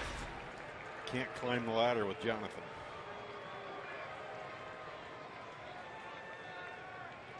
Jonathan's got his work cut out for him right here with Buster Posey and Pablo Sandoval. Papelbon 6th in the National League in saves with his 23. Rosenthal and Kimbrel lead the way with 30. That ball's hit well deep to left field. Going back is Brown to the wall. It is gone. And we're tied at 5. Well, just as you said it, JB. 11th home run of the season for Posey. 2nd solo home run of the night for the Giants. And it's a brand new ball game.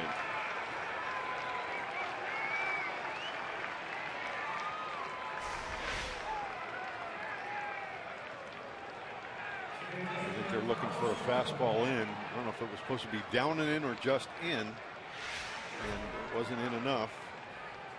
Didn't have a whole lot of, if it was posted tail, didn't have a lot of tail to it. So we're tied at 5 here in the top of the 9th inning. Now Sandoval's the batter.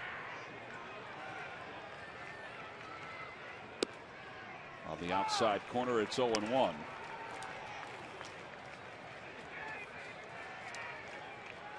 Jeremy Affeldt has started to get up and throwing in the bullpen for the Giants.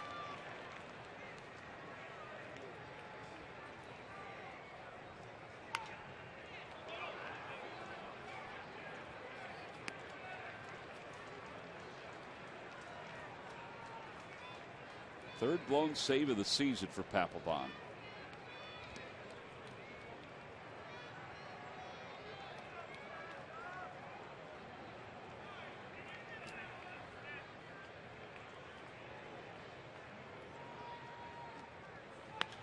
Popped him up left side. Cody Ashe, the third baseman.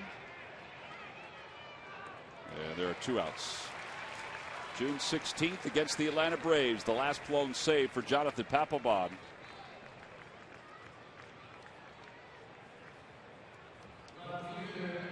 That's how good he's been for the Phils. Remarkably, it's also the first home run that he's allowed here in 2014.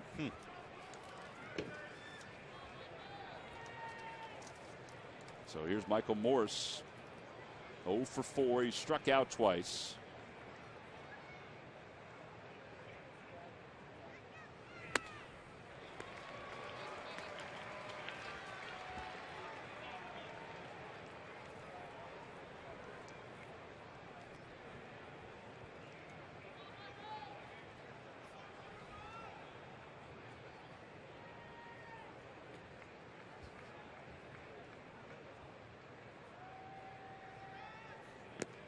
One ball, 1 strike.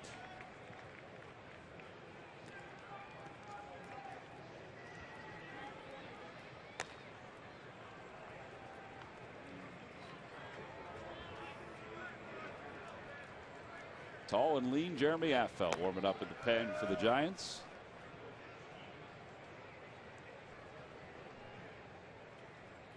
There's the 1-1 pitch coming to Morse. And a liner out towards center field. He'll drop in front of Revere for a base hit. Well, the inning's still alive for the Giants. And Gregor Blanco is the batter.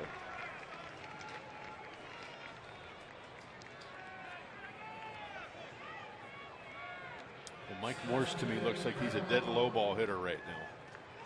The way he holds his bat, the way his approach is to the plate, and that first ball that Jonathan threw to him, it ends up being above his hands in his swing. He just can't catch up to that ball, especially at 93 miles an hour. Mm-hmm.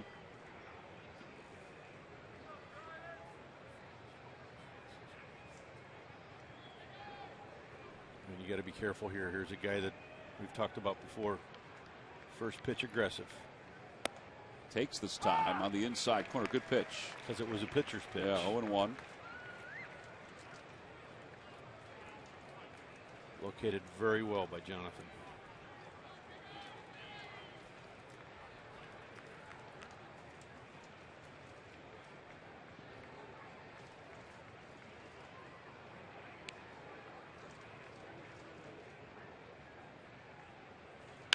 Chopper out to short. Rollins is there, and he'll run it to the bag. Side is retired. That's it for the top of the ninth inning. However, Buster Posey with one swing means we're going to have a bottom of the ninth inning. His solo home run. It's the first one allowed by Papelbon this year. Ties the game up at 5, and we go to the bottom of the 5th.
Here in 2014 until tonight, had he not given up a home run until tonight, he hadn't given up many extra base hits at all. But he gave up the home run to Buster Posey. So we'll go to the bottom of the ninth inning. Changes for the Giants. Tyler Colvin is on to play left field. And the new pitcher is left-hander Jeremy Affeldt. Colvin will bat ninth. So Affeldt will come on to face Ben Revere, Jimmy Rollins, Chase Utley. Time now for our W.B. Mason deliveries of the game. Well, everything was fine with our first delivery. The second one, not so fine. Yeah, here in the 5th inning, Jimmy Rollins gets a fastball pretty much right down the middle. He hits it very well to right field for a 2-run home run, put the Phillies ahead. And then unfortunately here in the 9th, first pitch fastball hitting. Buster Posey deposits a fastball into left center field for a solo home run to tie the game in the top of the 9th, 5-5, and that's where we stand right now. And those are the W.B. Mason deliveries of the game. Last home run, Papelbon, and I know we're throwing a lot of dates out at you, but last home run he allowed was September 28th of last year. Wow. All right, so the Phillies have a chance to win it here in the bottom of the 9th inning. Ben Revere, who is 3 for 4 in this ball game, will lead it off for the Phils. He has scored 2 runs. The 41st time in his career he has had a 3-hit game. And we mentioned before that he has 10 3-hit games this year. That leads this ball club.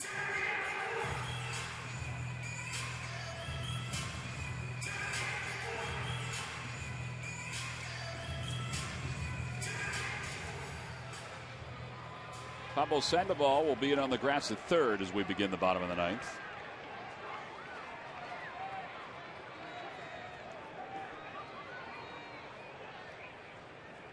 First pitch a little low, 1-0.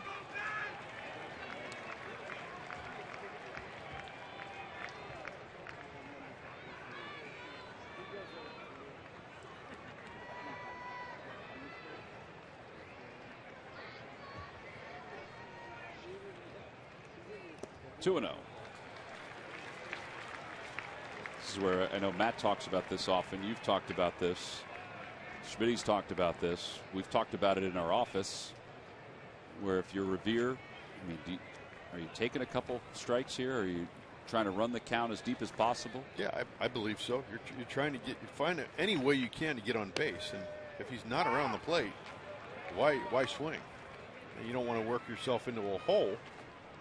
Now it's 2-1. You still look for a pitch that you can put a good part of the bat on, and hopefully hit the ball hard somewhere. 2 balls, 1 strike to Revere. Chopper to the right side. And Revere is retired. 1 out here in the 9th. And now Rollins.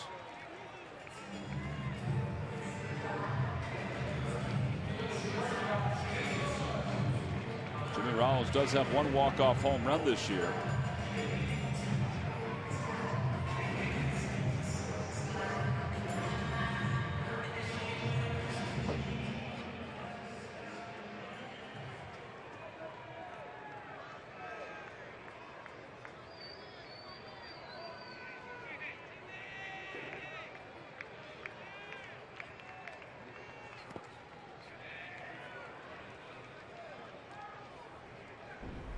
Back on the 12th of April, Jimmy Rollins against the Miami Marlins, right-handed.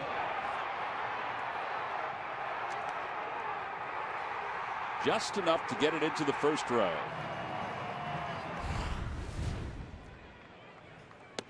One ball and 1 strike. He takes a breaking ball. Sandoval was playing way back at third.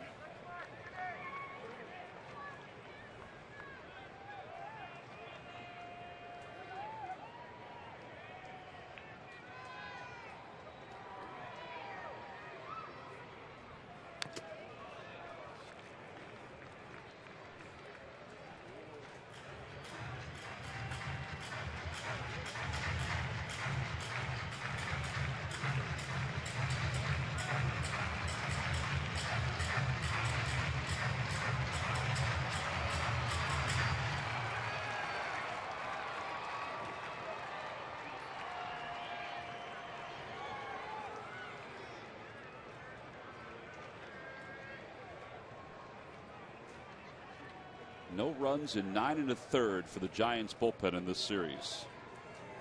That includes 3 1/3 here tonight.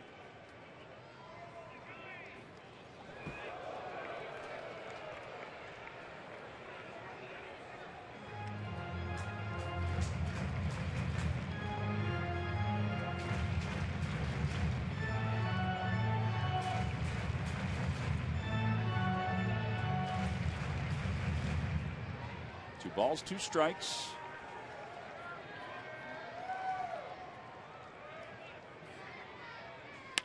And that one's hit sharply to short. Crawford bobbles for a moment, hesitates. He's not going to get him. That'll be the 15th error of the season for Brandon Crawford.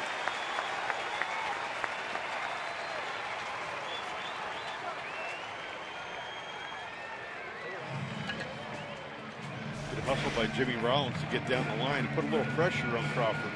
As you see, he drops the ball, but then he's trying to pick the ball up, and look where Jimmy is. He doesn't get a handle on it the second time, and that's what allows Jimmy to be safe. Yeah, Jimmy was hustling from the time he left that batter's box, so now he's aboard for Utley.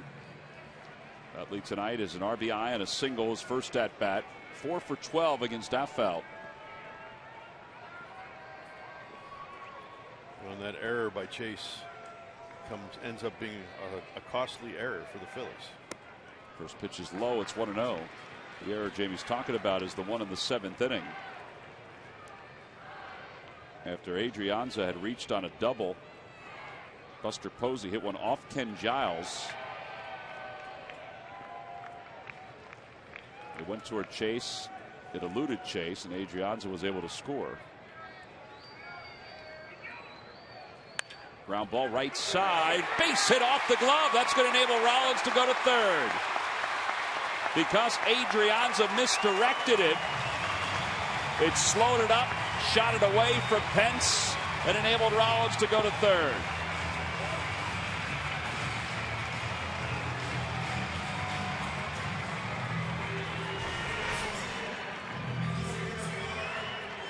Chase hits his fastball pretty firmly. Adrianza tries to make a great play there, just out of his reach, but just enough to push it away from Hunter Pence, which allows Jimmy to advance to third base. Yeah, because there's a chance that Rollins would have to stop at second, although Pence was fairly deep. But there was a chance he had to stop at second if that ball had gotten to the outfield cleanly. So now Ryan Howard with a chance to be the hero in a 5-5 game with runners on first and third. Ooh, how did that ball not hit him?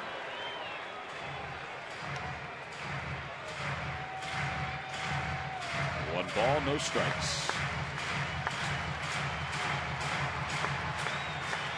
Good size hole over at shortstop with Crawford shaded toward the middle.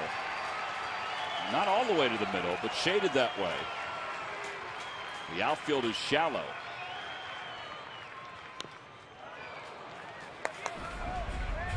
Ryan Howard also has a walk-off under his belt against the Rockies. Spoon Logan, he knew this one was gone. Love that. And again, that's an at-bat where Ryan really stayed inside that ball and drove it out over that W.B. Mason sign, golf W.B. Mason sign, 387 area of the ballpark.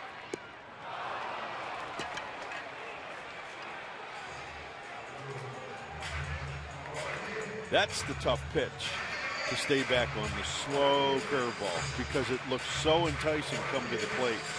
But the speed, it's what is so deceptive. 1 ball and 2 strikes to Howard. Runners lead off first and third. Breaking ball waved at and missed, 2 outs.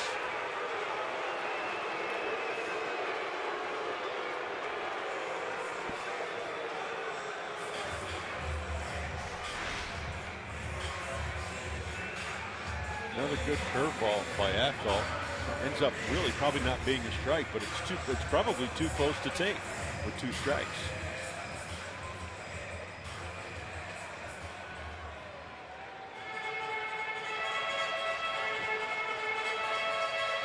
So now Marlon Byrd. Byrd doubled back in the 5th.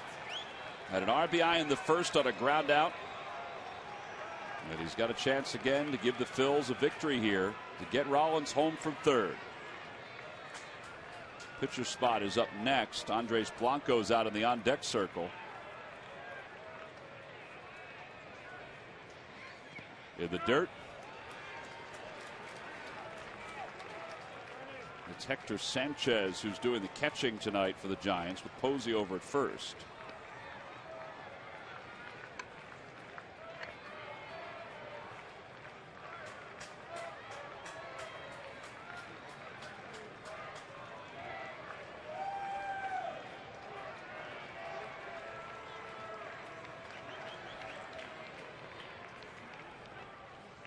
Chopper toward third.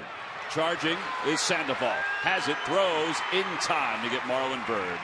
And the side is retired. Phillies get runners on first and third with 1 man down. They cannot score. So we've got some free baseball. We'll go to the 10th inning. Jonathan Papelbon is going back out to work in a 5-5 game.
questions waiting in the wings to talk about this ball game. As we go to the top of the 10th inning, it's Phillies postgame live presented by Cure Auto Insurance.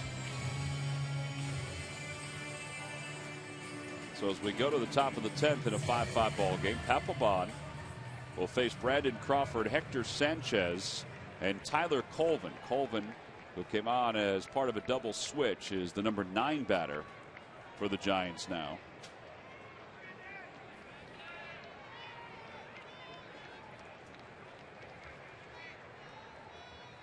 First pitch is outside. Ryan Howard, with runners on first and third, struck out. Then Marlon Byrd grounded out. It's been more than a year since Jonathan Papelbon last pitched more than an inning in a game. Back on May 11th, 2013.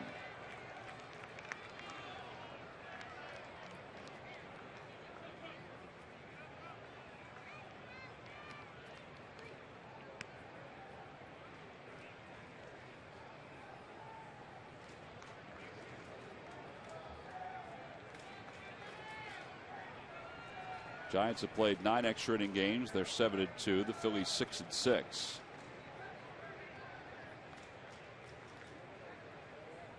In the dirt, 2 balls and 1 strike to Crawford. Well, you thought his error in the bottom of the 9th inning was going to open it up for the Phils to win it. The error on the ball hit by Jimmy Rollins.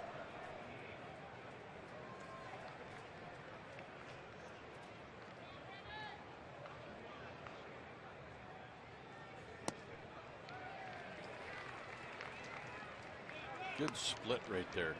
See, the last 2 were good.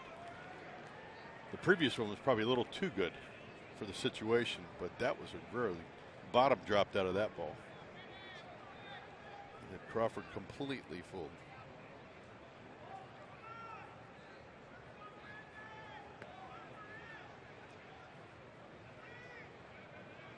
Swing and a miss. He got him. Okay, back with a fastball. Second strikeout of the outing for Papelbon. And now Hector Sanchez is coming up.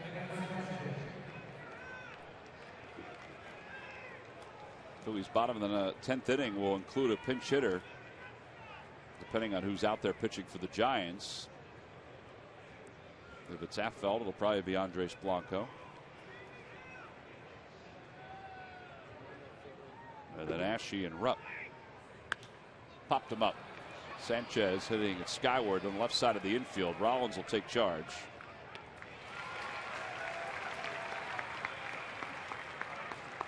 And 2 outs. And Colvin up for the first time.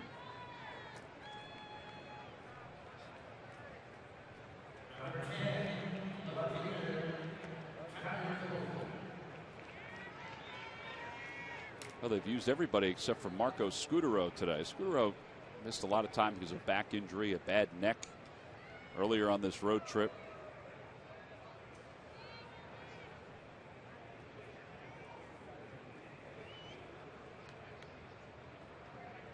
Colvin, a .226 hitter, 2 homers, 17 RBIs.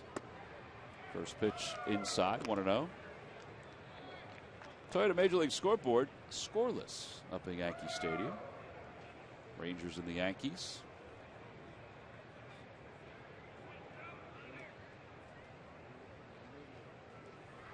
Swing and a miss, 1 ball and 1 strike.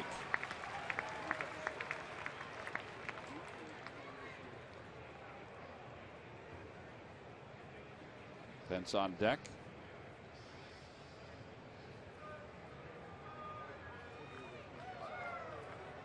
A double by Derek Jeter gave him the Yankees all-time lead over Lou Gehrig. How about passing Lou Gehrig? Hi, I'm Derek Jeter. I just passed Lou Gehrig in doubles. 535 career doubles for Derek Jeter.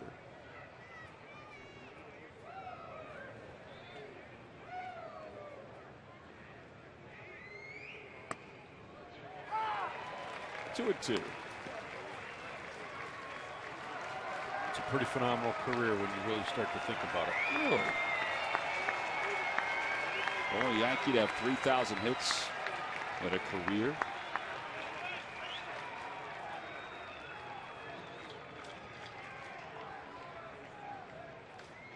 Two balls and 2 strikes to Colvin. Ground ball right side.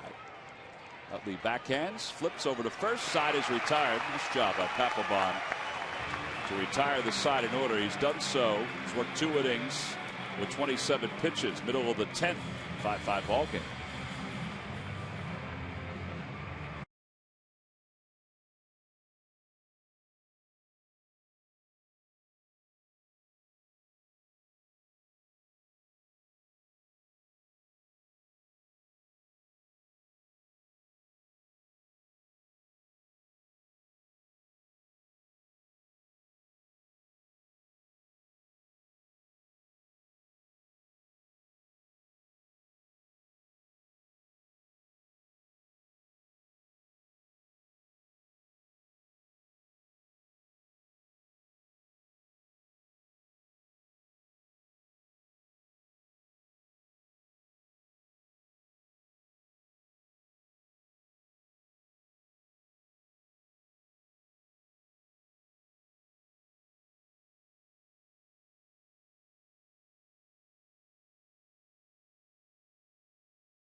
Crowd of a little more than 30,000 was on hand to watch this ball game. Some have gone home. Many have stuck around. We go to the bottom of the 10th. The Phillies and the Giants tied at 5. Jeremy Affeldt will stay in the ball game, and Andres Blanco will pinch hit for the Phils. With the pitcher spot due up, DeFreitas starts to throw in the pen for the Phillies.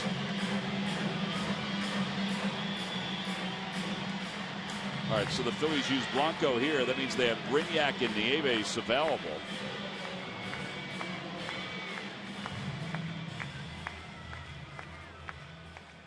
Sandoval's in on the grass at third, and Posey now comes walking in at first. Just a couple hits for Andres Blanco as a pinch hitter during his career.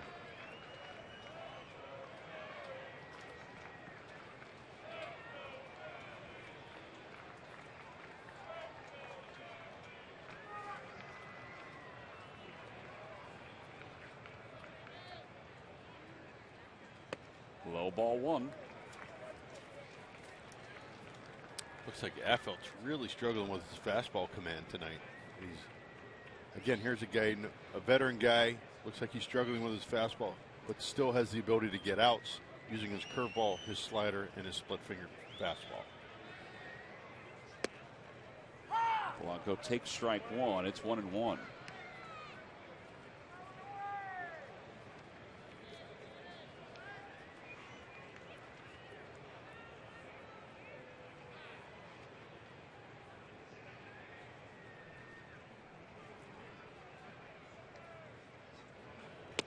Going to come a point though where the Giants are probably going to have a pitching issue. I mean, Cantos, who pitched last night and got the win, is obviously available. So is Santiago Garcia, but Cantos pitched 2 innings last night.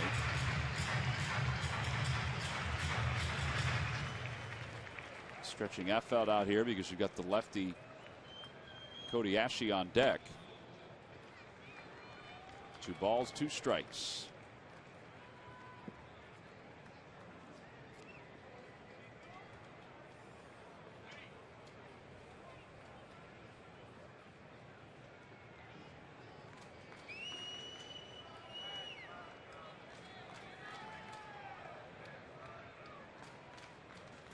Back toward the middle, off the glove of Affeldt.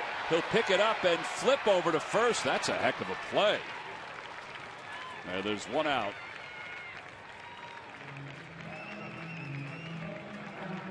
Well, that's a really good play.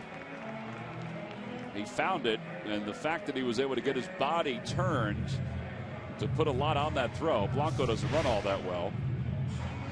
Blanco hits the ball firmly, and Affeldt knocks it down enough to keep it somewhat close to him and stays with it. And actually turns it into an easy-looking play, and it really was not an easy play.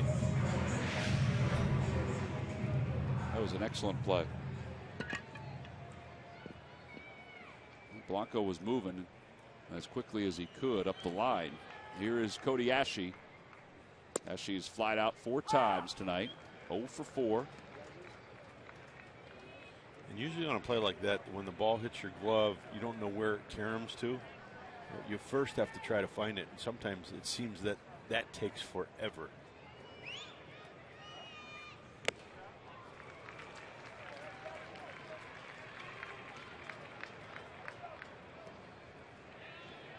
There's DeFreitas. Looks like he'll be the next one out of the pen if the Phils need to go to the 11th.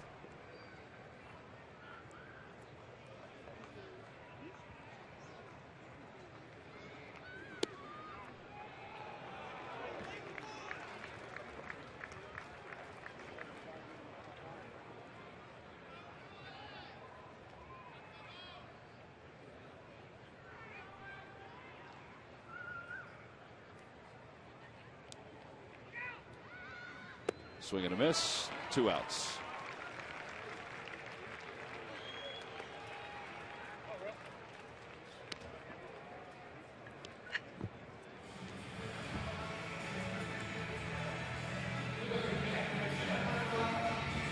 See how effective a good curveball can be.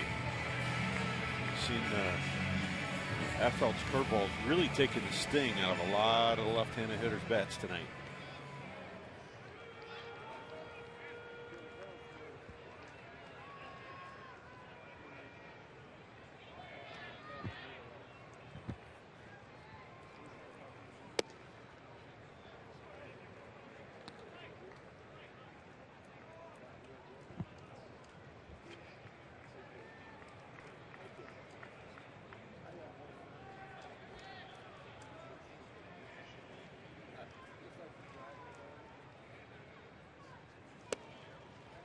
Two balls and no strikes to Rupp.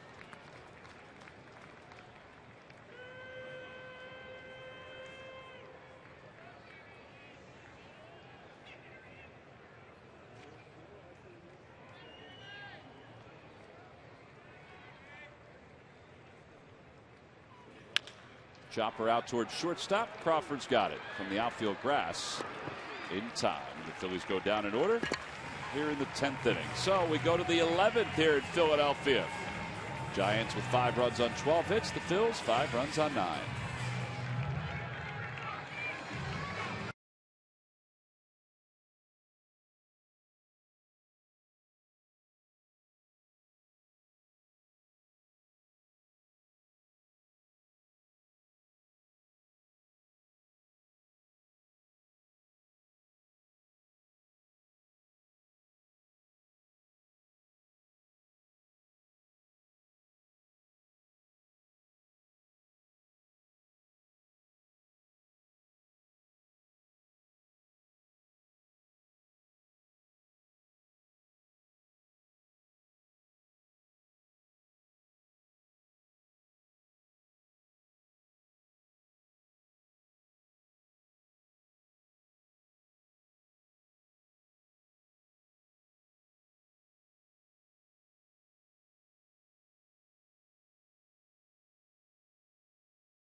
Well, our game summary tonight, it's been a kind of an interesting ball game. Back in the first inning, the Phillies took the lead. Chase Utley with a little roller into shallow right center field. Ben Revere, who scored a couple of runs here tonight, scores his first of 2 in the 5th inning. Boy, Hunter Pence, he hit this one 450 feet out to Ashburn Alley. And at the time, it gave the Giants the lead. And then Jimmy Rollins gave the Phillies the lead with a 2-run shot. In fact, the Phillies scored 3 runs in the inning. That Rollins hit the home run, but Buster Posey tied it with the first home run surrendered this year by Jonathan Papelbon, who's been so good for the Phils as their closer. So it's a 5-5 ball game as we go to the top of the 11th inning. And Justin DeFreitas will be next up for the Phils out of the bullpen after Papelbon's 2 innings of work. DeFreitas 2-1, an ERA of 3.07.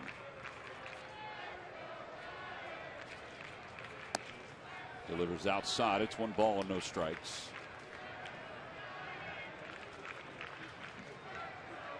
It'll be Pence, Adrianza, and Posey. Those are the scheduled hitters for the Giants here in the 11th. That one's back in front of us. Oh, nice catch. Guys in the front row tonight have done a heck of a job.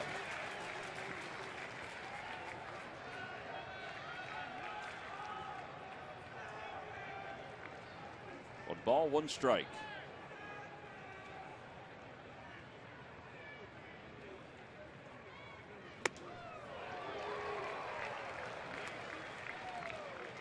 That fastball was at 89 for DeFreitas, a little lighter than what he usually throws, but he got it up. It almost looks like he found a hole. It's elevated. It's chin high. He can't get on top of that ball at this point.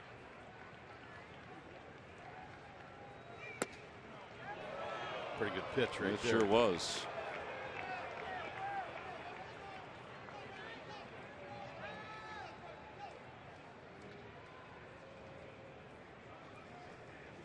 Two and 2 to Pence. Threw him a slider. Remains 2-2. That pitch up, you know, if memory serves, when Hunter was with the Astros and even with the Phils, that pitch up would probably be a hole for him, particularly if he's not swinging well. If he's swinging well, which he is now, a lot of times he can get on top of that ball. I think the Phillies have pitched him down so much he's really focused on the ball down. Swing and a miss. And DeFreitas gets a strikeout to begin the 11th. Boy, that slider has been so good for him. Threw a number of good pitches to Pence in that at bat right there. Really had him full. Got him out on his front foot. He had nothing left in his swing and couldn't reach that slider down and away. Well, here's Adrianza up for the 5th time tonight. A little high, 1-0.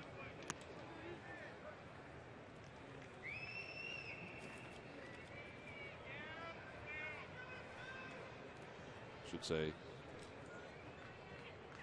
Actually, yeah, this is the 5th time. 1 for 4. There's a slider in there, 1-1.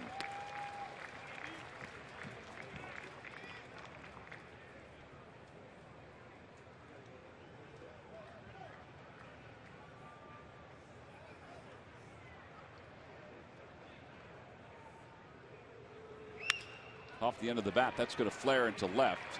Phillies outfielders are playing no doubles defense, so they were back a little ways. A 1-out single for Adrianza, who has 2 hits. Toyota Major League Scoreboard. We go out to Seattle, where the Mariners and the Mets are in the top of the 4th. Mets lead at 2-0. Travis d'Arnaud, a triple and an RBI. Seattle is 3rd in the American League West, 53-46, but they're 8.5 games back. But they are in the mix for the wild card as Posey takes a strike. It's 0-1. Well, they get a lot of hay to make up to get past Oakland and Anaheim. Although if they just get to that 1-game playoff, it'd be a pretty good step in the right direction for Seattle. Oh, yeah.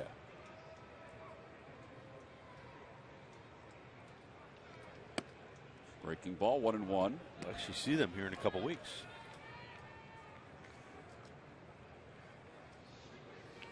It's only a 2-game series, though, is it not? I think it is. It's a good question. I don't have it put to Interleague memory. play.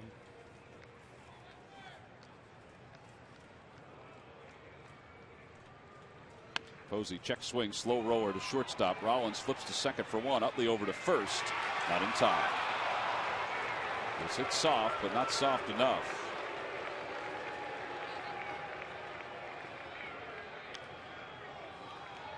Three-game series against the Mariners when we get back to San Francisco. Okay. Again, that slider had Posey fooled. It's 2 hitters. It really had 2 quality hitters that DeFreitas had them out on their front foot. Really took the sting out of their bats. Ryan Sandberg's coming out to talk to the first base umpire, Vic Carapazza. It looked like Posey did beat that. And he just came out for a friendly chat. Larry Boa said, nope, don't look at it. Well, Posey made that by a decent margin. So here's Sandoval with a runner at first. 2 outs, top of the 11th.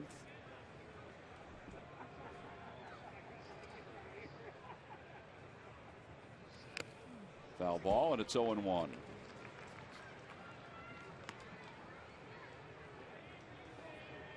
Giants have Santiago Casilla tossing in the bullpen.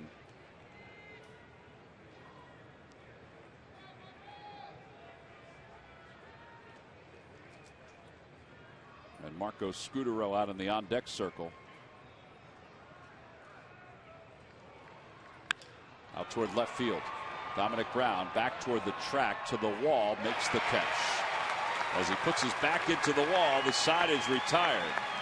No runs, 1 hit, 1 man left. That guy right there will lead things off when we come back for the bottom of the 11th.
I'll take overtime.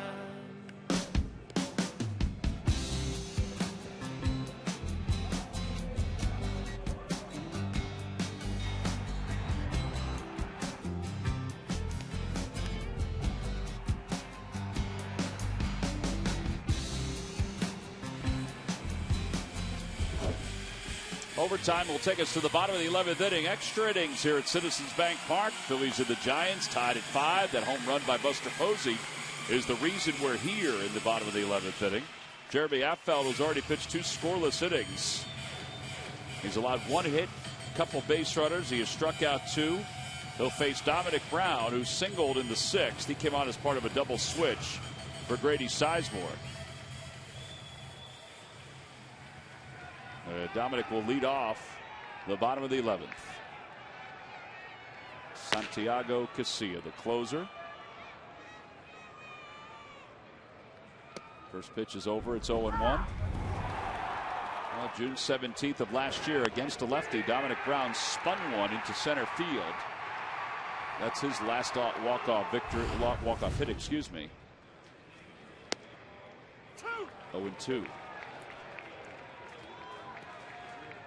tough pitch. Chad Fairchild is, well, it's a tough pitch.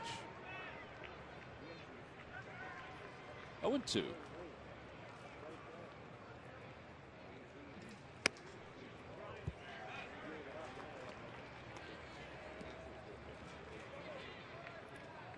This is Jeremy Affeldt picking up the bullpen right here. It seems that way. He's not traditionally a guy that would go this long.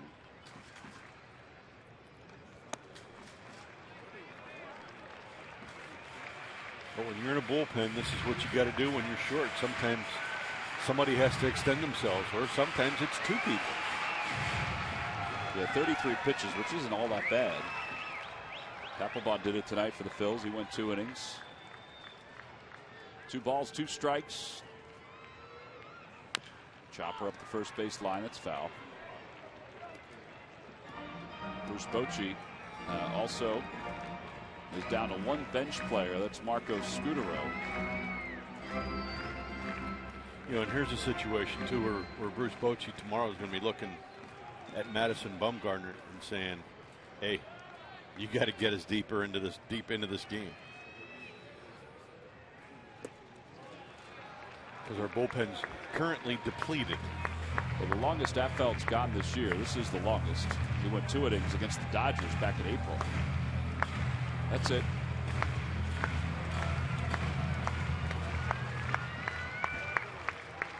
And Revere's on deck.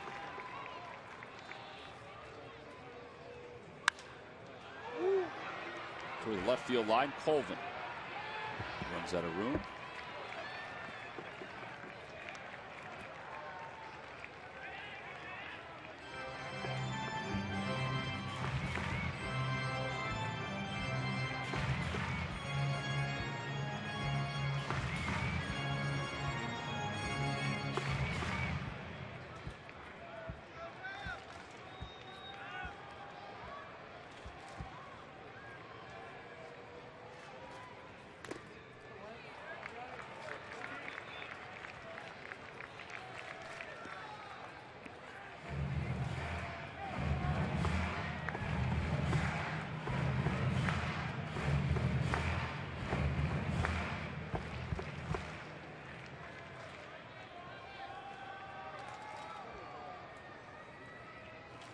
Giants bullpen 11 scoreless in this series so far.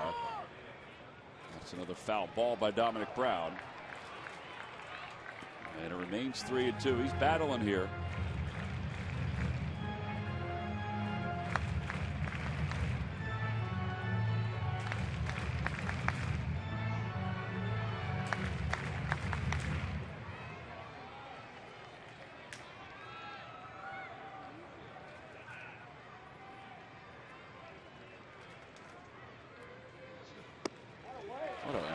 Dominic Brown. Very good at bat. Standing at bat. And here comes Bruce Bochy. That's going to be it for Jeremy Affeldt with Ben Revere coming up. They signal to the pen for Santiago Casilla. So the Giants will use their closer in a tie game here in the bottom of the 11th inning. So a pitching change here at Citizens Bank Park. Jeremy Affeldt goes 2+ innings for the Giants, so Ben Revere will face a righty.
The Giants will get together again. A.J. Burnett for the Phils, his 22nd start. Madison Bumgarner, 11 wins for the young left-hander, 3.38 ERA. Tickets are still available. That's a good pitching matchup.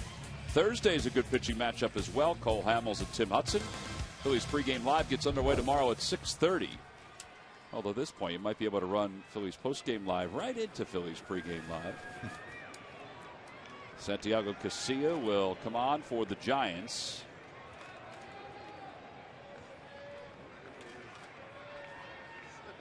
.27 strikeouts at 36 2/3. His ERA under 1. Dominic Brown inches off first. Sandoval in on the grass at third. Revere squares, takes high, 1-0. This is the right play if Ryan Sandberg has Revere try to sacrifice Brown up to second. Well, it's key here. Sandoval's really starting off really close here. Sure is. On the third base side. And he's charging pretty hard, so it's going to be really important that Ben gets that ball down the first base line, because Posey's holding Brown on to give Dominic a chance to get to second base or really deaden the ball. And Revere bunts it in front of the plate. It's a good one. Sacrifice is successful. The winning run is in scoring position. Great bunt by Ben right there. It was. 2-4 on the put out at first.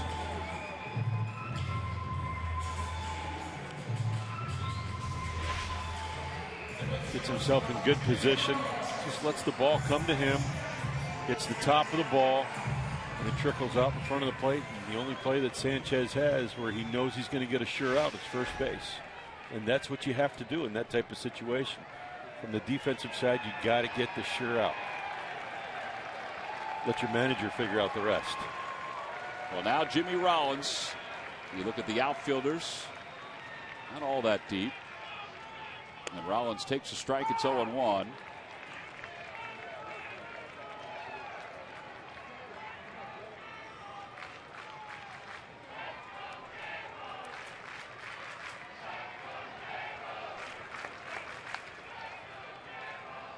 Rollins homered back in the fifth. He has scored twice tonight, walked twice tonight.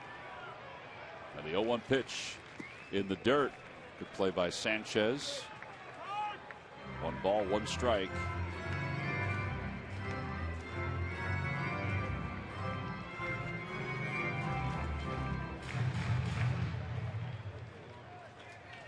Santiago Casilla, 13 innings without allowing a run. Of course, the runner at second base is the responsibility of Jeremy Affeldt because of the walk to Dominic Brown. 1-2.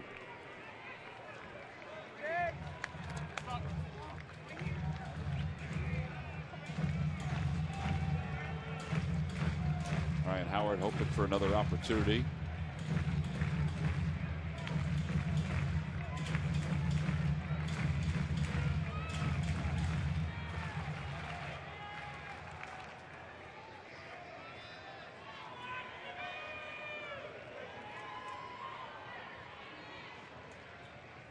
One-two pitch, way inside, 2-2. 96 on that fastball from Casilla.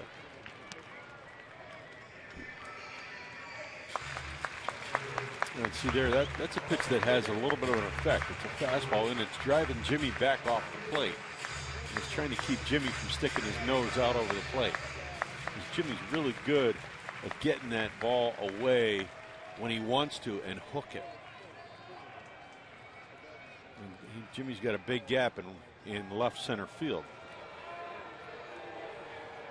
If he can get the ball in the air to left center field, the game's probably going to be over. Yeah.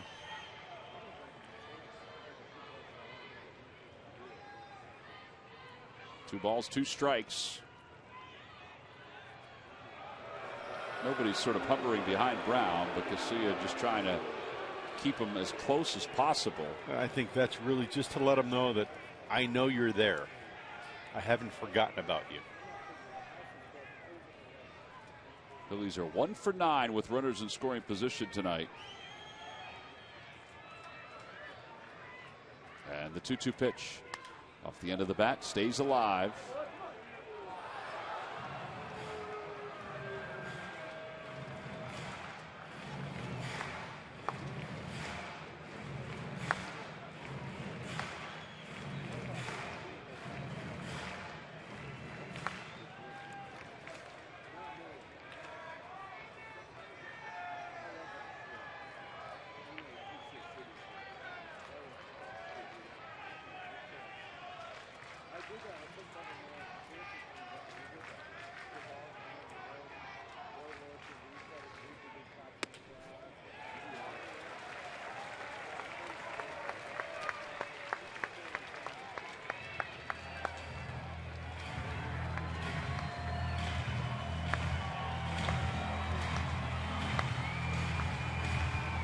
Utley's on deck.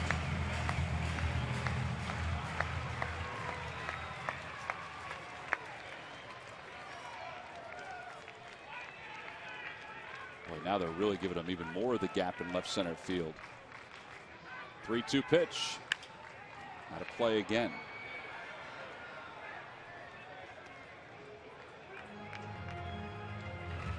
Rollins battling here. Pence 7 assists in right field. He's got a very good arm. Blanco 4 assists in center field. This will be the 8th pitch of this at bat to Rollins. Time is called.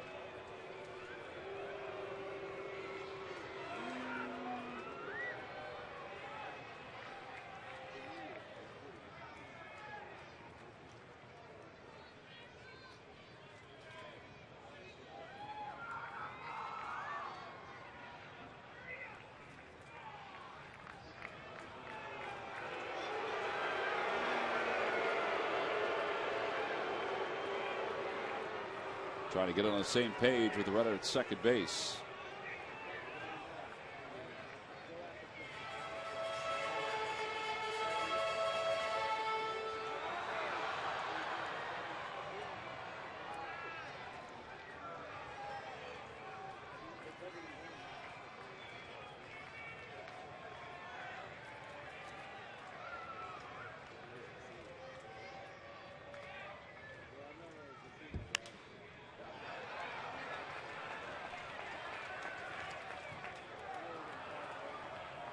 .95-mile-an-hour fastball. Rollins just fouling it away to stay alive.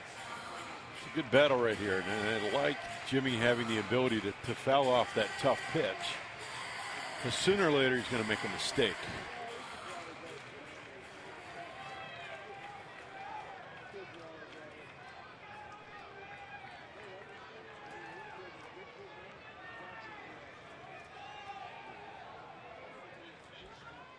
He went around. A breaking ball. Sanchez digs it out of the dirt. And there are 2 outs. Boy, that was a nasty pitch. He didn't make a mistake. That was a good slider down and in. Jimmy committed. I think he really thought it was a fastball. He went to commit to it, and it just wasn't there. And he committed too far. Nothing else he could do. Realized that Sanchez dropped the ball. Forced him to make a play on him and throw the ball to first base. All right, so now it's left to Chase Utley. And they're going to walk him intentionally. I figured they might do this. First base is open. They figure Ryan Howard is more apt to strike out than Chase Utley. So Ryan will be given another chance.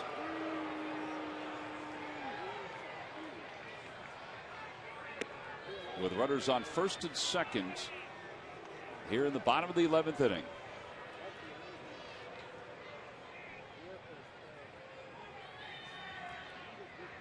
This has happened more often, I think, this year than we've seen in years past, where they have worked around Utley to get to Ryan Howard.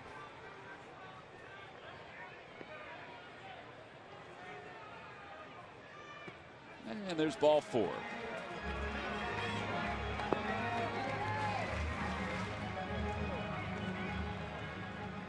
It is getting to that point where a nap might be in order.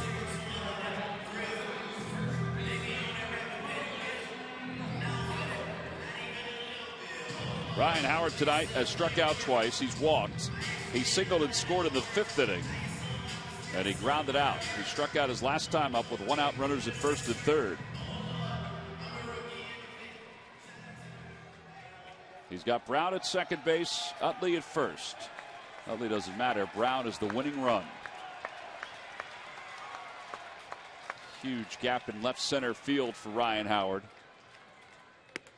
Inside 1-0. Now, again, I don't know if that was intentional, but he backs Ryan off the plate right there. See what he does here the rest of the at bat. Whether they're going to try to pitch him inside or they're trying to move him off the plate so they can feel like they have a little more room away.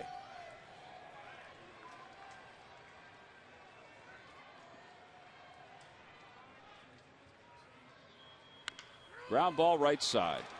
And Posey's there. The flip underhand to Casilla. And the side is retired. No runs, no hits. And 2 men left. Will go to the 12th inning here in Philadelphia. We remain tied at 5.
A 5-5 ball game. The Phils and the Giants, game 2 of this 4-game series. Well, the Giants bullpen has been just stellar in this series so far. They have not allowed a run. They worked 6 scoreless innings in last night's ball game, and they've now worked 6 scoreless innings in tonight's ball game. Marco Scutaro will be the pinch hitter for the Giants as we start the top of the 12th.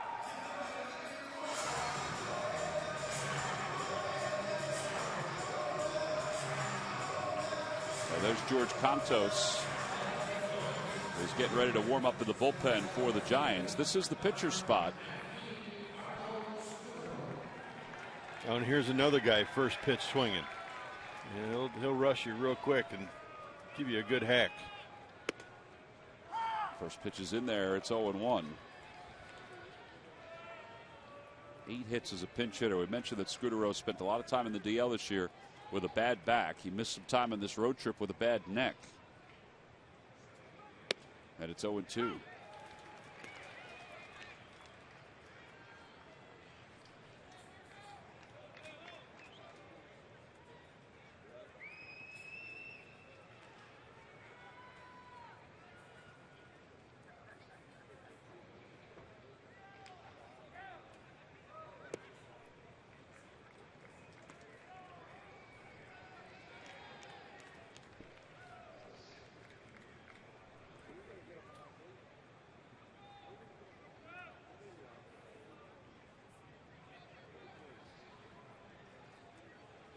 Outside corner and a called strike 3.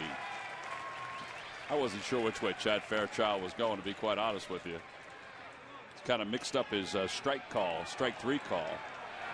Scutaro is being warned at this point. He's the last guy available for the Giants.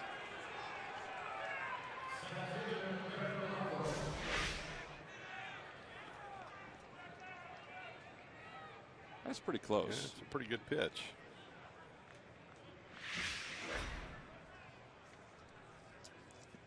So now Gregor Blanco.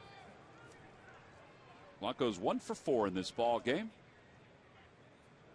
Shows bunt, bunts it up the third base line, foul. Not a bad idea at all if you're the Giants.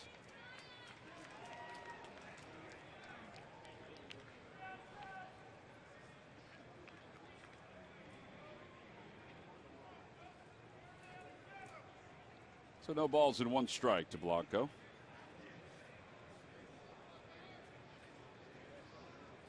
He's conserving his energy. Taking a casual stroll back down the first base line. Of what little he might have left, right? Yeah.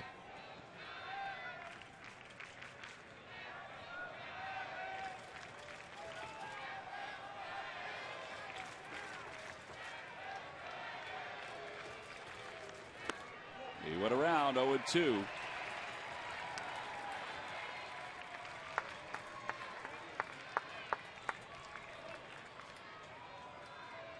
Freitas' spot in the lineup is due up second in the bottom of the 12th.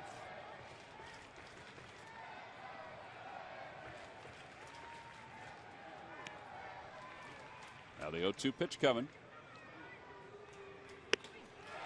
Good fastball. He raised the roof on that one. Now there are 2 outs. Third strikeout for DeFreitas.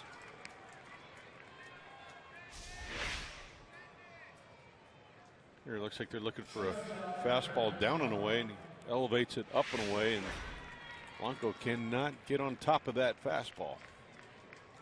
So with 2 away, Brandon Crawford will come up. Crawford has 1 hit tonight in 4 official at-bats.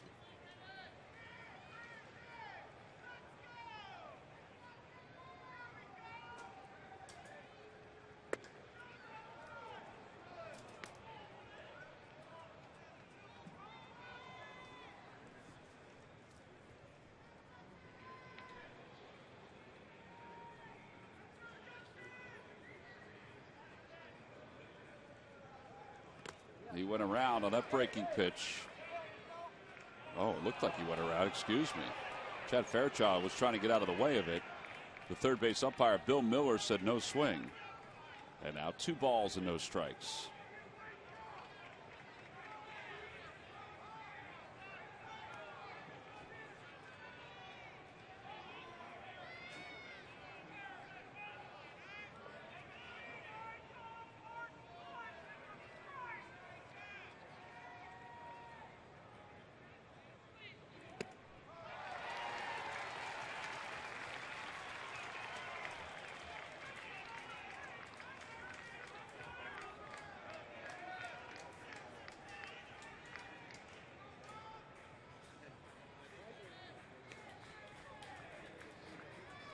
Two balls and 1 strike to Crawford. On the outside corner, 2-2. Quite honestly, they look like the same pitch as the first one, which was called a ball. But we'll take it. It's 2-2.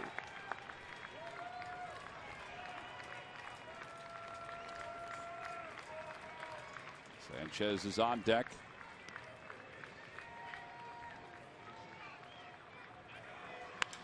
Fly ball center field. Playable for Revere. He moves in a few steps, puts it away. Side is retired in order. Nice job by DeFreitas. 2 scoreless for Justin. We'll go to the bottom of the 12th. Marlon Byrd is due to lead it off when we come back.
Gorgeous night for baseball. It's so nice we decided to play a few extra innings. Phillies and the Giants tied at 5. George Cantos, who pitched in last night's ball game, is going to pitch in this one too. This is his 13th game in the big leagues. He's 2-0 with an ERA of 2.70. He was just added to the roster yesterday, again after being down in the minor leagues. It'll be Marlon Byrd who will lead it off for the Phils. Well, Cantos is listed as the only pitcher left for the Giants in their bullpen. Jeff Manship, meanwhile, starts to throw in the bullpen for the Phils.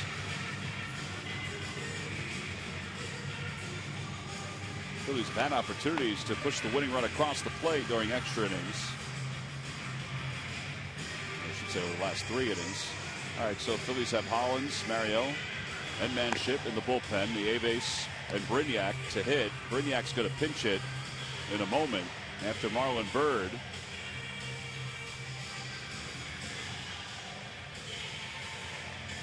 Marlon will start things off. Cantos pitched 2 scoreless innings in last night's ball game. Cantos did not start at all in the minor leagues this year. AAA, he was 2-3 with an ERA of 2.50. He has started before the minor leagues. I just say that because you wonder how stretched out he is after pitching 2 innings last night. Well, he was a reliever in the minor leagues, so he's not stretched out the way a starter would be stretched out. So Marlon will lead it off.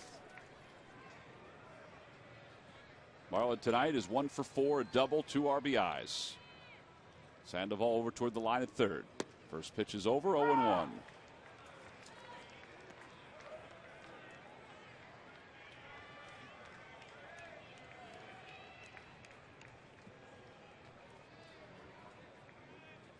Marlon grounded out in the 9th inning. That was his last at bat. Broke his bat, ground ball to shortstop. It's not usually sure-handed over there with Crawford. He's made an error tonight. But sure-handed here. There's one away. Well, if you want to walk off memory in 2014, Reed Brignac has provided 2 of them. An opposite field base hit to left in one game that won it, and a home run in another game. And this will be his first appearance. It's coming back from that high ankle sprain. He became the primary fill-in for Cesar Hernandez. This is May 30th, the opposite way, against Henry Mejia and the New York Mets.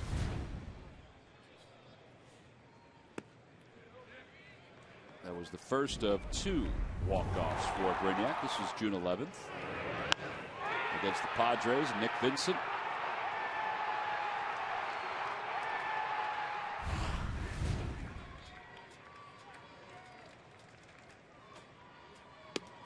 On the inside corner, 1-1. And Reed was actually on a pretty good roll in that span. It was unfortunate that he had that high ankle sprain. He was really giving the Phillies a nice boost, whether it be as a platoon player, platoon starter, or coming off the bench. Inside and high, 2-1. Well, sometimes guys have a flair for the dramatic. And even though he's been on the DL, maybe he still has the flair for the dramatic.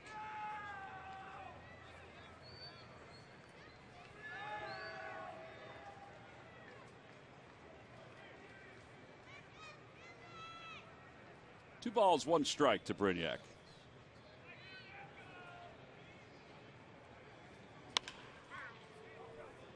Ground ball foul, and it's 2-2.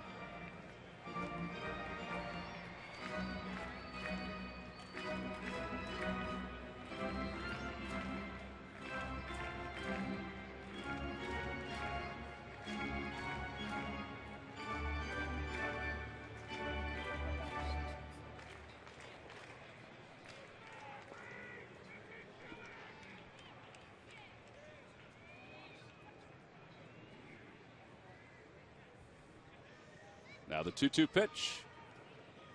Up high, 3-2.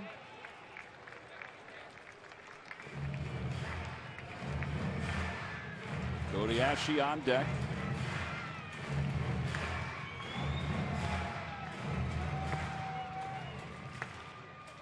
Yep. Just get yourself loosened up a little bit. Almost 5 hours into the game. Things tighten up after a while.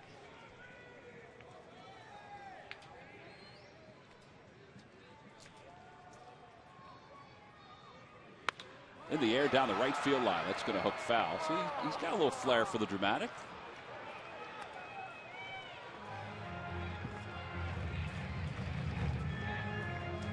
Got a little jumpy, but still a little flair for the dramatic.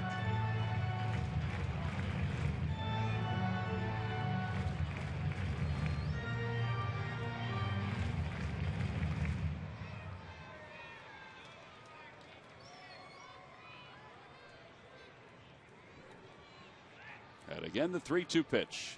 Up high, ball 4. Yep, we're walking, yes indeed. So now Cody Ashley's coming up. All right, Cody's due. He's 0 for 5 tonight. Hit the ball on the nose a couple of times early on. Had a line out in the 8th inning for striking out his last time up. So hitless at 5 ABs. Got the winning run over at third.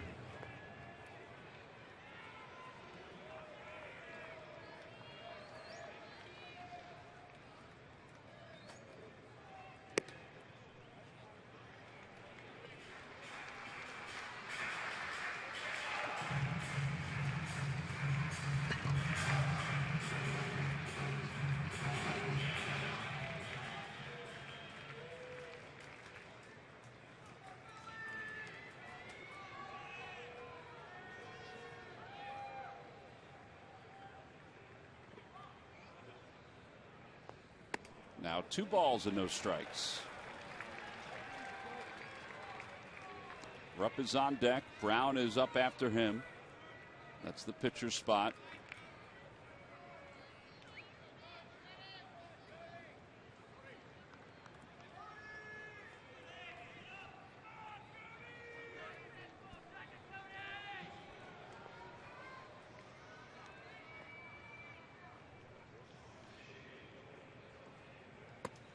Now 3 balls and no strikes.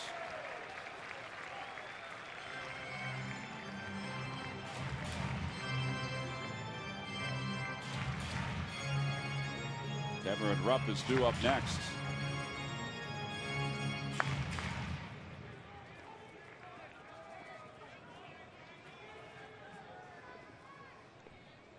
The outfielders are a step or 2 deep to cut off the extra base hit. Ashley taking all the way, takes a strike, 3-1.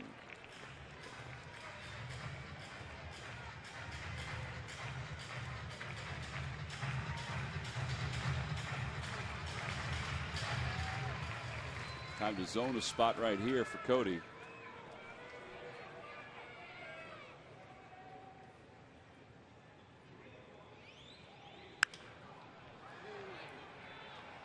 And it's full 3-2.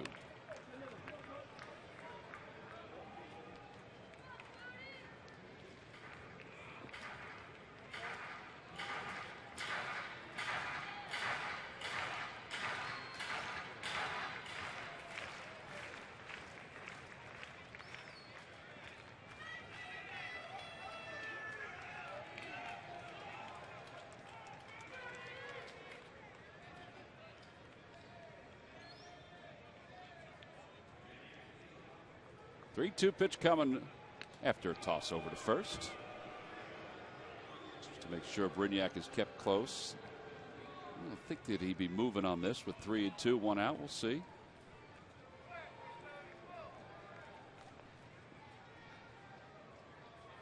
I doubt it. He's inching off a little bit more at first. I think something's going on. He's thrown over twice now.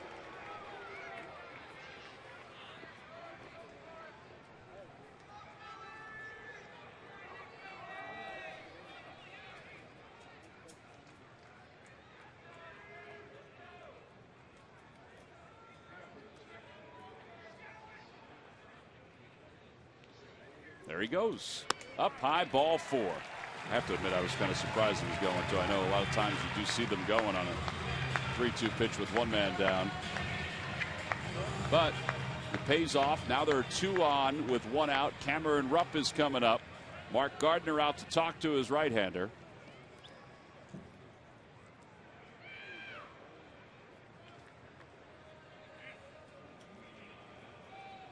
Cameron Rupp tonight is 0 for 5. He has flied out to right twice, grounded out to short, grounded back to the pitcher, and he has struck out. A little more than 30,000 on hand at one point in this ball game. And some have remained to see this one to its finish. And the Phillies hope that it's here in the bottom of the 12th. They had 2 on in the 11th. They had 2 on in the 9th. And now they have 2 on here in the 12th. And the pitch coming to Cameron Rupp with 2 men leading off. Take it high, 1 ball and no strikes.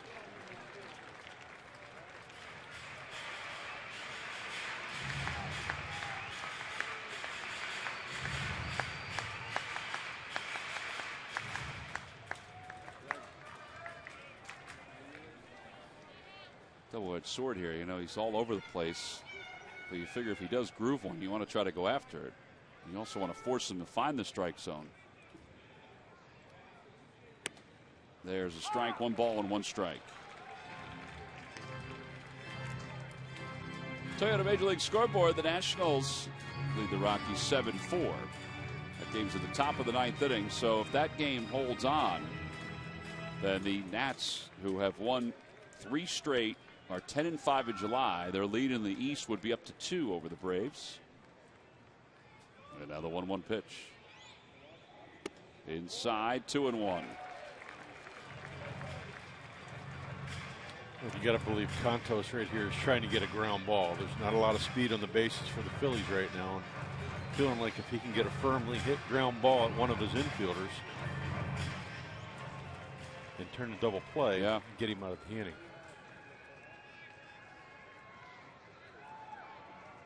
Blanco, the center fielder, pretty shallow and shaded over toward right center. That seems to be where he's playing a lot of hitters, lefties and righties. The pitch from Contos. Chopper left side. Crawford charges, has it. His only play is to first. Well, he kind of pulled the string on that a little bit too. Runners on second and third with 2 men down. And here's Dominic Brown.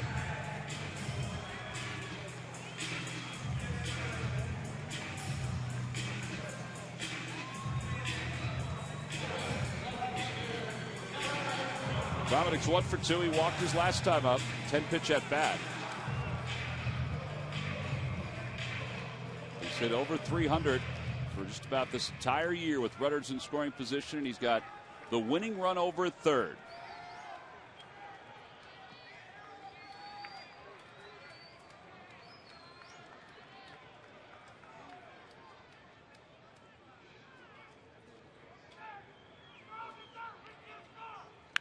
In the air to left field. That's well hit. Going back on it is Colvin. Back toward the track. He has room, and he makes the catch a step from the wall, and the side is retired.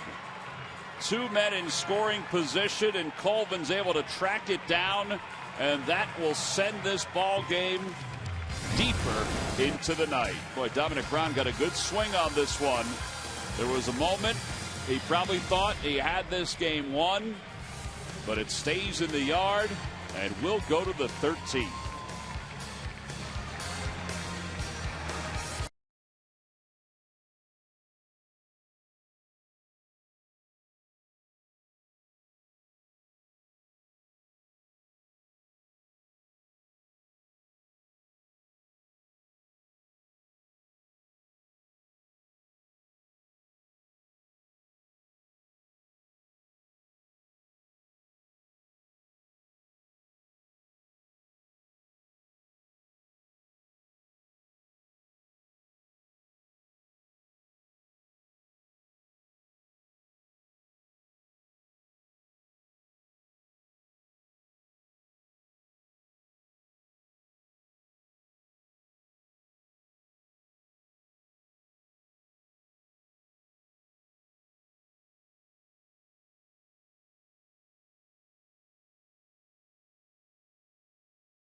So we go to the top of the 13th inning. Our game summary: Buster Posey's 9th inning home run tied this ball game up at 5.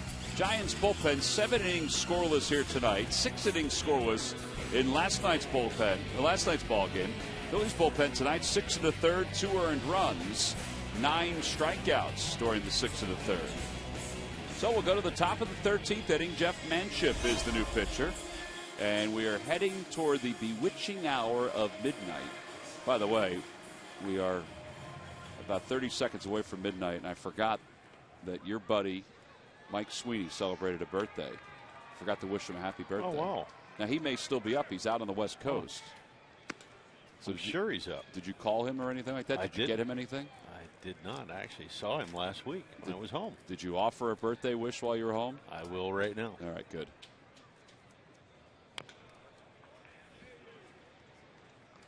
There's a Tapper foul. It's 1 ball and 1 strike.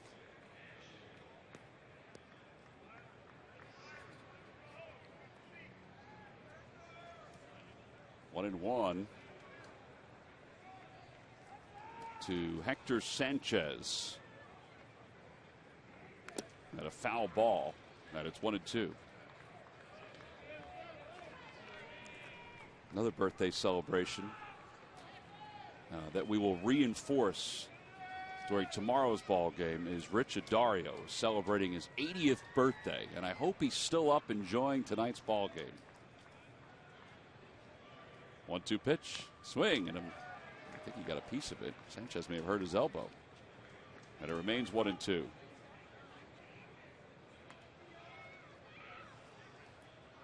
Ball may have gotten a piece of Cameron Rupp. It did. It got his hand.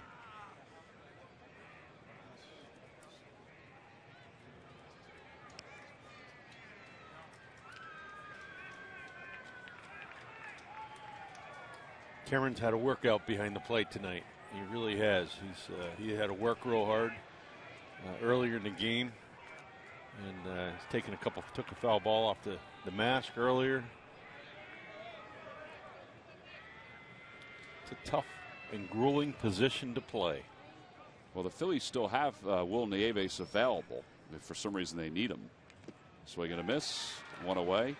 For the Giants, Sanchez has been flexing out that arm. After that swing, they don't have anybody else. Their backup catcher is playing first base. Or in reality, he's the backup catcher. Their everyday catcher's playing first. And they've used their entire bench. I'll tell you on Major League Scoreboard, how many wins they usually say that a trade will give a team? Well, for the Yankees, they get a win thanks to Chase Headley. Arrived at the ballpark at 7:30. Didn't start, and he walked it off against the Rangers tonight. Well, here is Tyler Colvin. He's 0 for 1, grounded out his only time up.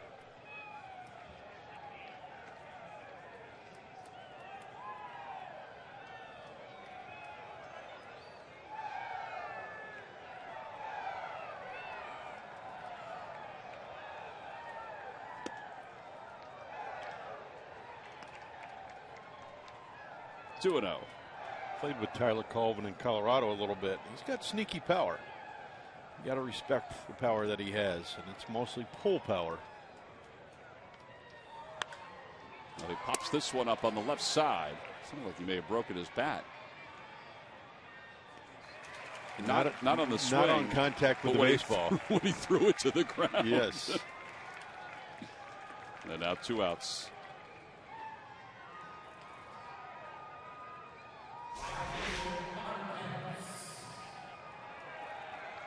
I think he feels like he missed a pitch right there. He didn't miss the ground with a bat. No. Well, here's Hunter Pence with 2 outs. A little low. Manship delivers. 1 ball, no strikes. Pence 2 for 6 in this ball game. He homered way back in the 5th. Whacks it foul. It's 1 and 1.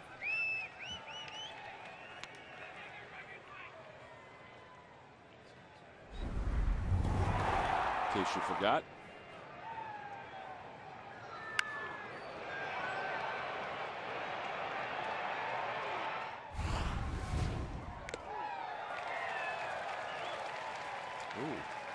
He hurt himself?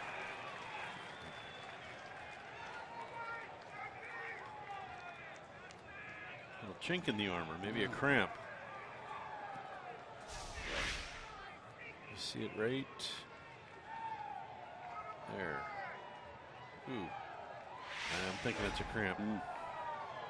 1-2 pitch to Pence in the dirt.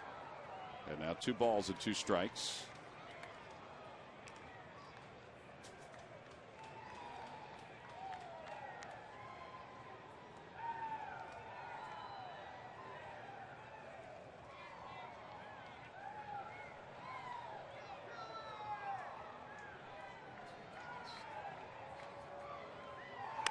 Off the hands, popped up. Here comes Howard down the first base line. Pence is trying to avoid everybody. The catch is made. Side is retired. A 1-2-3 13th inning. Pence is letting Roberto Kelly know what was going on. Top of the order is coming up for the Phils when we come back.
Bag Park. So Murph, how many seats have you gone through in the dugout tonight? You should see the floor in I here. was going to say, how are you and Jimmy enjoying the extra innings here tonight? Well, we got a pretty good seat for it, so we're enjoying it. Well, you know, while you're down there, Jimmy is a barber. You can ask him to cut your hair if you want to, maybe trim it up a little bit. I will keep that in mind. Hopefully it doesn't go that long. Right. That's what we're hoping. All right, so you've gone through one bag of seeds, or you planning on going through another one, or is that it? Cole's joined us as well. So. Oh, okay, good. There's Cole, Jimmy, and Murph just soaking in tonight's ball game. 3 big Phillies fans at the ballpark tonight as we go to the bottom of the 13th inning. Cole should be swinging a bat, maybe. Cole should be swinging a bat. He might be. Murph's trying to avoid saying his name. He just doesn't want to, All right, so Ben Revere will lead things off here in the 13th.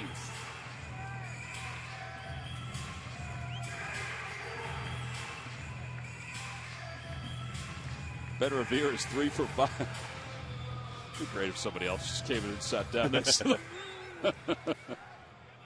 Well, total pitches thrown tonight, 435. All right, Sandoval's in on the grass at third. Posey is even with the bag at first with Revere up. First pitch is over by Contos, 0-1. Now, I didn't see anybody go into the bullpen for the Giants. Any additional pitchers. So Contos will continue on here in the 13th. Tapper back to the mound. Oh, man. In time to get Ben Revere. Jamie, I just don't get it. I don't get it why there's always so many problems with pitchers getting the ball over to first. Yeah, that was odd. I know he realized he couldn't run it over there, but stop and set your feet and throw it. Got time. Ben's fast. He took 3 or 4 steps right there. And then it was a kind of a meek toss.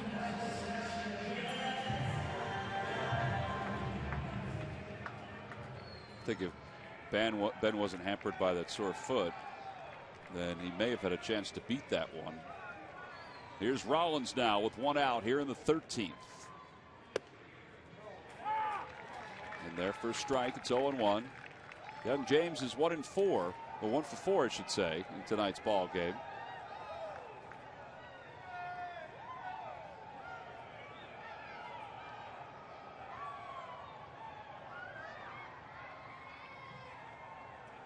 In the dirt, and 1 ball and 1 strike.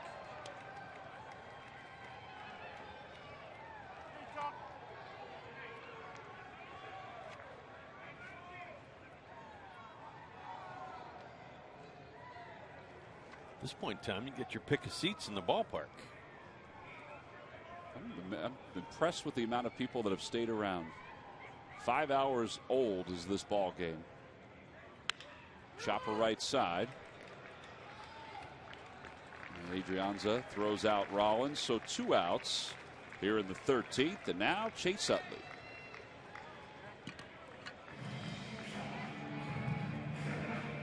Utley's been on base with 2 singles, a walk in tonight's ball game.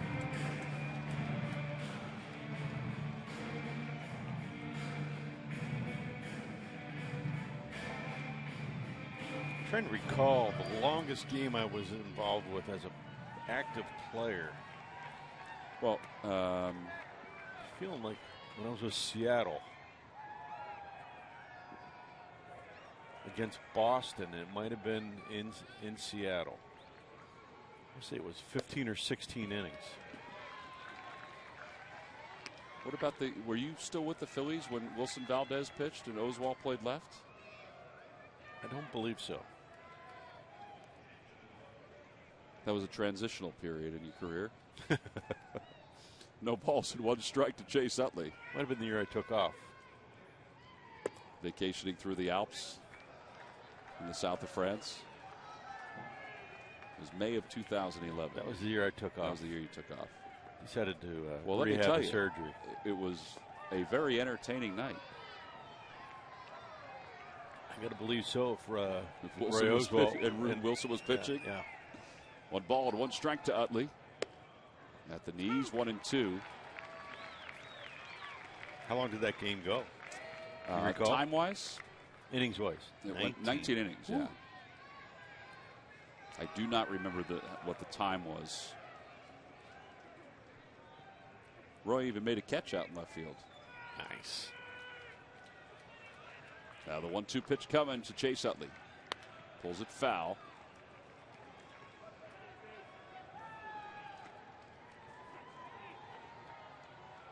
Jeff Manship, the long man for the Phils. His spot is not due up for a few more hitters. That game, by the way, was 6 hours and 11 minutes. We checked out of here at 1:19 a.m.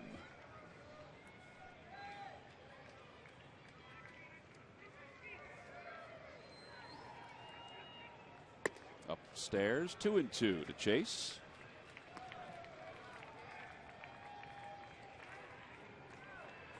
It's about an hour and 5 minutes from now, Tom. We still need about 150 more pitches in this one to reach the 600 plus that were thrown in that ball game. 2-2 pitch to Utley. That ball got a piece of the bat. All right, he stays alive. It remains 2-2. Ryan Howard's in the on-deck circle in this crazy game of redemption. He may get another chance.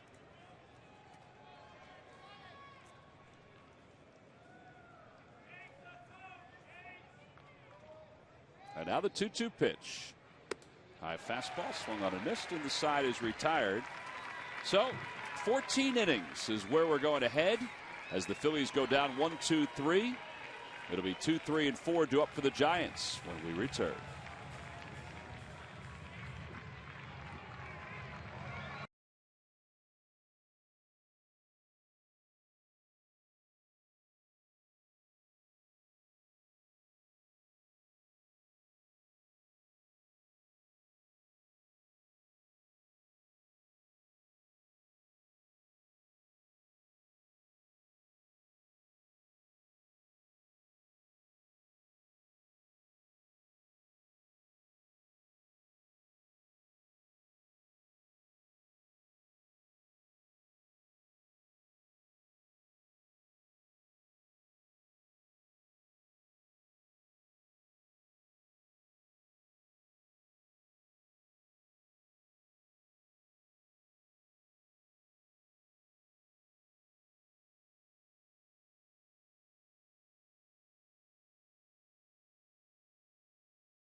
25th, 2011. Wilson Valdez on the mound against the Cincinnati Reds. Michael Martinez at center field. Hearts moved a little bit on that one. Then he hit Scott Rowland on this pitch. And then Jay Bruce a little out front. Martinez took care of it. That was the second out.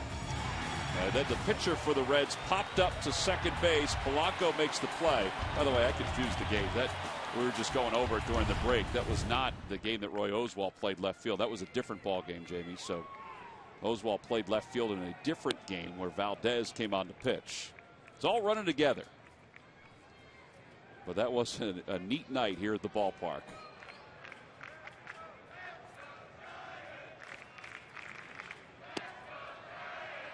Adrianza leading it off for the Giants. It's 2 balls and no strikes.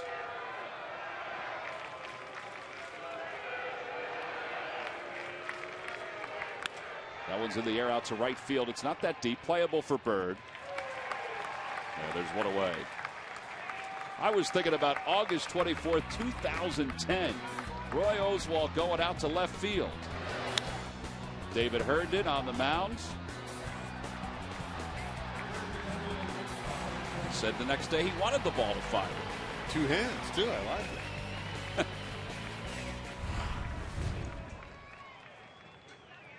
So now with one away, Buster Posey, who hit the home run in the 9th inning, waves at the first pitch from Manship. It's 0-1. I can't believe I could get those two, because those were 2 of the funnier moments, obviously, that we've been a part of here at Citizens Bank Park. That one's out toward right center field. It's going to split the gap, and it's going to be cut off by Marlon Byrd. Posey's going to second, and the throw will not be made, so he has a 1-out double.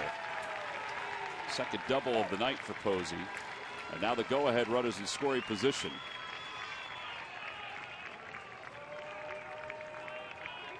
It's like the Giant fans are accumulating behind the Giants dugout. There's a lot of orange that's building up behind the Giants dugout.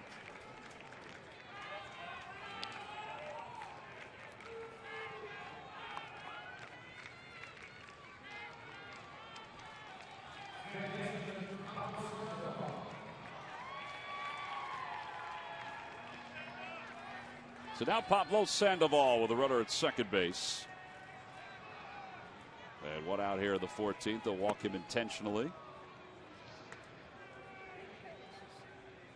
Cantos, the pitcher, is due up next.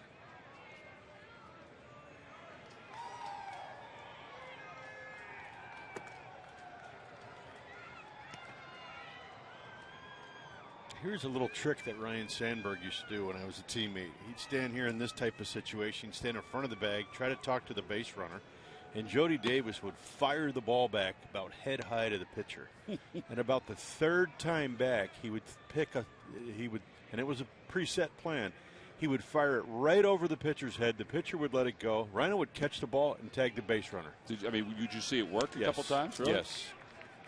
Yep.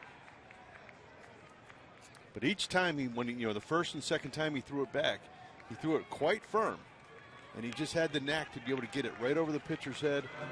And again, Rhino would get the base runner talk and really not paying attention, and boom, catch it, tag him. That's great. Yeah. Well, Bob McClure's coming out to talk to Manship. Cantos is going to bat here, and he's going to try to sacrifice the runners, I would think, up to second and third.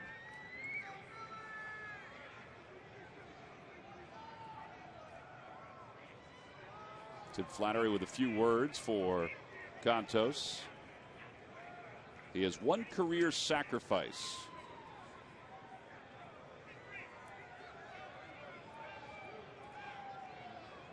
And Cantos has got to love this situation. He's in potential control of this game. If they can go ahead right here, he could potentially win this game. Yeah. And win 2 games in 2 days. Yeah, because he came on to pitch 2 scoreless innings yesterday for the Giants. He squares, bunts at it, bunts it foul. It's 0-1. Now he looks over to Tim Flannery one more time.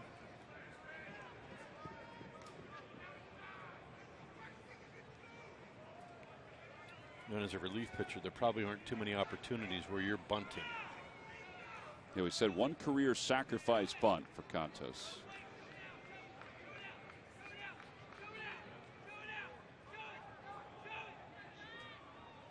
And he bunts it back toward the mound. Manship off the hill. Makes the play over at first. 1-4 on the putout. The runners move up to second and third. Gregor Blanco will be the batter for the Giants. Nice job by Contos.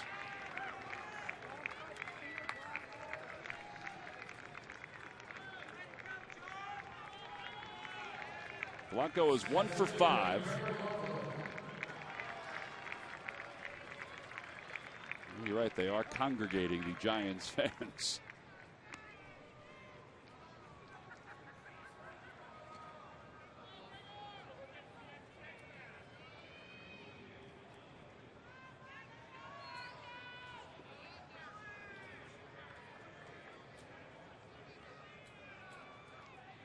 Swing and a miss, 0-1.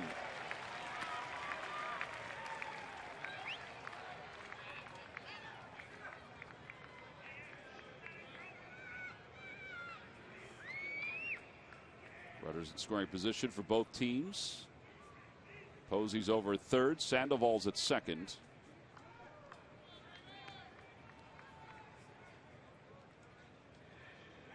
Outside, 1-1. Phillies have Mario Hollins left on the roster to pitch. Now Mario's pitched the last couple of days. He said today he felt pretty good.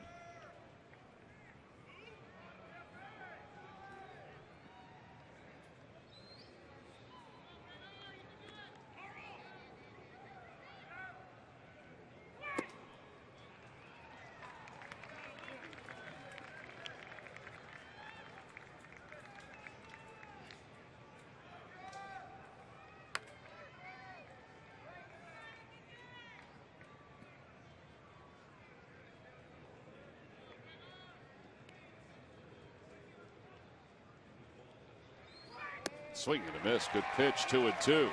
A breaking ball.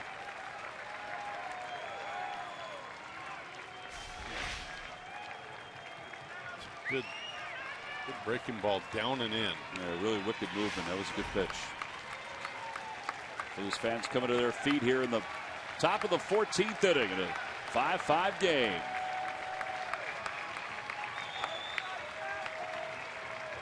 Posey short lead off third. Sandoval off second. The pitch in the dirt this time. Blanco holds up, and it's 3-2.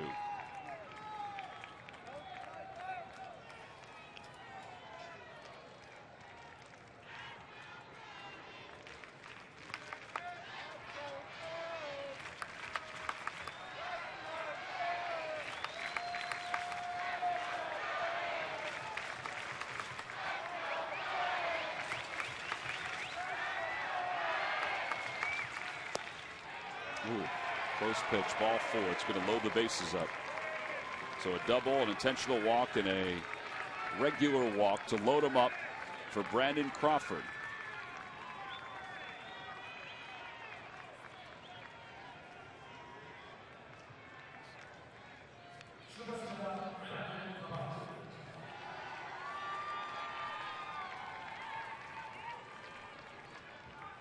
Crawford's numbers with the bases loaded tonight. He had a single back in the 8th inning. That was his only hit. He's 1 for 5. But he's got the bases loaded here in the top of the 14th. Manship ready to go. First pitch is outside. It's 1-0.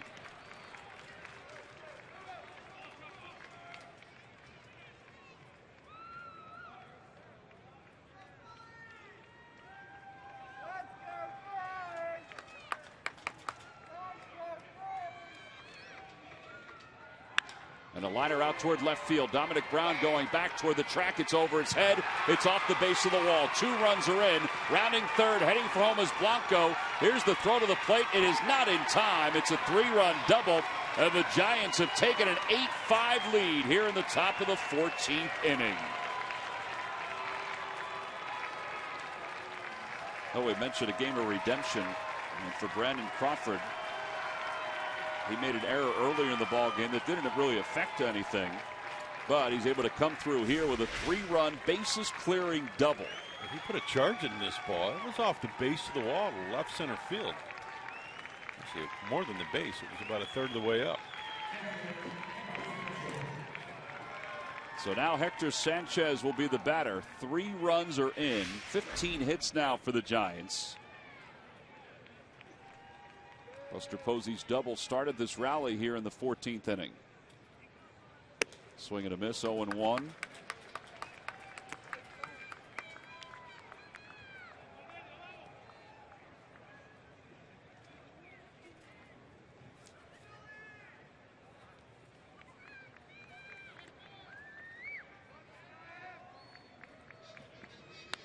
That one's pulled foul. It's 0-2. By the way, the longest game that you were ever involved in, that a team that you played on was ever involved in, was in 2000, August 1st, Boston at Seattle. 19 innings. The losing pitcher was Jeff Facero, is a guess. Oh, now you're going to really put Carl Graber to work on this one. Well, at least he has the date to work with. I think. No balls, 2 strikes. Lincecum warming up in the bullpen.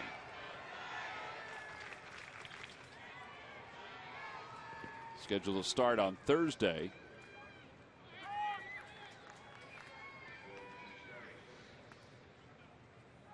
They might have lost the game with a home run around the right field foul pole. Pesky's pole? Pesky pole? No, that's not the pesky pole in Seattle. Oh, it was in Seattle. That's right. Yep. 1 ball and 2 strikes. Jeff Facero was the losing pitcher. Trying to think. Outside, 2-2. Who hit the home run? I want to say it might have been Mike Cameron. Did he play for the Red Sox? Mike Cameron is the correct answer. Wow. 2-2. Facero, or excuse me, Manship is ready. And that one has lined it to right field, a base hit. Rounding third, heading for him is Crawford. Bird is up with it. The throw to the plate is up the line. It's an RBI single. 9-5, Giants on top.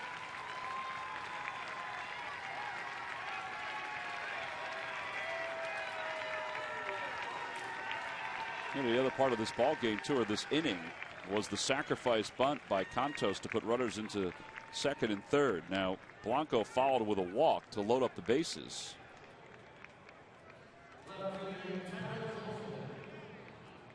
Here's Tyler Colvin.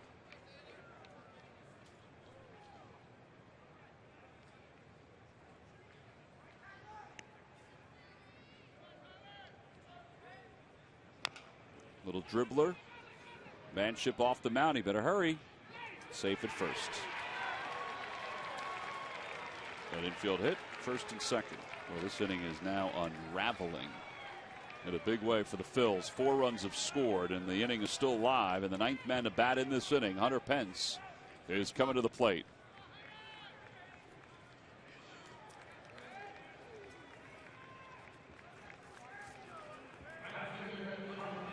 Pence is 2 for 7 in this game.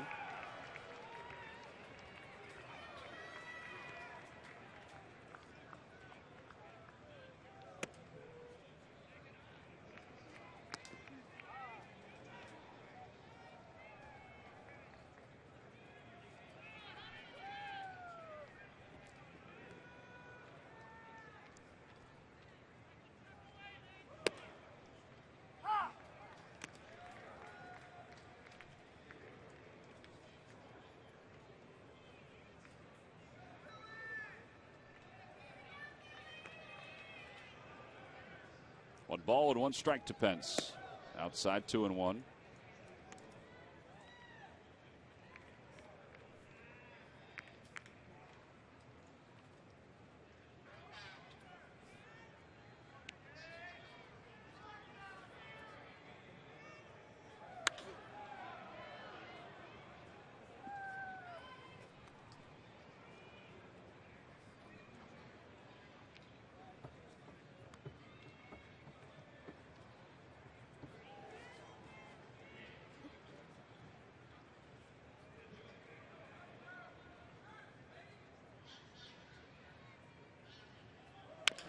High chopper to shortstop.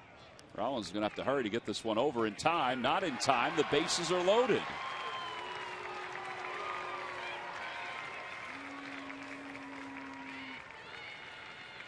And the 10th man to bat in the inning, the guy who began it with a soft line drive to right field, will bat for a second time.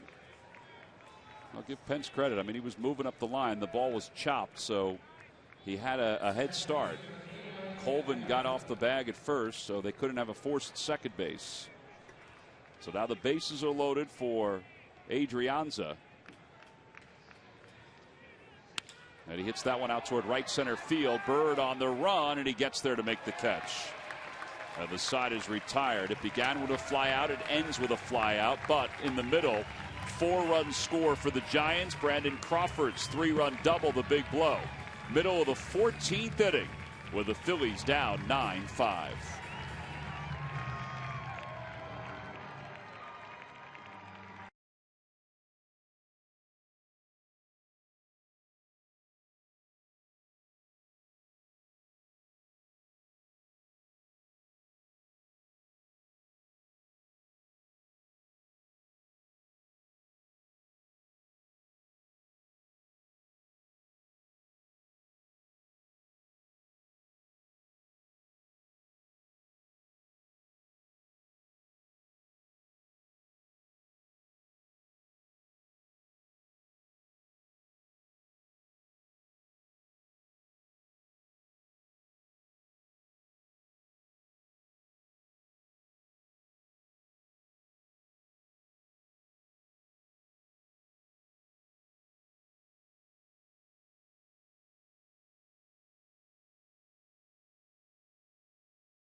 The Giants lead the Phillies 9-5. The Phils had a 5-4 lead going into the top of the 9th inning, but a home run by Buster Posey tied it at 5. And now the Giants bullpen, which has really been the big story in this series. They didn't allow a run in 6 innings of work last night, and they continue to be stellar here tonight. 7 innings of scoreless baseball tonight. So 13 innings in this series. They're going to need a 14th. Brandon Crawford's 3-run double opened up the scoring in the top of the 14th inning for the Giants. Jeff Manship charged with those 4 runs. So it'll be Ryan Howard, Marlon Byrd, and then the pitcher spot for the Phils. Will Nieves is the only bat left on the bench.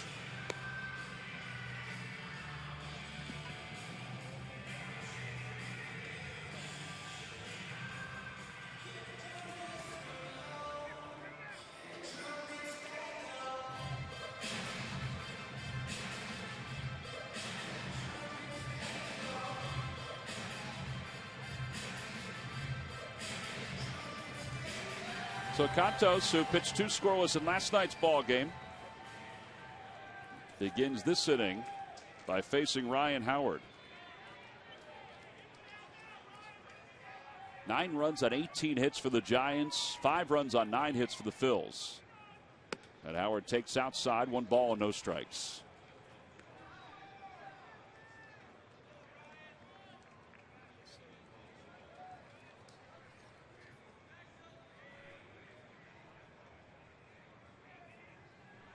Howard is 1 for 5 with a walk and a run scored. Came up with 2 runners on bases last time in the 11th and grounded out. Struck out in the 9th with 1 man down and runners on first and third.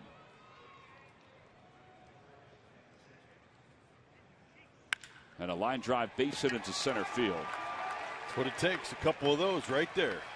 Well, this has been that kind of game where maybe you do string it together. You got a guy that's probably exceeded his workload out on the mound in Cantos.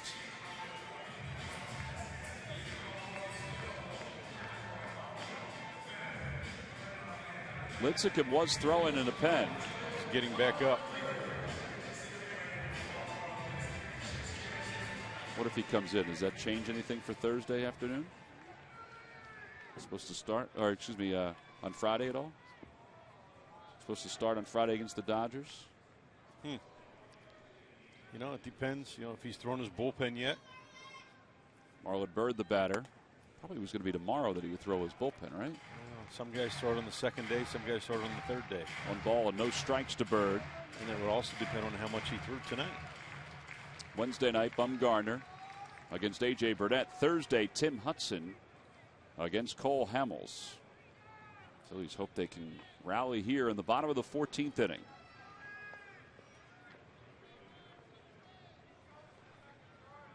They trail at 9-5.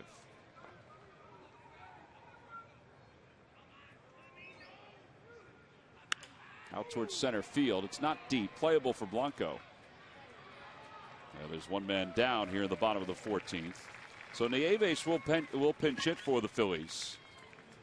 And he's the last man on the bench.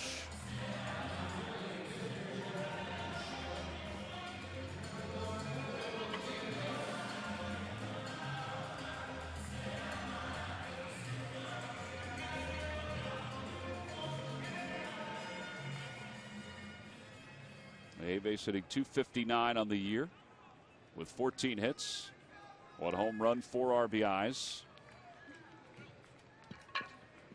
Went on the DL after what he thought was a cramp that occurred. Turned out it was more of a strain than anything else to the upper part of his leg. Howard leads off first.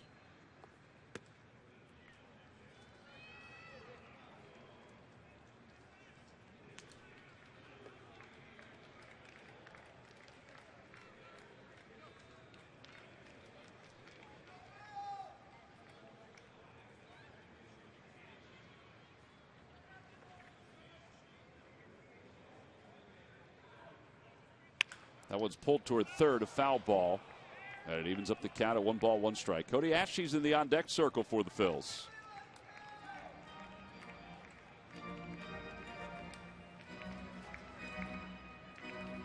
Interesting, after that out was recorded, Lincecum stopped throwing out in the bullpen.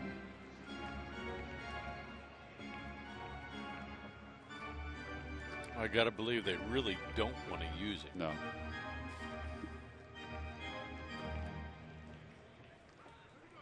Well, he's ready. That's probably why he stopped throwing. The tip of the cap came in.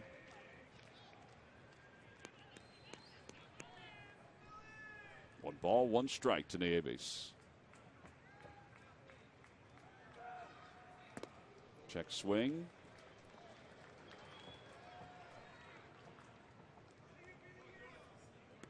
Two and 1.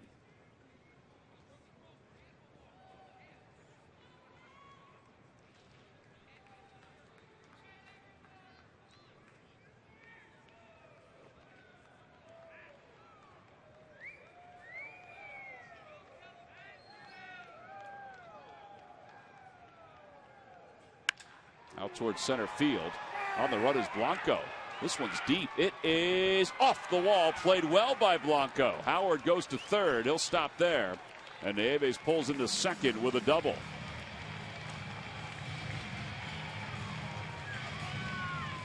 So runners on second and third with 1 out. And Cody Ashley is the batter.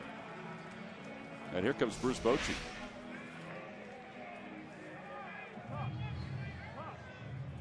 A nice swing by Nieves. And Blanco really played this well off that angled part of the wall.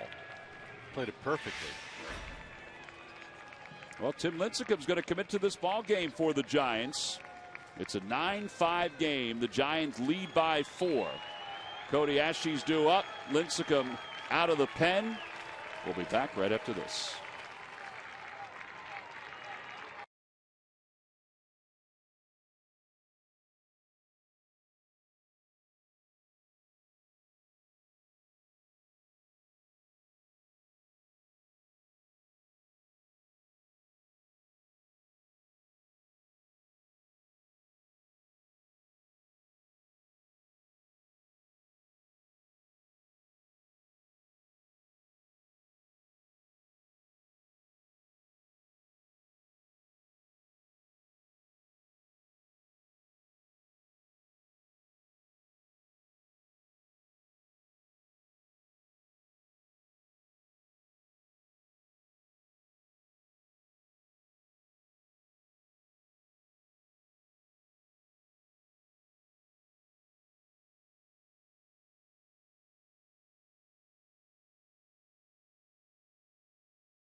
Scheduled to start on Friday for the Giants against the Los Angeles Dodgers, on to try to close this out for San Francisco in the bottom of the 14th inning with one man down. Ryan Howard's over at third. Will Nieves is at second.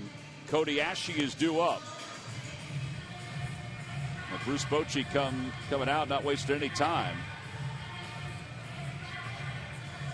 Well, this is a safe situation for Lincecum because the tying run is in the on-deck circle for the Phils.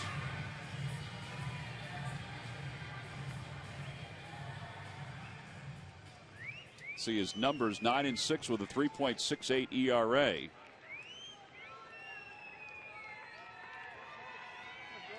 Remember in 2010, where Lincecum was sort of in a transitional period for himself, too. He worked out of the bullpen in the postseason against the Phillies. He did a heck of a job. Now he's kind of reestablished himself as a starting pitcher. He has a no-hitter this year. First pitch to Asche. Low, ball one. It's 1 ball and no strikes.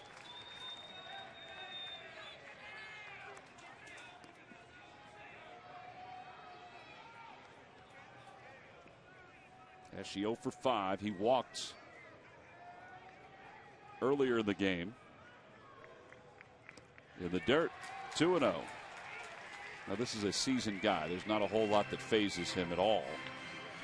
Coming into a situation like this, not going to phase him at all. No, I think he thrives on this. I really do. It's the kind of player he is. The competitor in him.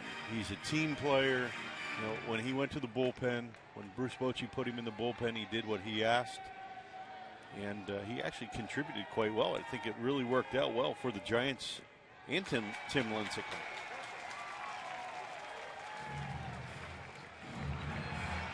Two different baseballs went flying back at him.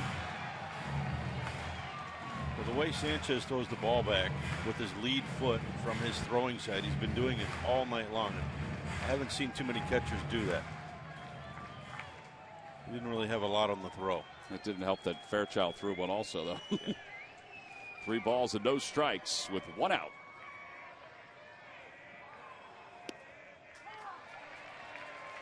That's one of those where you yell out, hey, man, don't help him. 3-1.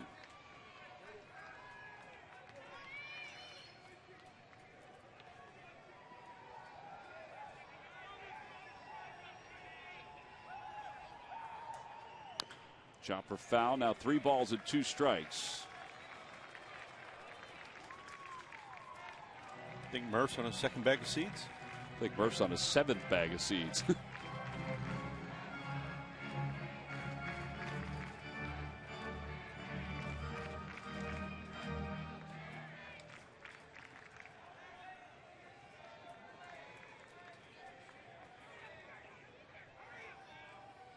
Now the 3-2 pitch. Stays alive.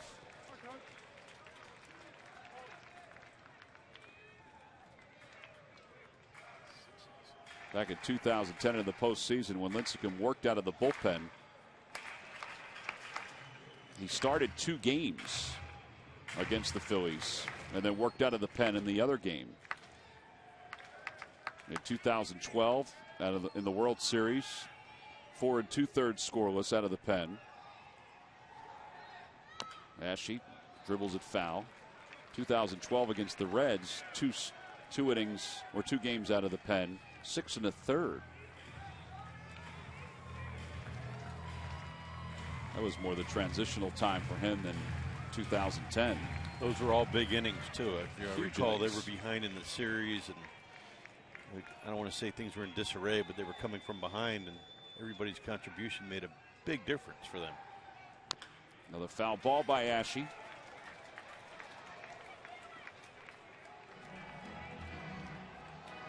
Five games this year which have lasted at least 13 innings. They did it back in 2004.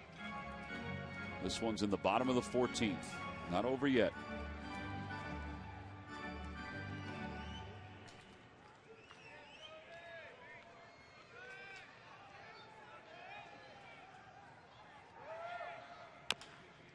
Chopper over the mound. A run's going to come home. Asche, though, is retired at first. 2 outs. And it's a 9-6 ball game.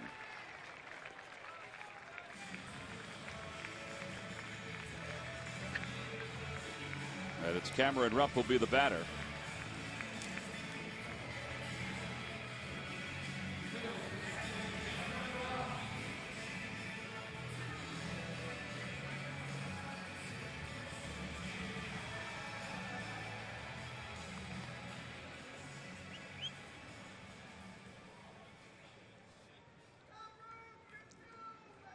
Rupp 0 for 6.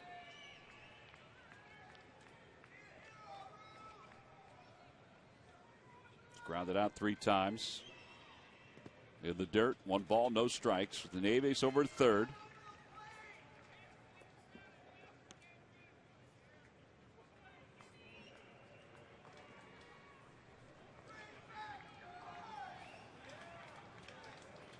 To the outfield, Blanco is fairly deep, a few steps over toward right center.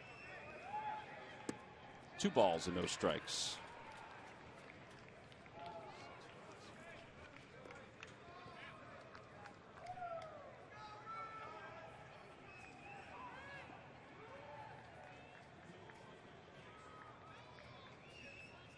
Eight scoreless innings tonight before that run was surrendered by the Giants bullpen. Up high, and it's 3-0.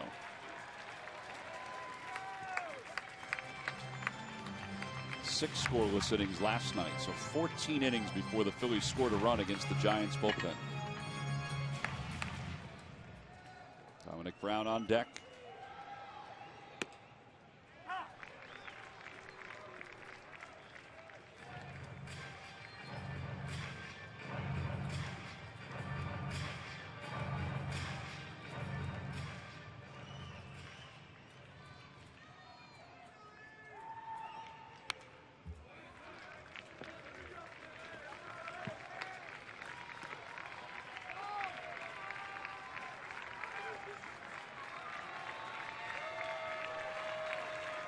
Mario Holland starting to loosen in the pen for the Phillies. 3 balls, 2 strikes, 2 outs, runner at third. In the dirt, ball 4.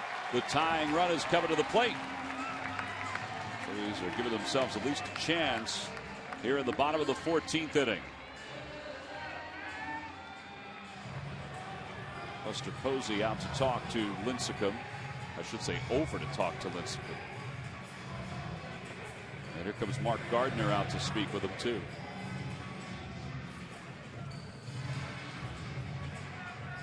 Here's the situation. When you're giving guys free passes, it really starts to put some pressure on your defense.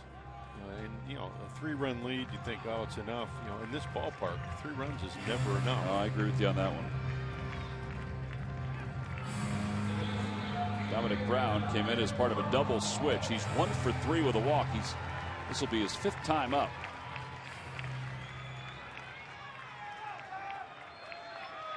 Lincecum has surrendered 12 home runs this year. And the pitch to Brown. In there for a strike, it's 0-1.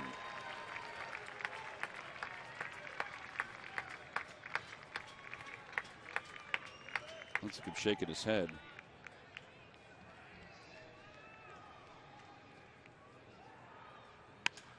Ground ball foul just past Nieves. So the Phillies down to their final strike again.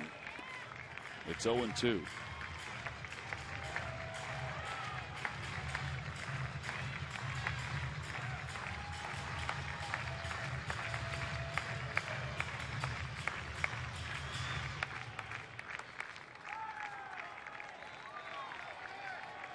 And the pitch outside, 1 ball and 2 strikes.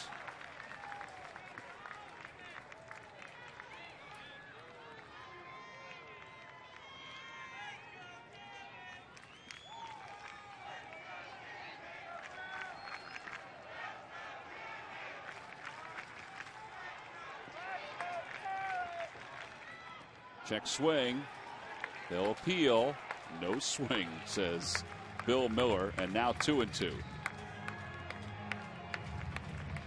was a good pitch by Lincecum. It was a breaking ball. Keeps on blowing on his fingers.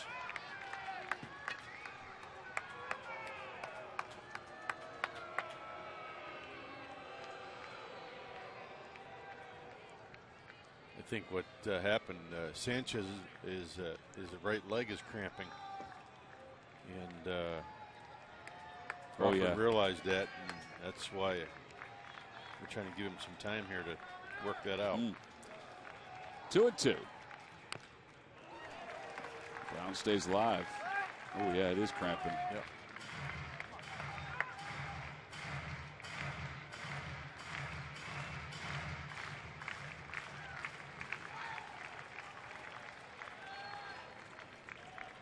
Yeah, he's trying to get it into a position where it won't cramp up.